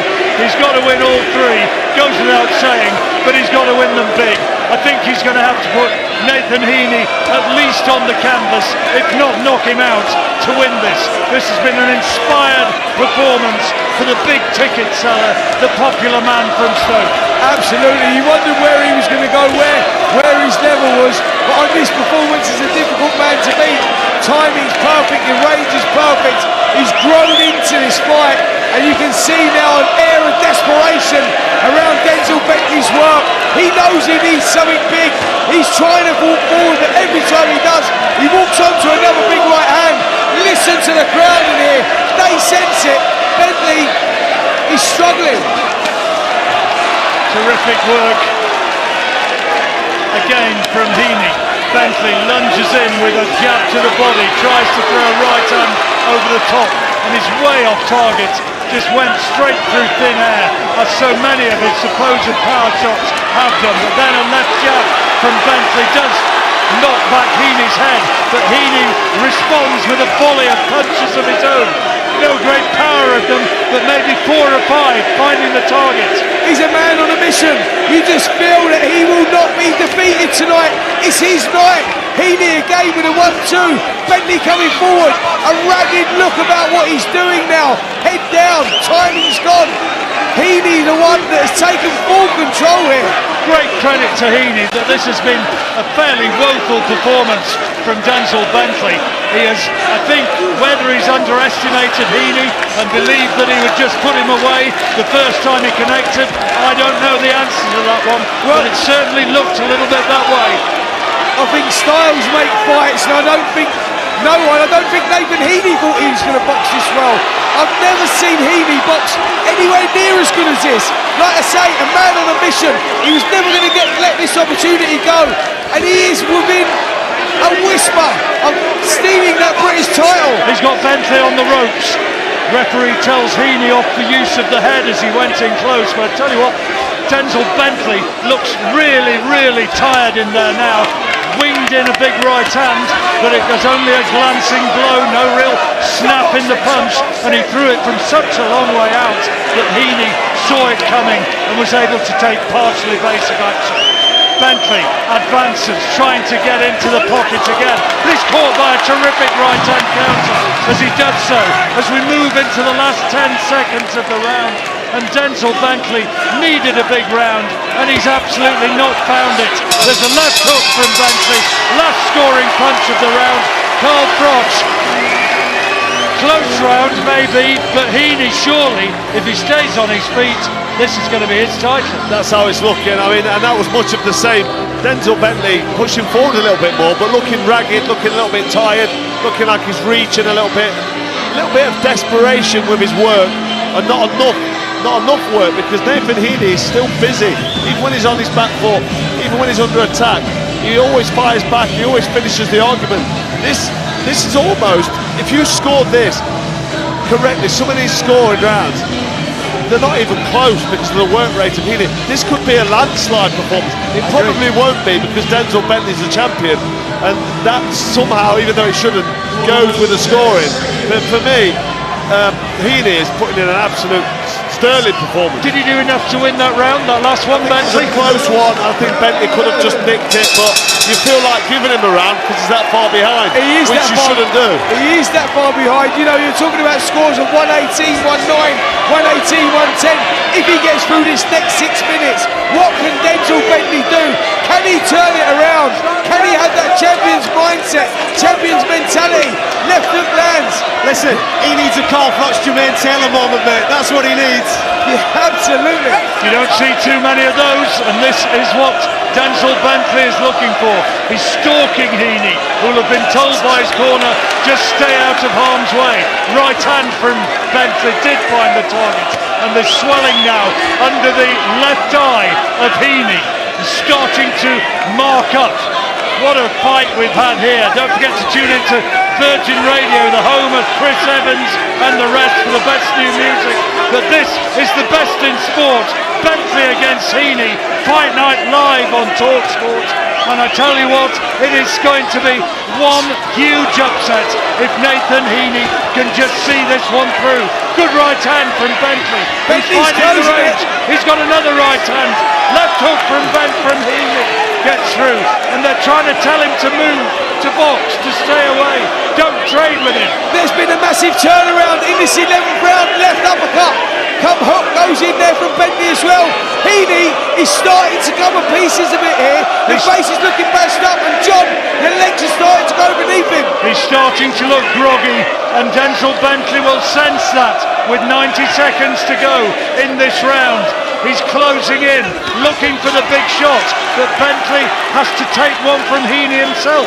Heaney's up on his toes now, trying to find a second wind, trying to let his head clear, find some moments of inspiration, and trying above all to survive. He moves into range, tries to throw a chopping right hand, and Bentley under his armpit spins him around, and the action's underway again. Right hand from Heaney this time, scoring shot. Referee says that Heaney ducked below waist level thereafter and says let's stay up, let's stay within the rules. Good right hand again from Bentley, and back came a solid counter from Heaney. Cole, you're in the corner of Denzel Bentley. What do you tell him to do now? 34 seconds on the clock in 11th round, 12th round. What does he do? Go out there, roll the dice? Yeah, he's got to go out there and look for some big shots. He's got to look for that eye-catching shot, either try and force a stoppage or at least get a knockdown. He needs a 10-8 round because he's so far behind on the cards, but he's coming into this now, he's finishing strong. But to be fair to Nathan Heaney, he's still in this fight and he's still punching away. Last 10 seconds, great right hand from Heaney, and then a right hand from Bentley as well. Both of them, man, terrific shots in the closing seconds of that round. There's just one round remaining, and Heaney is within touching distance, provided he doesn't get tagged. Let's go into the Heaney corner. Back in this fight and rip you off. It's a British title, son. Do you want to take it to the potteries?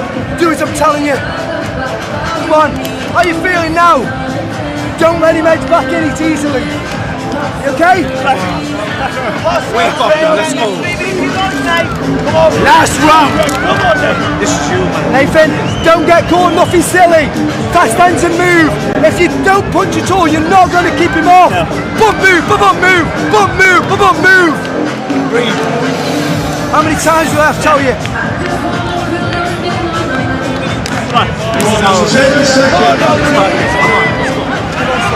Meanwhile, on the other side of the ring, there'll be a very different instructions for Denzel Bentley. The two-touch gloves, and Denzel Bentley knows he's been in a hell of a fight, and he knows he needs to knock this guy out. Listen, John, he's got that experience, and he'll roll the dice. He's come out, taking centre of the ring, stalking forward.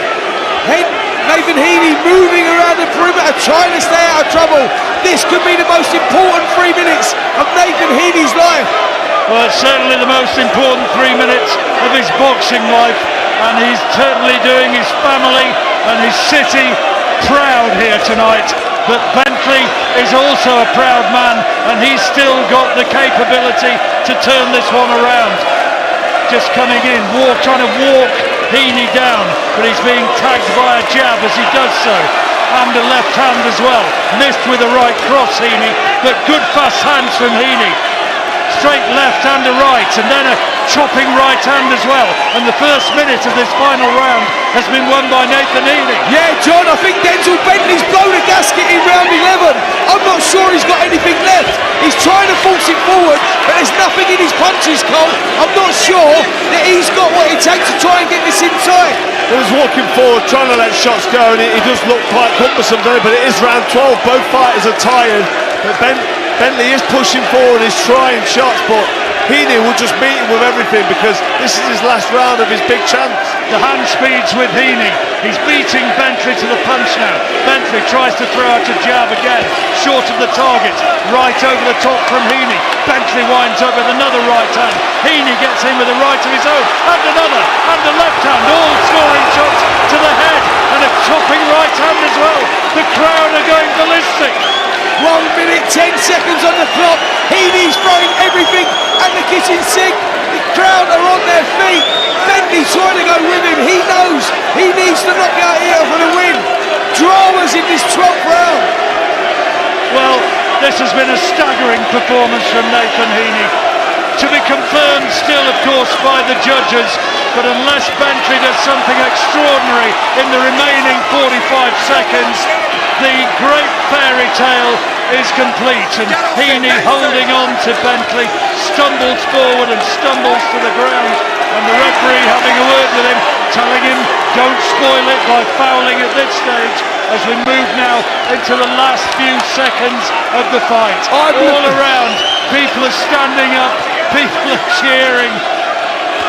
I'm looking around this crowd, John, and there are people jumping up and down. This was always a dream for Nathan Heaney. 22 seconds left on the clock.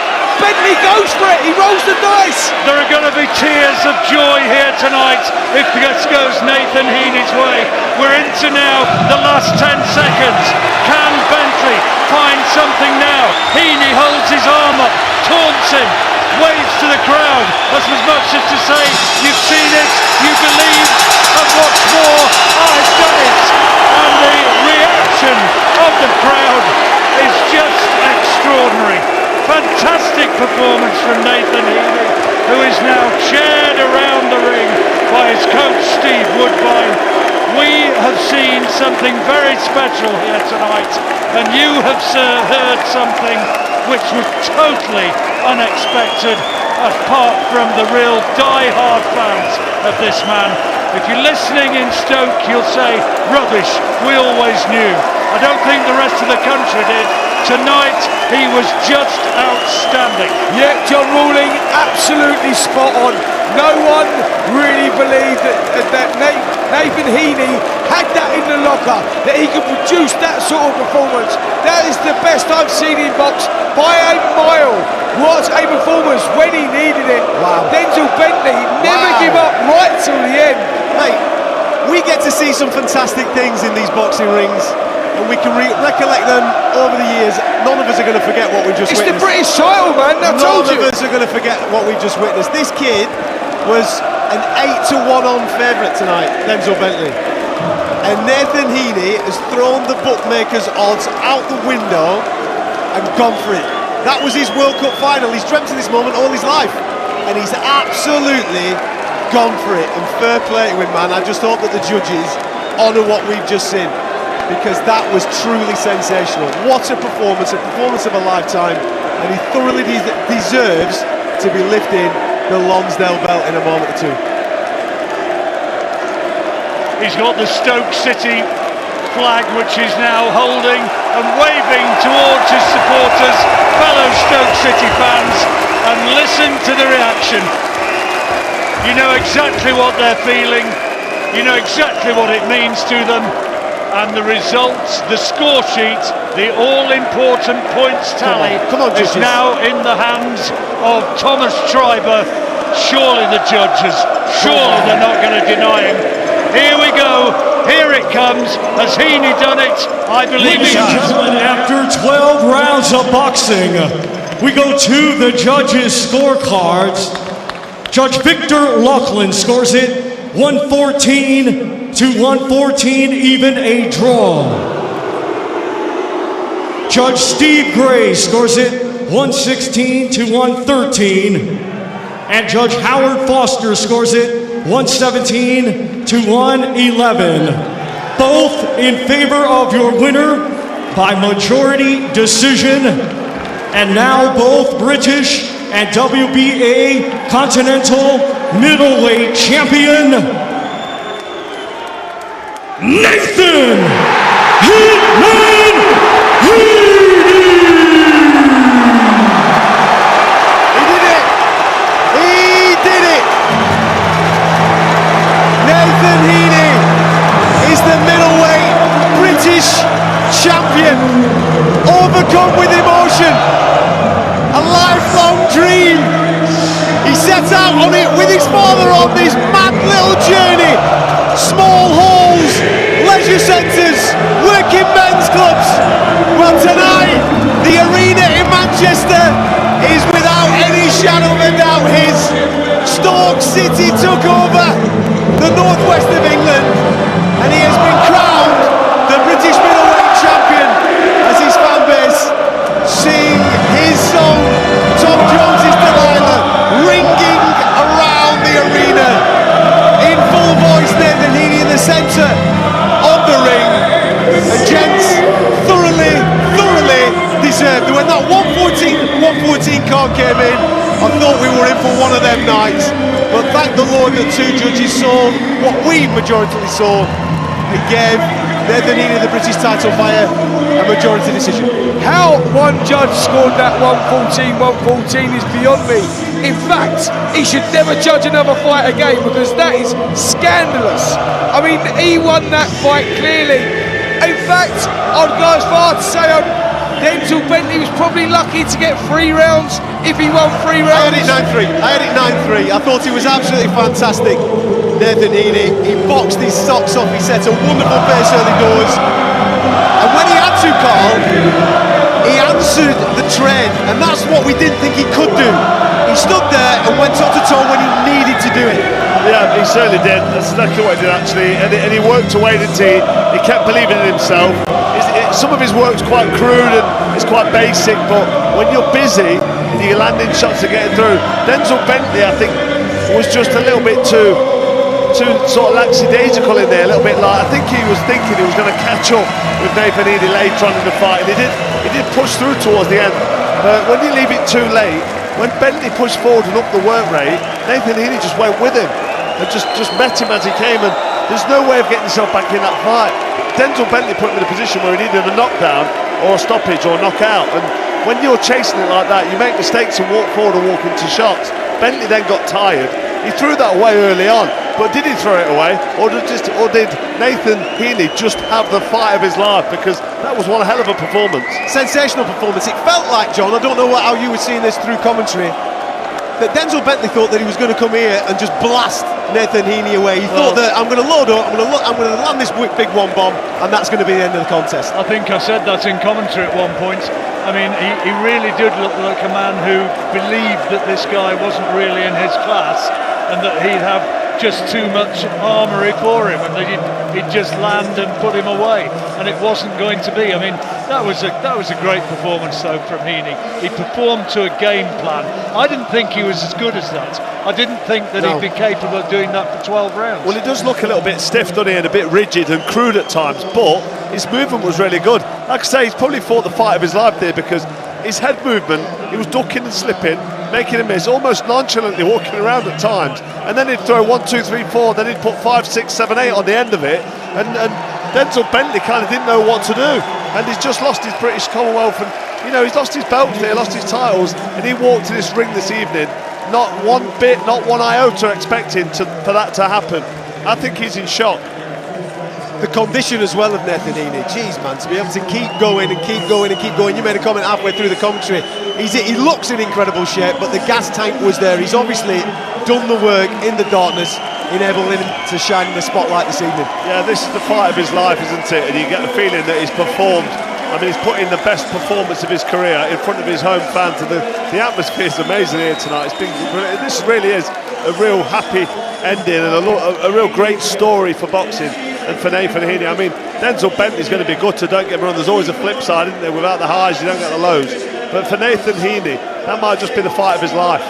How mad is this sport that you can go through the small holes, the working men's clubs, you can get a little bit of a rough treatment, you don't have a promoter, you don't have a television until what, 20 odd fights into your pro career, you've got to have another job in order to supplement the love that you have for the game, and the next thing, you're the British champion. Yeah, and all of a sudden he stood there with the, what's that, is that the WBA interim title? Intercontinental, and you've got he's got the beloved Lonsdale belt, Lord Lonsdale belt, British title there, that so many people don't give enough respect or credit for. He's gone out there tonight and he's fought for every single plaque and every little gold leaf plated on that belt, because he's earned it, and it's a real proud. It's my best belt. I've got 2 WBCs, an IBF and a WBA, and that Lord Lonsdale belt, that British title, sits at the top of the shelf, because that's my proudest belt. It's good to hear, and I think so many people kind of overlook what the British title meant, but from word go, Nathan always said, that's my dream, and tonight we've seen a dream come true, and it's why after all the years that I've been doing this, Carl, I'm still just totally addicted to it. For moments like this, it's just fantastic. Absolutely, and only this sport can bring these kind of moments, because you see them put blood, sweat and tears into the training camp, then they come here and they wear their heart on the sleeve, and it can go badly wrong for them at times. It only takes one punch, and it's the ultimate sport, and the ultimate warrior there. And Nathan Heaney, fair play to him, fought the fight of his life in front of his own fans, and if you're Denzel Bentley, you are absolutely devastated, not only for losing all them belts, but losing to that moustache. Obviously sporting for November. I know it's a late one, and we appreciate you sticking with us. We're going to try and hear from Nathan Heaney very, very shortly. But let this be a lesson to all the promoters and all the matchmakers out there. Look at the night that we've had tonight. You put on a lot of British title fights, you're chucking a European title in there as well. And look at the entertainment that has been dished up this evening. Top quality. Absolutely, here for that one. I mean, it's been dubbed the Magnificent Seven, and this has been an absolutely magnificent night. One of my best nights. I mean, I've had some great nights this year, but I'll be taking this way as one of my fondest memories, because just there's been some great performances on the night anyway. I mean, this arena really does bring the best out of them. Carl, let's let Spencer have a word. Let's hear from the Tash. Let's get up to Spencer Oliver with the new British champion, Nathan Heaney. Well, Nathan Heaney, listen, mate, I know I keep banging on about it, and I talk about the British title and what magnificent fights they are. That was a fairy tale view, a dream view to win the British title, and you got it. Honestly, it doesn't feel real. Denzel Bentley is a legitimate British champion, considered world level of how he performed against Janibek. And I just hope people enjoy my performance there. Our boxing instruction, there was about 3 rounds where I completely switched off and let Bentley back into it. But it just, the crowd, phenomenal, just all the way. I had to box instruction, but yeah. Where did you find that performance? You was a huge underdog going in, 8-1 underdog. I've never seen you box like that, and it was just like, it was unbelievable. I always knew I could do it. And I sparred with the McKenna brothers, and their dad said, listen son, he said, you'll show your level to world level. I was like, what's he on about, world level? But like, he really believed in me. And I thought to myself, if I box, I know what I can do. I can be a nightmare at times. But people just think I'm rubbish and stiff, and I'm just a ticket seller and I've got an amazing city to back me, Stoke-on-Trent, and anyone that's listening from Stoke-on-Trent now, I love you. I nearly swore then. I love you so much. What they did, they backed me all the way through this. Listen, Dave, I was going to ask you about that. You know, that support that you brought down here again. How instrumental was that? How did that help you through that victory? There must have been times when they pulled you through that. They are just phenomenal. Like, he hit me with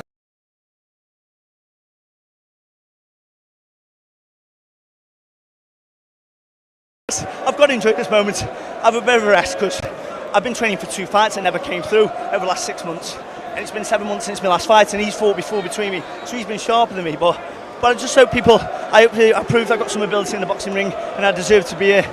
And obviously now I can give something back to the amazing support that I've got. Listen, mate, you do deserve to be here, and I know that was a dream for you. The third British champion in 100 years from Stoke-on-Trent. Anyone's listening from Stoke, I love you to bits, and thank you so much. Mate, this tonight belongs to you, my friend. Well done. Go and enjoy that belt. Back to you guys. Mate, he talks as quick as he punches, man. That was an unbelievable interview, and apologies as well for a bit of fruity language. I know it's the early hours of the morning. You've got to expect it. That young man has just achieved his dream and become the British champion. What a phenomenal performance from Nathan Heaney. What a phenomenal night. We've had some serious takeaways this evening. As I've just been alluding to with the guys, Nick Ball putting in a wonderful performance against Isaac Dogboe and announcing himself on the world level. Liam Davies, my days, off the canvas to maintain himself as the European champion. Solomon Dacres made his debut here with Queensbury and ran into Michael Webster. Maybe a little bit fortunate, lots to talk about no doubt throughout the course of the week on that. And we also saw Essuman and Harry Scarff having another sensational performance. And we said it a moment or two ago, you put competitive British title fights on a card and they always deliver. What a night in Manchester. They said it was going to be magnificent and it absolutely lived up to the bill. We're all off for a pint. You're going to need one as well. Good night.